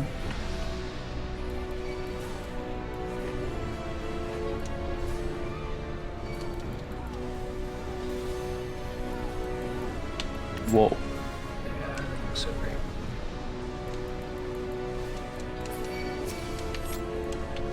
Shit, there's still another one back there. It's getting bigger.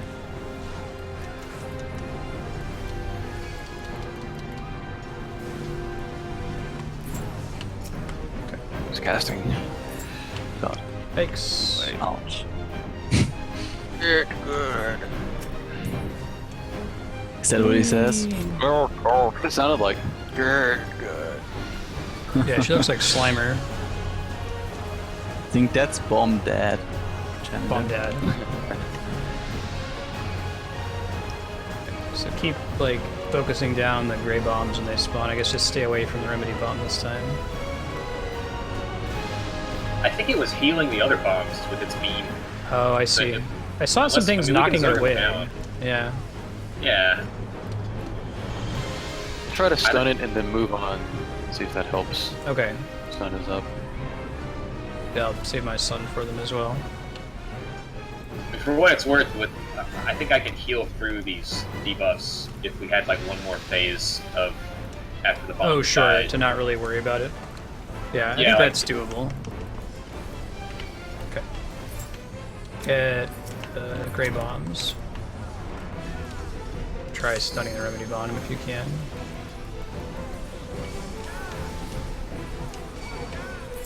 I don't remember how the remedy bomb died last. It just dies when the gray bombs die.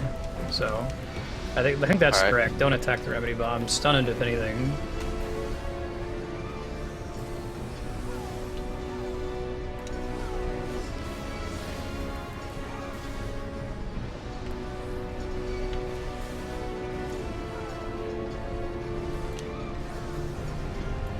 Some more ads after this, I assume.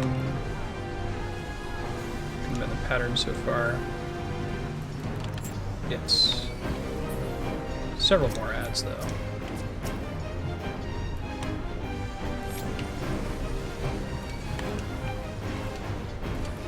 Got remedy bomb coming on the left here. Battle litany. Oh god, I think it makes them blow up, maybe. Oh, Jesus! Yeah, That was- remedy bomb. That was the remedy bomb on the left-hand one, I think. Yeah. I saw them Yeah, both that do was a a dome. huge explosion. See, I'm not 100% sure how this fight works myself. Like, what the remedy bombs do. That's I'm only, beautiful. Let's figure it out then. So I kicked basically it. always been just focused on the gray bombs, and that's about it. You're able to kick him I back. kicked a remedy bomb. No, well, I kicked it and he immediately jumped to his target and then disappeared. And I don't know if it was because he reached the range and then he jumped at the same time I kicked him, or if the kick pushed him. into Is him. kick a knockback? Kick is my stun. Sorry, I'm using wild terminology. So yeah, I would recommend just ignoring memory bombs altogether. Okay. Hey, Shine Brighter. Thanks for the follow. It's good to have you. And just focusing know down how- the gray bombs as quickly. We died at exactly the same point in the fight. But I just couldn't tell if the remedy bomb is what blew up or if it was the. I see that the remedy bombs, when they get close to the gray bombs, like a link appears between them.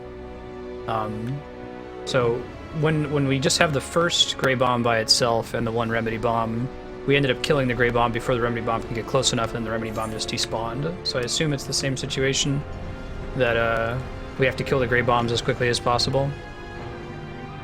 Yeah. So I saw Well- two in that phase, one on the left and the right. Do you guys want to focus on one first? Left or right? All right, let's just focus on the one that spawns closer to me first, I guess. Well, Okay. yeah, let's just do that, and then we'll run over to the other one. I don't know if there's anything we can do about the other remedy bomb, but if we all focus it down right as it spawns, whatever you do, don't be fighting the boss when the bombs spawn. All right. I mean, honestly, if only one of those remedy bombs blew up, I think we would have been fine. It was both of them that killed us. Okay, so if we focus So down even the if one we that spawns zerg right one by down- me, sure. Yeah. Okay. And again, it's zerging down the gray bomb, not because the remedy bomb I don't think we can actually Yeah. appreciably damage, right? This is a cool fight because it's teaching you about the gray Oh, we bomb versus can, the lava but- bomb early on.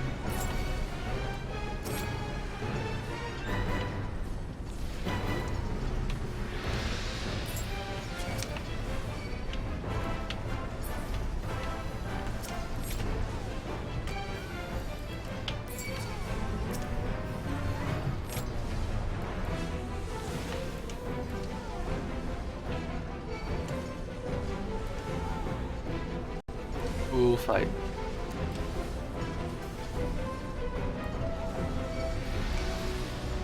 Yeah, actually, I had a stance issue. My macro is supposed to switch when I do a stance, like replace my skills on my bar. So, for whatever reason, it didn't actually do the skill replace, and I was confused for a minute. We're fine now, though.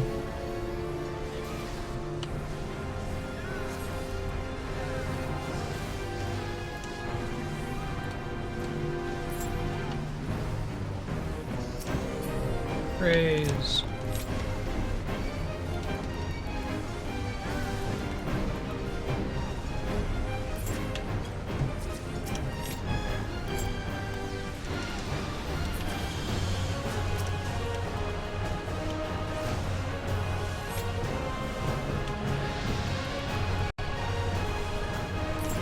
They're definitely completely immune to stun.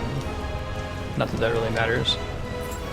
You mean the gray bombs or the remedy bombs? The Grey Bombs. Alright, third time's a charm. Always. Blue Flame? Blue flame.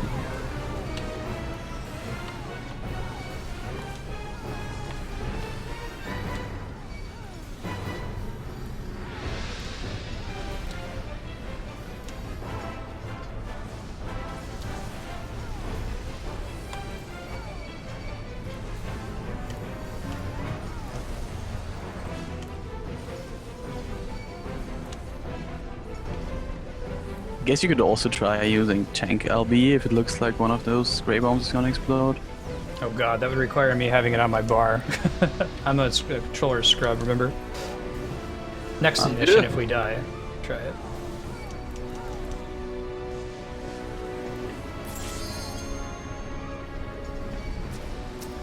I guess I could like quickly scroll into the meter for it. Like this one over here. Grey Bomb. While we are relatively safe, does the Remedy Bomb have like a status effect on it if you click on it at all? No. Look for it. I'm looking for that kind of thing now. I think it gets bigger and bigger the closer the Remedy Bomb gets to it, and then it gives us a fire resistance debuff when it blows up. Because we didn't actually kill the Grey Bomb that time, the Remedy Bomb made it to it. So yeah, I think you're right. Let's just focus down the one that spawns close to me, and let the other one blow up, and pop some cooldowns beforehand. You can always try to get the second one too. You can use a Limit Break. Right, Limit Break the one that spawns, like when it comes up here in a second. The Grey Bomb over by me, it's going to spawn back by me.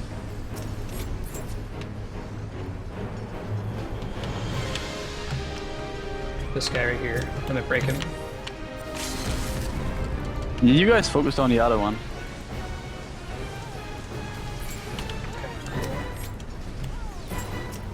Let me see if we can stun this guy. Yeah. Yeah, okay, you could just go to hit her. You just hit him and it knocks him back? Oh, that's cool. Yeah, I can even throw a tomahawk at them and knock them back. So we got to keep them knocked back to finish off the bomb without it blowing up. That's cool. I think the closer it is, it slowly makes the bomb bigger and bigger until it explodes. Okay, that's cool.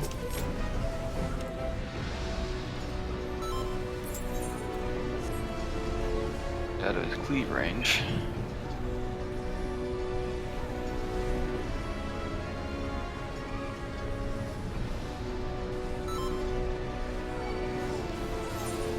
Thank you.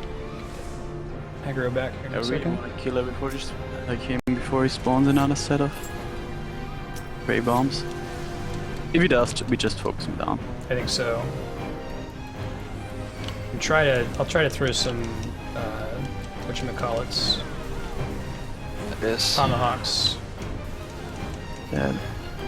Good. Nice. That was a really fun fight. Yay. Rock and roll. The blob. Bomb bomb. Da da da da.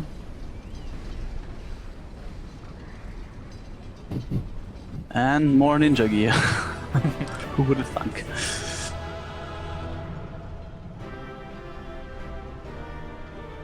Got a shit ton of Good enough esoteric time for one more though. dungeon. Yeah. Yeah, I think we can do Arboretum and then call it from there.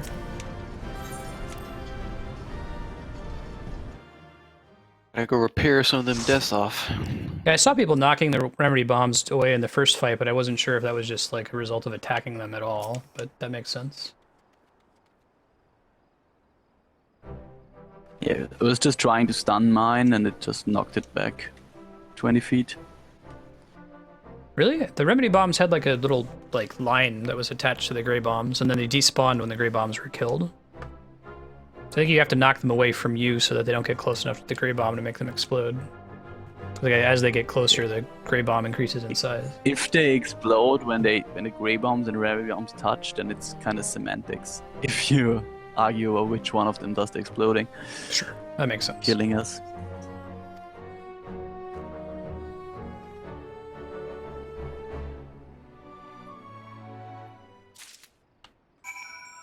All right, you guys ready for the next one? Yeah. Turning in this Check quest. Yeah, let me turn this. Oh, I've got a card. Yay. Progenitrix. Oh, had you not done that one before, Flarewing? I'm new to these two. Oh, beautiful. Oh, cool. That's really Nice. cool. Okay. All right. Oh, you fooled me, man. Oh man, no, that's why the DPS was poor. I only had one DPS for a change.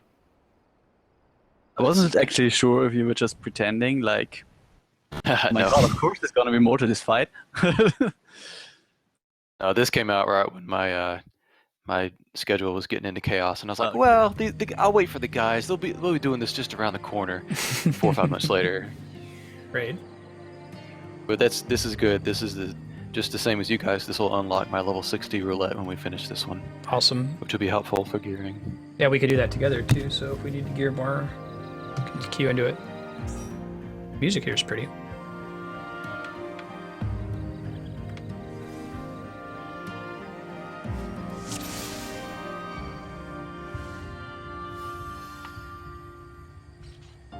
Ah, okay, that makes sense, Kami. So normally it would have been my job to go chase down the remedy bombs, to keep them away from y'all.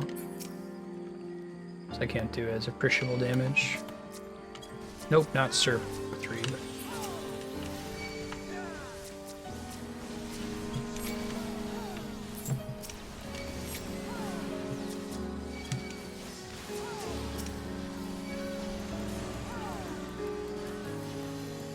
That shows how much I know about the dungeon I've run. 6 times already. Oh, So there's That's always what been, happens. I kill the gray bombs and that's it.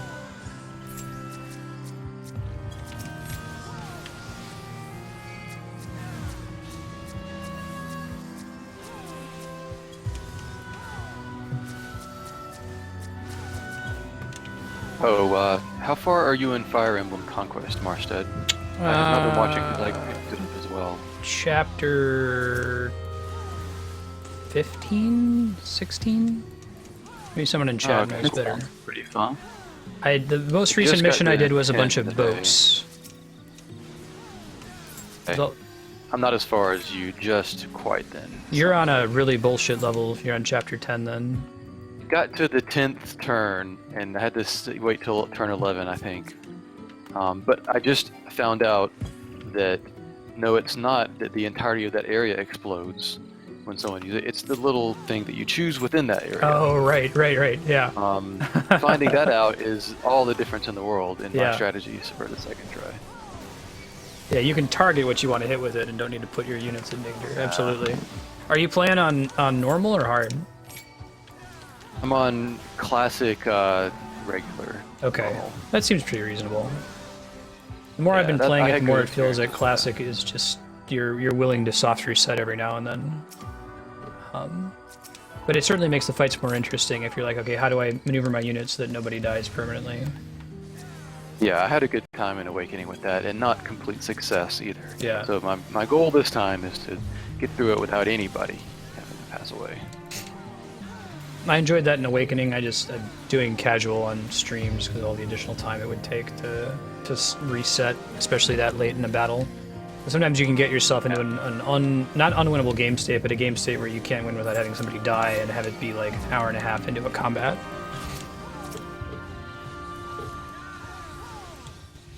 I heard that Conquest was the harder of the two. Is that your experience? It's pretty tough. Yeah, it's quite a bit harder than Awakening in a good way, I think. Awakening's whole thing was that it's like, let's make Fire Emblem a little bit more accessible, let's have less complex mission objectives, let's allow potentially infinite XP and gold in the game so you can farm up. And Conquest says, no, let's keep some of the things that make Fire Emblem better than the first release, like they still have the whole pair up system is really cool. The weapon triangle has been expanded. They got rid of weapon durability in most situations. Like there's still weapon durability for spell casting, which makes sense and is interesting, but not for like your standard weapons. And there's a lot more varied mission objectives in Conquest. You know, it's not just rout the enemy every turn. It's like survive for 11 turns, or capture this spot, or, you know, beat the boss before turn 10. But that's extra interesting because there's finite XP in the game, so if the mission isn't rout the enemy, you have to think about, well, do I want to just try to rout the enemy anyway, so I get as much XP out of this as I can? Been the decision for me so far is deciding how much time to invest doing that sort of progress. But sometimes it's a pretty big risk trying to skirt the mission objective, like especially if it's one of the ones that you have to clear it by, you know, turn 10. Shit, you guys aren't joking around. Sorry. No, it's okay.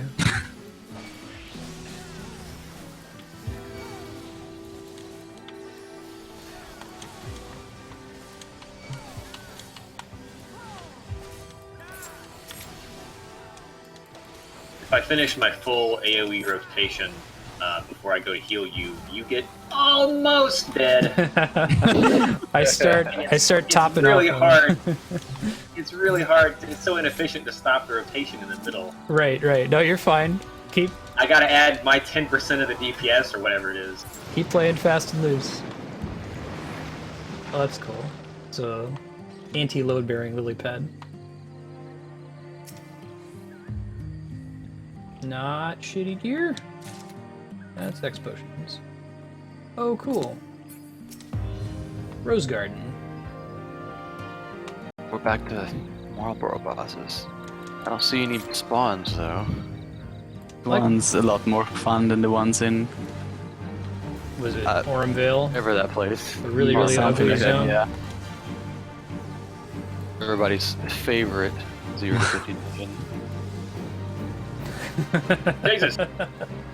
Not kidding around. Oh, straight up. Extremely bad breath. Little, I'm gonna res directly into this bad breath. Oh god. Okay, sorry. it didn't actually. No, it hit me.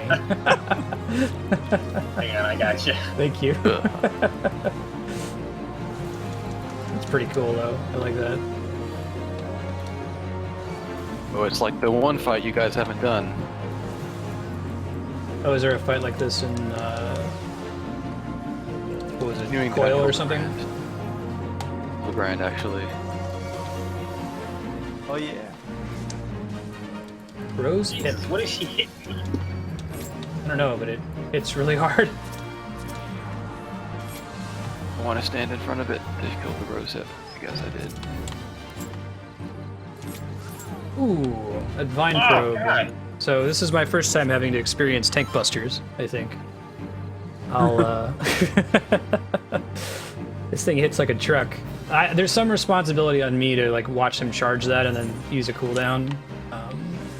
I'm gonna resurrect. Okay, it pulled me out of it that time. I'm about to resurrect directly into the bad breath. Okay. Sorry. No, it's cool. There's no way of knowing because it's like by the time res finally finishes triggering, to kill the rose hips.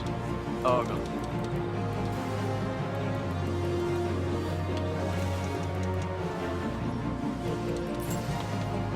Rares don't know what they do. They don't have any like debuffs or anything on them. Hopefully never find Yeah, out. to find out. Yeah. Yeah. I was very satisfied never having found out what the remedy bombs do.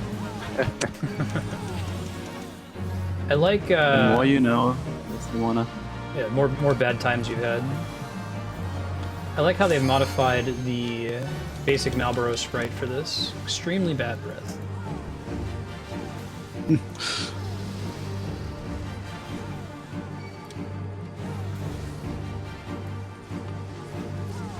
Vine Probe is the thing that hits me like a truck. Sounds fun.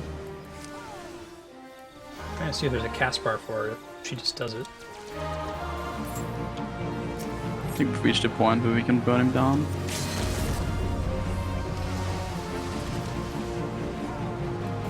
Maybe not. Yeah. Finish off the rose hips, I think. Not worth it. Hmm.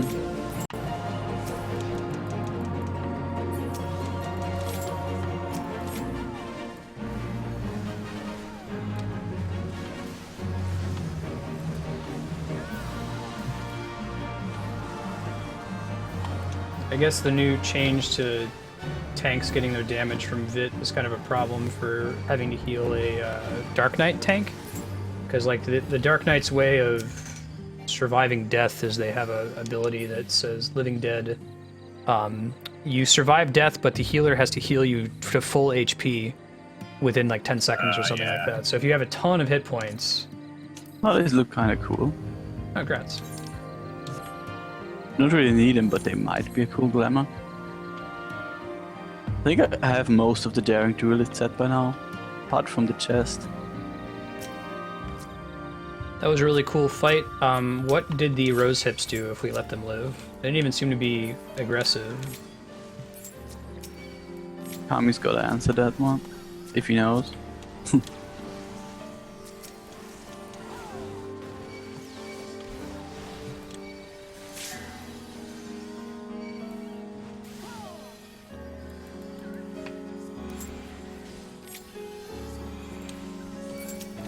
We're really back in Thanalan. Yeah.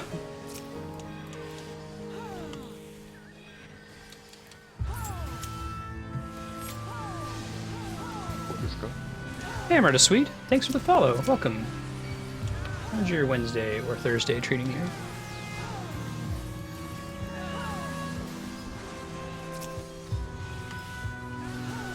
A lot of fun with these 2 dungeons today.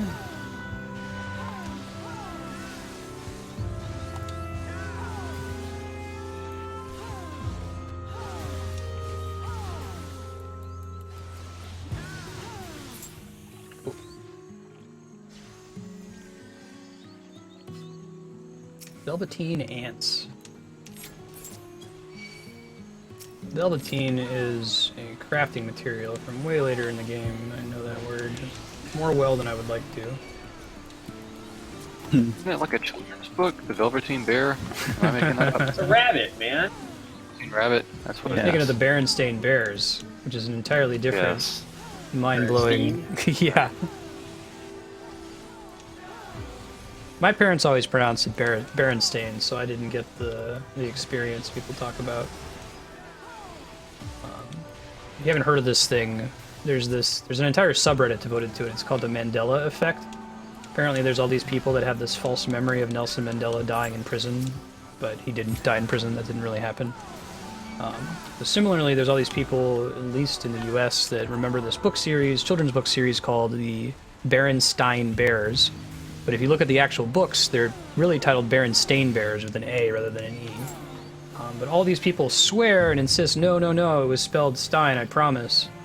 So they're wondering, I think the joke of the Mandela Effect is that, oh, we all come from some alternate reality where it was spelled Stein instead of Stain. I'm surprised they didn't reference it in Steins Gate.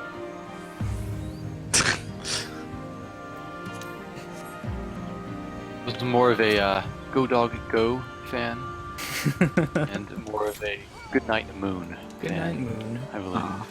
Those were the 2 best. Have you seen I've the had the little caterpillar. with Caterpillar?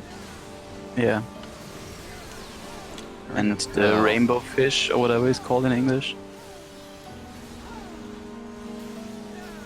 Cliff It's is a like a big red Dr. Seuss dog. character that I don't know. Yeah.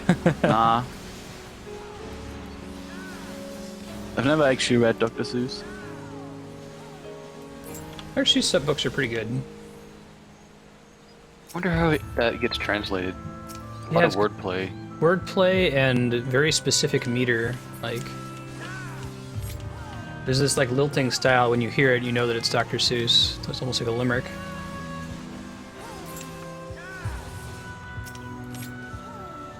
Honeycomb. Oh, hit the honeycomb, piss off some bees.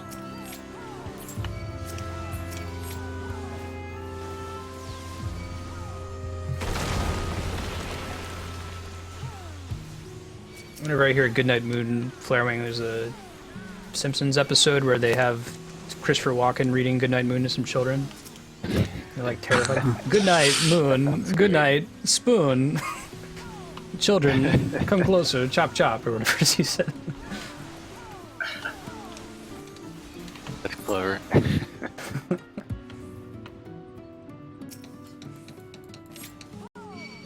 Whoa, this is all, I'm getting Donkey Kong Country 2.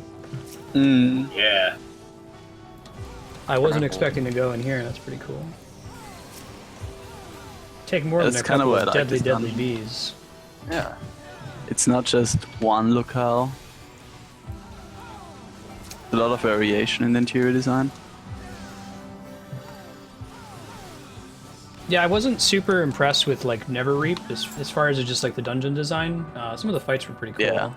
Fractal Continuum looked pretty rad. I liked what they did with Pharaoh's Serious Heart and how it's just completely different from the original.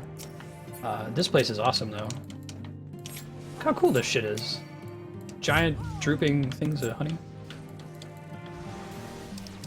Hey, there's a ring. Nice. Ring's a good one since you Yay. can't get two of them from Yeah. thingy. Oh, Banjo Kazooie. Conquers Bad Fur Day.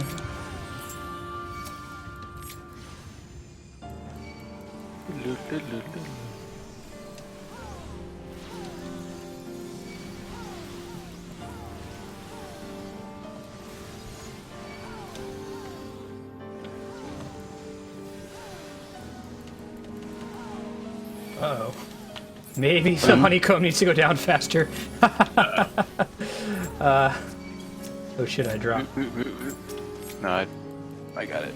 Okay. There it's supposed to be. I think we got it. Just focus on keeping Mars alive.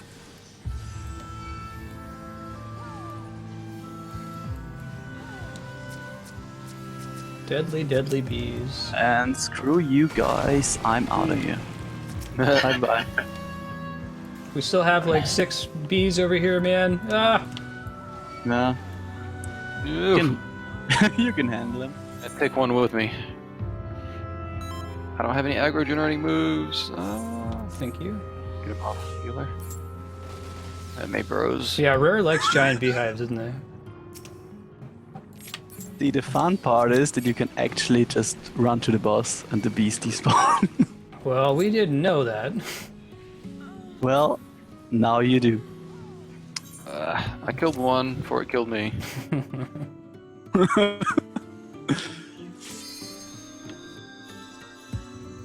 Assume that we know nothing, because we actually don't.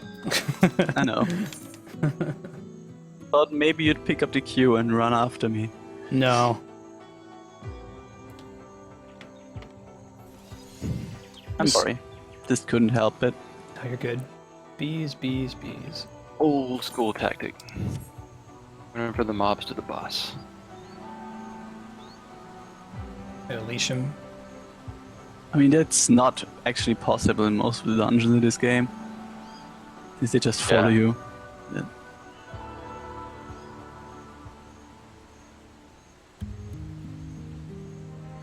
I forget the name of the bee boss from Donkey Kong Country. Probably Queen something bee? like Buzzy. It was Queen Bee or something, right? Well, they were zingers. Oh Zingers, that's right. Yeah, thank you, Six Gun. Take more than a couple of deadly, deadly bees. Oh god!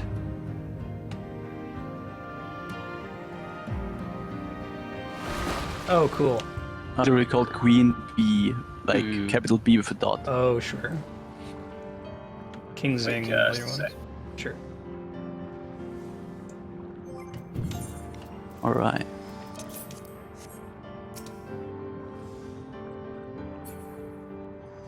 No, Okay, yeah. right. There's a boy.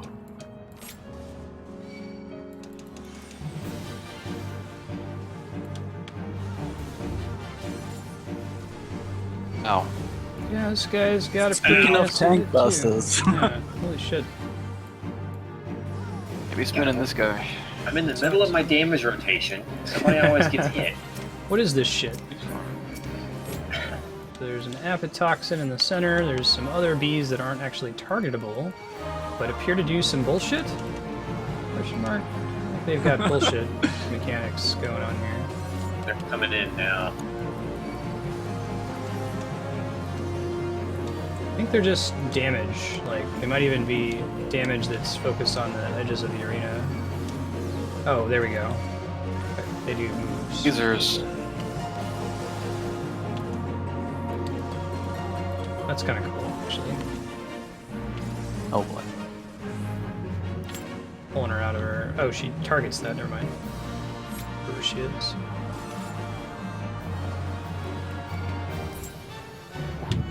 My rotation. Oh shit, that's a lot of bugs.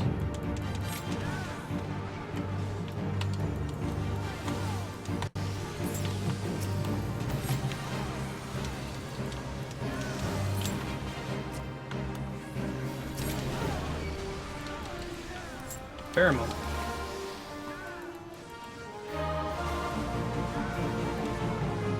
Ooh-wee.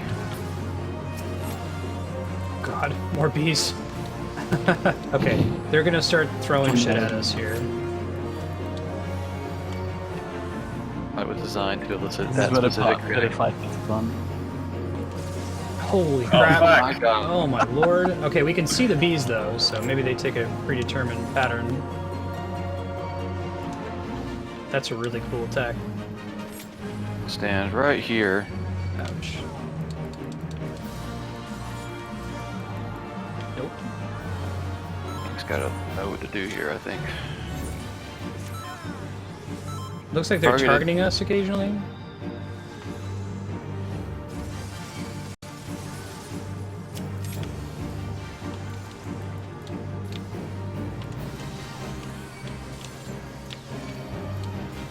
Drop some aggro.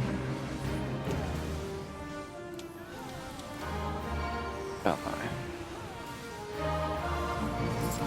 Oh boy. Yeah, look out. Stand in the line of that. I love how there's no indicator for it. They teach you what it does earlier, and they just expect you to pay attention to the corners. Limit break?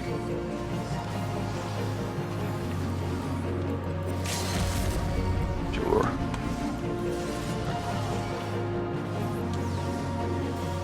I was actually expecting us to wipe on this boss at least once.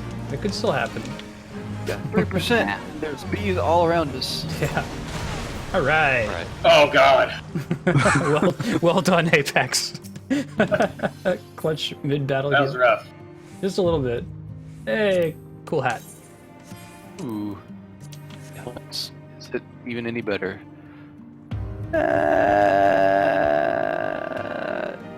That's actually more crit rate. I'll take it. I mean, isn't there more strength on that? Same as what I got. I got a Yeah. 185 pre-bought.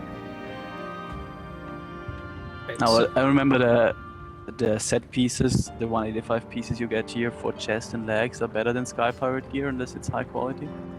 I think it's gonna be fun. Whee! Nice. Awesome. That's really cool. Thank God there's no fall damage. Here Oh. for some reason. They got rid of it in all dungeons as of this patch too, just in general. Well, yeah, that makes sense.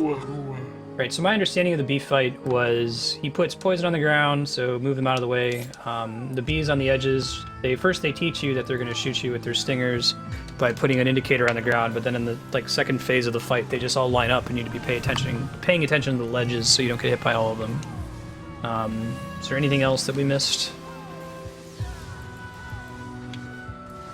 Awesome, Knight. How you doing?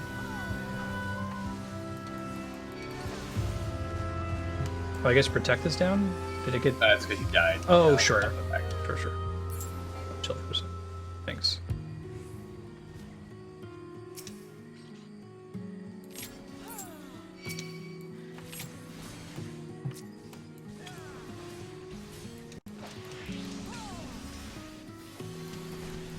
Really like the bee fight. That was cool.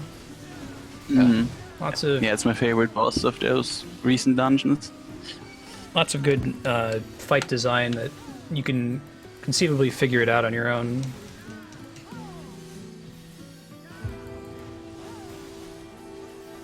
I'm not as big of a fan of the ones where you have to be able to read the tooltip. on a debuff, but I guess there's really no other alternative than to do that. I guess I've seen a couple times where there'll be like a text pop up on the screen that says, "You have this, do this." But at some point, they're just telling you what to do directly and not letting you figure it out. So I don't know what the balance is there. It probably wouldn't be as big of a deal if I wasn't playing on a controller. If I was just using my mouse around anyway and could just quickly hover over it, but I have to reach away from my controller and pick up my mouse to check it.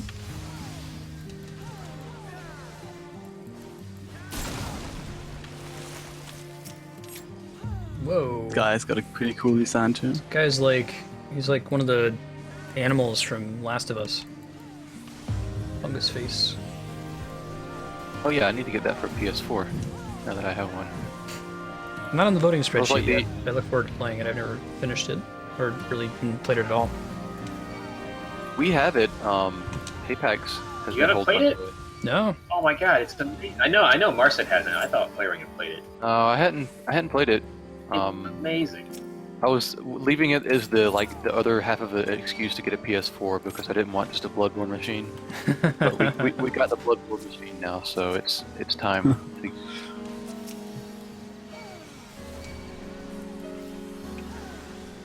I'm gonna just finalize that. We're gonna, once we beat Zelda, we're gonna replace it with Soul's Day. Was there ever any doubt? But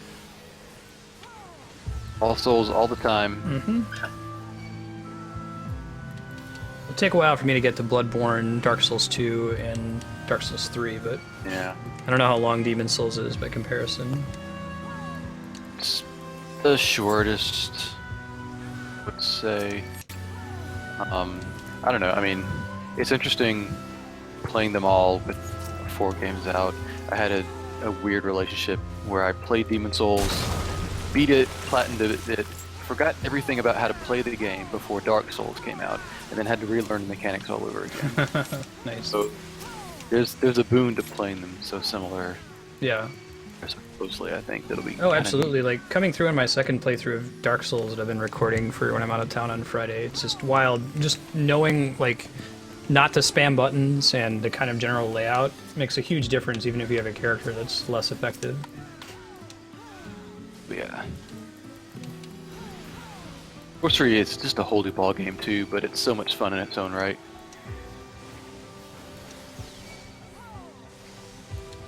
Oh man.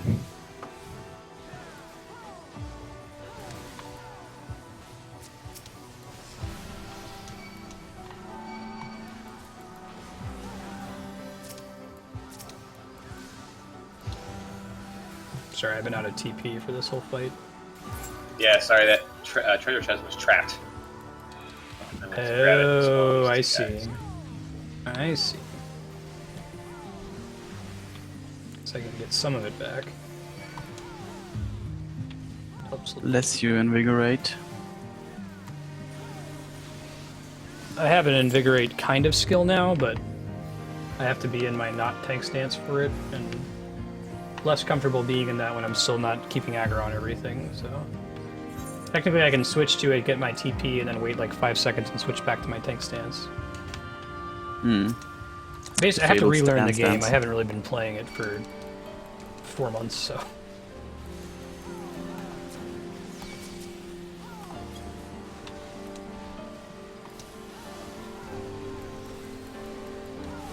We've got Link's Awakening, Link Between Worlds, Zelda 1, and Zelda 2.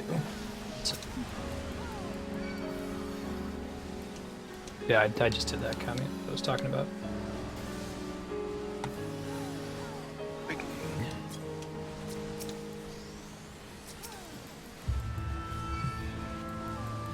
Is it me, or when I saw you playing, I think it was Oracle of Ages and the other one, did they directly reuse music from Link's Awakening in that game? They did a bit of reusing Link's Awakening assets in that one. There's a couple enemies that are exactly the same, like it's precisely the same sprite. Okay. I think they were reusing assets from the Yeah. Deluxe remake for the Game Boy Color. I absolutely played Link's Awakening to death in probably a couple different versions, but I never played Oracle of Ages, but I was getting nostalgia, and I was like, what's going on? Yeah, I had the same thought. By the way, me too. Awesome. Later, Loot Effects, thanks for hanging out. See you next time. I'm looking forward to it, Leon. Pillars of Eternity has been fun so far. I'll probably enjoy it more if I don't let people in chat get to me with like agonizing over how I've built my character and my party, like, and just play it and have fun. But it's We're one of not those actually doing games. that, are we? It hasn't been that bad. Just every now and then. Like, you need to do this. Like, you're not playing effect. Like, oh my god, I just want to have fun with the game. Whoa, he is a plant dude, Monster Man. Relog. I like how you assign genders to monsters pretty much. Yeah. Well, he did. Belladonna might be a lady, but maybe. Belladonna's a good name. Name would imply female. All right. Let's do this. Oh, sure. There's like a bra. I see. This is like a Pokemon, right? Wheaton Okay, Bell. yeah. Probably want to stand in the middle. Yikes. The Last Supper. Soul Vacuum? But it's the Chimera type, isn't it? There's a bunch of Mandragoras flitting around. Same mechanic, they're not actually real yet. Probably don't keep her in any of that shit. Maybe it heals her or something. Don't see any buffs on her at the moment.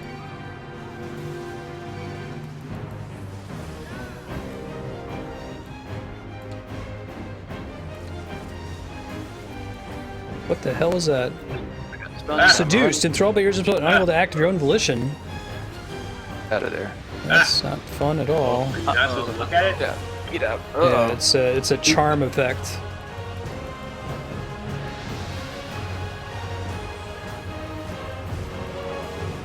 Oh shit! Another Mandragora spawned in the center. Continue to try to keep her out of those.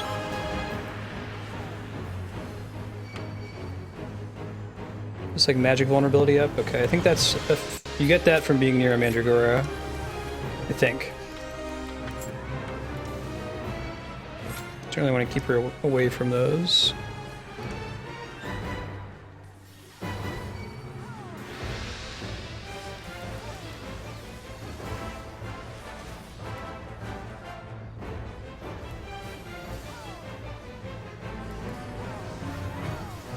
Get in big circle. Spell effects in this are really pretty. It's usually true for this game. Probably don't be next to each other. Out. Get out. Yeah.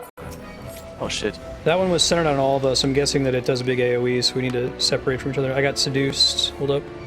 Oh, we all got seduced. We figured out what causes that. Damage. I didn't see what ability she used. You want me to tell you or just? Oh, I was asking Flarewing and Apex. Okay.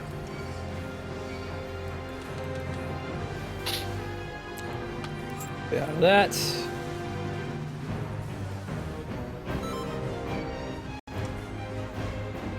Lily of the Saint? The shit are these things? Well, they probably need to die. Yeah. Oh, shit. That's a good Sorry, general rule for that. Sorry. It's casting ability called Decay, they all are. It's almost cast. Stopped it, I think, just in time. Oh boy.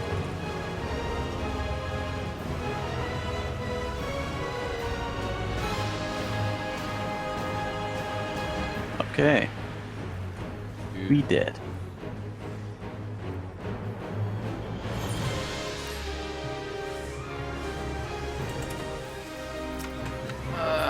Maybe not. Yeah. Overlapping. Cray.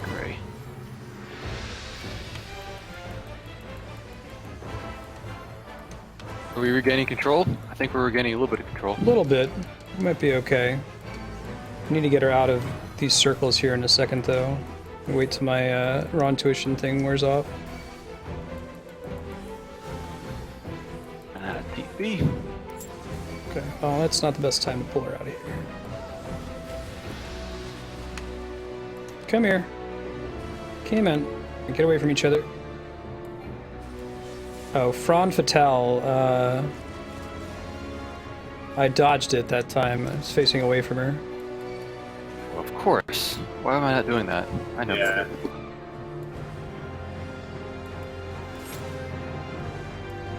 Makes sense. She's trying to charm you. Yeah.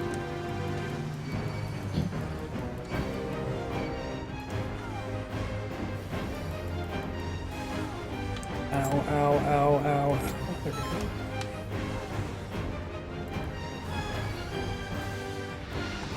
I'm just gonna chill here. Kill the I'll lilies. pick you up. I'm out of mana. I can't do it yet. Okay.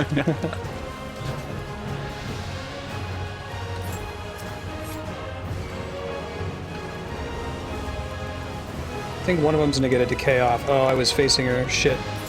I'll take a big chunk of damage here. Didn't even see her casting when I was trying to kill that thing. Yeah, I'm dead. It's cool. We'll get it next run. I'm out of mana. Boom. There's still hope. Nah, we'll try again. You have no hope. So lessons learned, it was correct to keep her away from the Mandragoras because they blow up and do much magic damage. When she uses an attack called Fron Fatale, you probably want to focus target her if you're not already, so you can see her when we're fighting the ads. When she uses that, face away from her. We might have been okay at the end there, but I was trying to fight an ad and see her casting it because I didn't ever focus targeted because I'm bad. Focus. I think that's pretty much it. Everything else was self-explanatory. Don't stand on the shit's mechanics. Yeah, critically, it's not faced away from the Mandragoras. It's faced away from her. From her, right. I guess if you see her use Fron Fatale, just call it out. Either way. Okay. Also, I'm pretty sure the Mandragoras didn't actually blow up. They just give you the magic vulnerability debuff. When you get pulled into them. Yeah, just like if you stand in the little AoE field, and if she charms you, she makes you walk into the AoE, so you get Sure. like then she does these kind of markers that actually does AoE around you. Yeah, we saw those. If you see that marker on you, get away from everybody.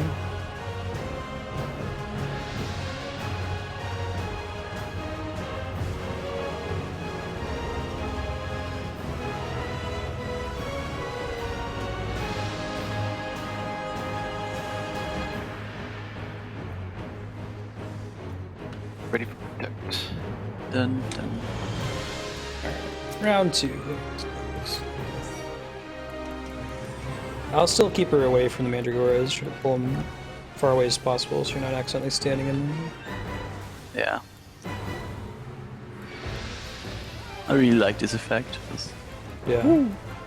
Yeah, it's cool looking. They put so much work into the spell effects for individual boss fights and never really reuse them after that. It's really impressive.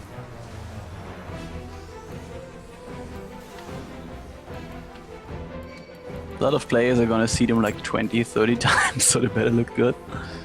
Well, I know a lot of games, like, I feel like World of Warcraft most of the time we're just going to reuse some of the same fiery animations. Fight to Yeah. fight. Oh yeah, I gotta admit, I barely Cast remember again. anything. Front Think attack. Faced away, thank you. Faced away. Cool. I barely remember any of the instances.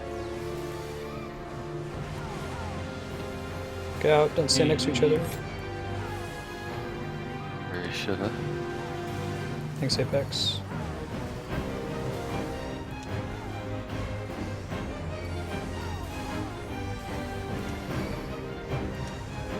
Stay away. Everywhere. Soul Vacuum. Unavoidable raid damage. Maybe eats the Mandragoras. If it does, we can't do anything about it. Right.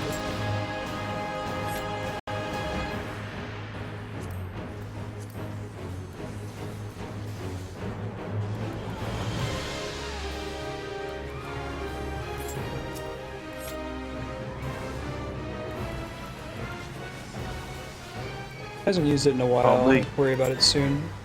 Go. Yeah, face away from her. Franz. Oh shit. Look out, it's the Franz! Hey! Oh. E.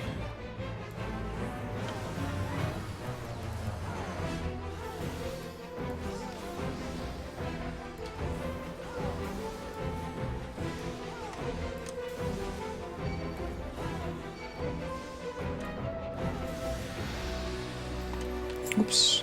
All of there.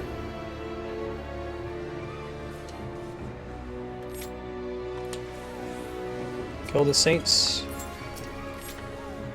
Lily of Valley.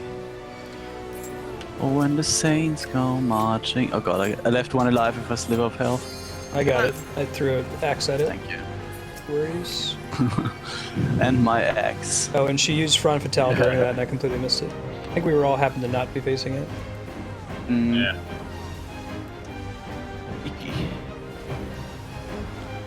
And now we She did that last time too. She used that attack right when she had the ads out. So when you see the lilies, be wary. Just try to stay not facing. Okay.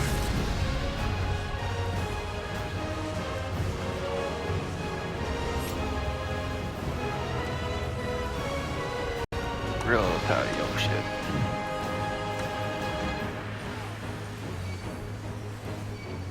You can kill her before the next set of. I feel like this lilies. boss is actually kind of a mini raid boss. Like, it's still fairly long, even if you know what to do, but it keeps you on your toes all the time. Yeah, everyone has to be Yeah. paying attention.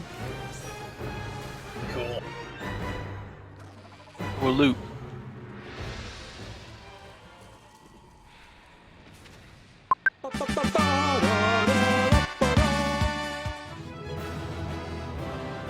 Sweet, perfect timing too. I was right at stopping. Really point. good timing, actually.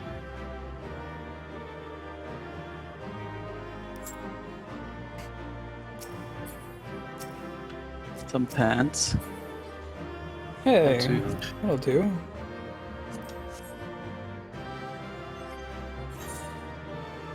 So I got up to 173, and we'll probably have enough esoterics to get to 175 for next time, so we can check out Alexander Void Arc and a couple other things. Man, fun times. Yeah, thanks Yeah, guys. like- If you run Alexander, you're gonna get a guaranteed 175, I believe. And you get a free ring. Oh, no problem. Let me pop out of the channel real quick. Thank you very much, Serp, again. It was fun playing with you. Apex Flaring, if you got a couple Thanks, minutes to Jay. pop Yeah. into co-hosts, I'll be in there in a sec. Sure. Thanks everybody for hanging out tonight. It was lots of fun playing through 2 more Final Fantasy XIV dungeons blind. Final Fantasy XIV will return in the future. Don't have a specified date just yet. We'll be discussing that, but we'll let you know. Other games coming up this week. Tomorrow we're playing Legend of Zelda: Link's Awakening. Continuing a pretty much blind playthrough. I had played it before, but it's so long I don't remember any of the dungeons or puzzles or anything like that. So tune in for that. Friday I'm out of town house hunting in New Mexico, so I will be airing my second playthrough of Dark Souls, playing as a sorcerer type character. Check that out. Do my best to air that while I'm around. If I'm not able to do it, I'll put it on YouTube and post the link and host somebody while I'm out. Next week, expect to see some more Pillars of Eternity. We'll finish up some Bastion. We'll do some more Mario Maker. We'll continue with Link's Awakening into Link Between Worlds. Let me see if I can find somebody who's streaming Final Fantasy XIV. Give me 1 sec here.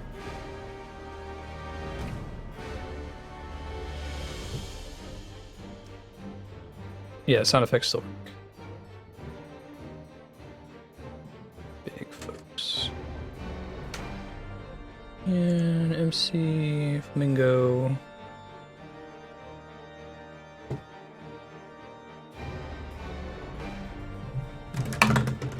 Spin. Let's go with ends. We've hosted them before. I think it'll be good to build that relationship. Oh. Kodiak streaming?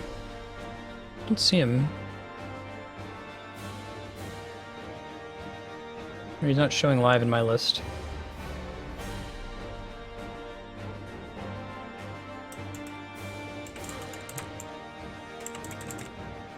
Throw a host over to Kodiak.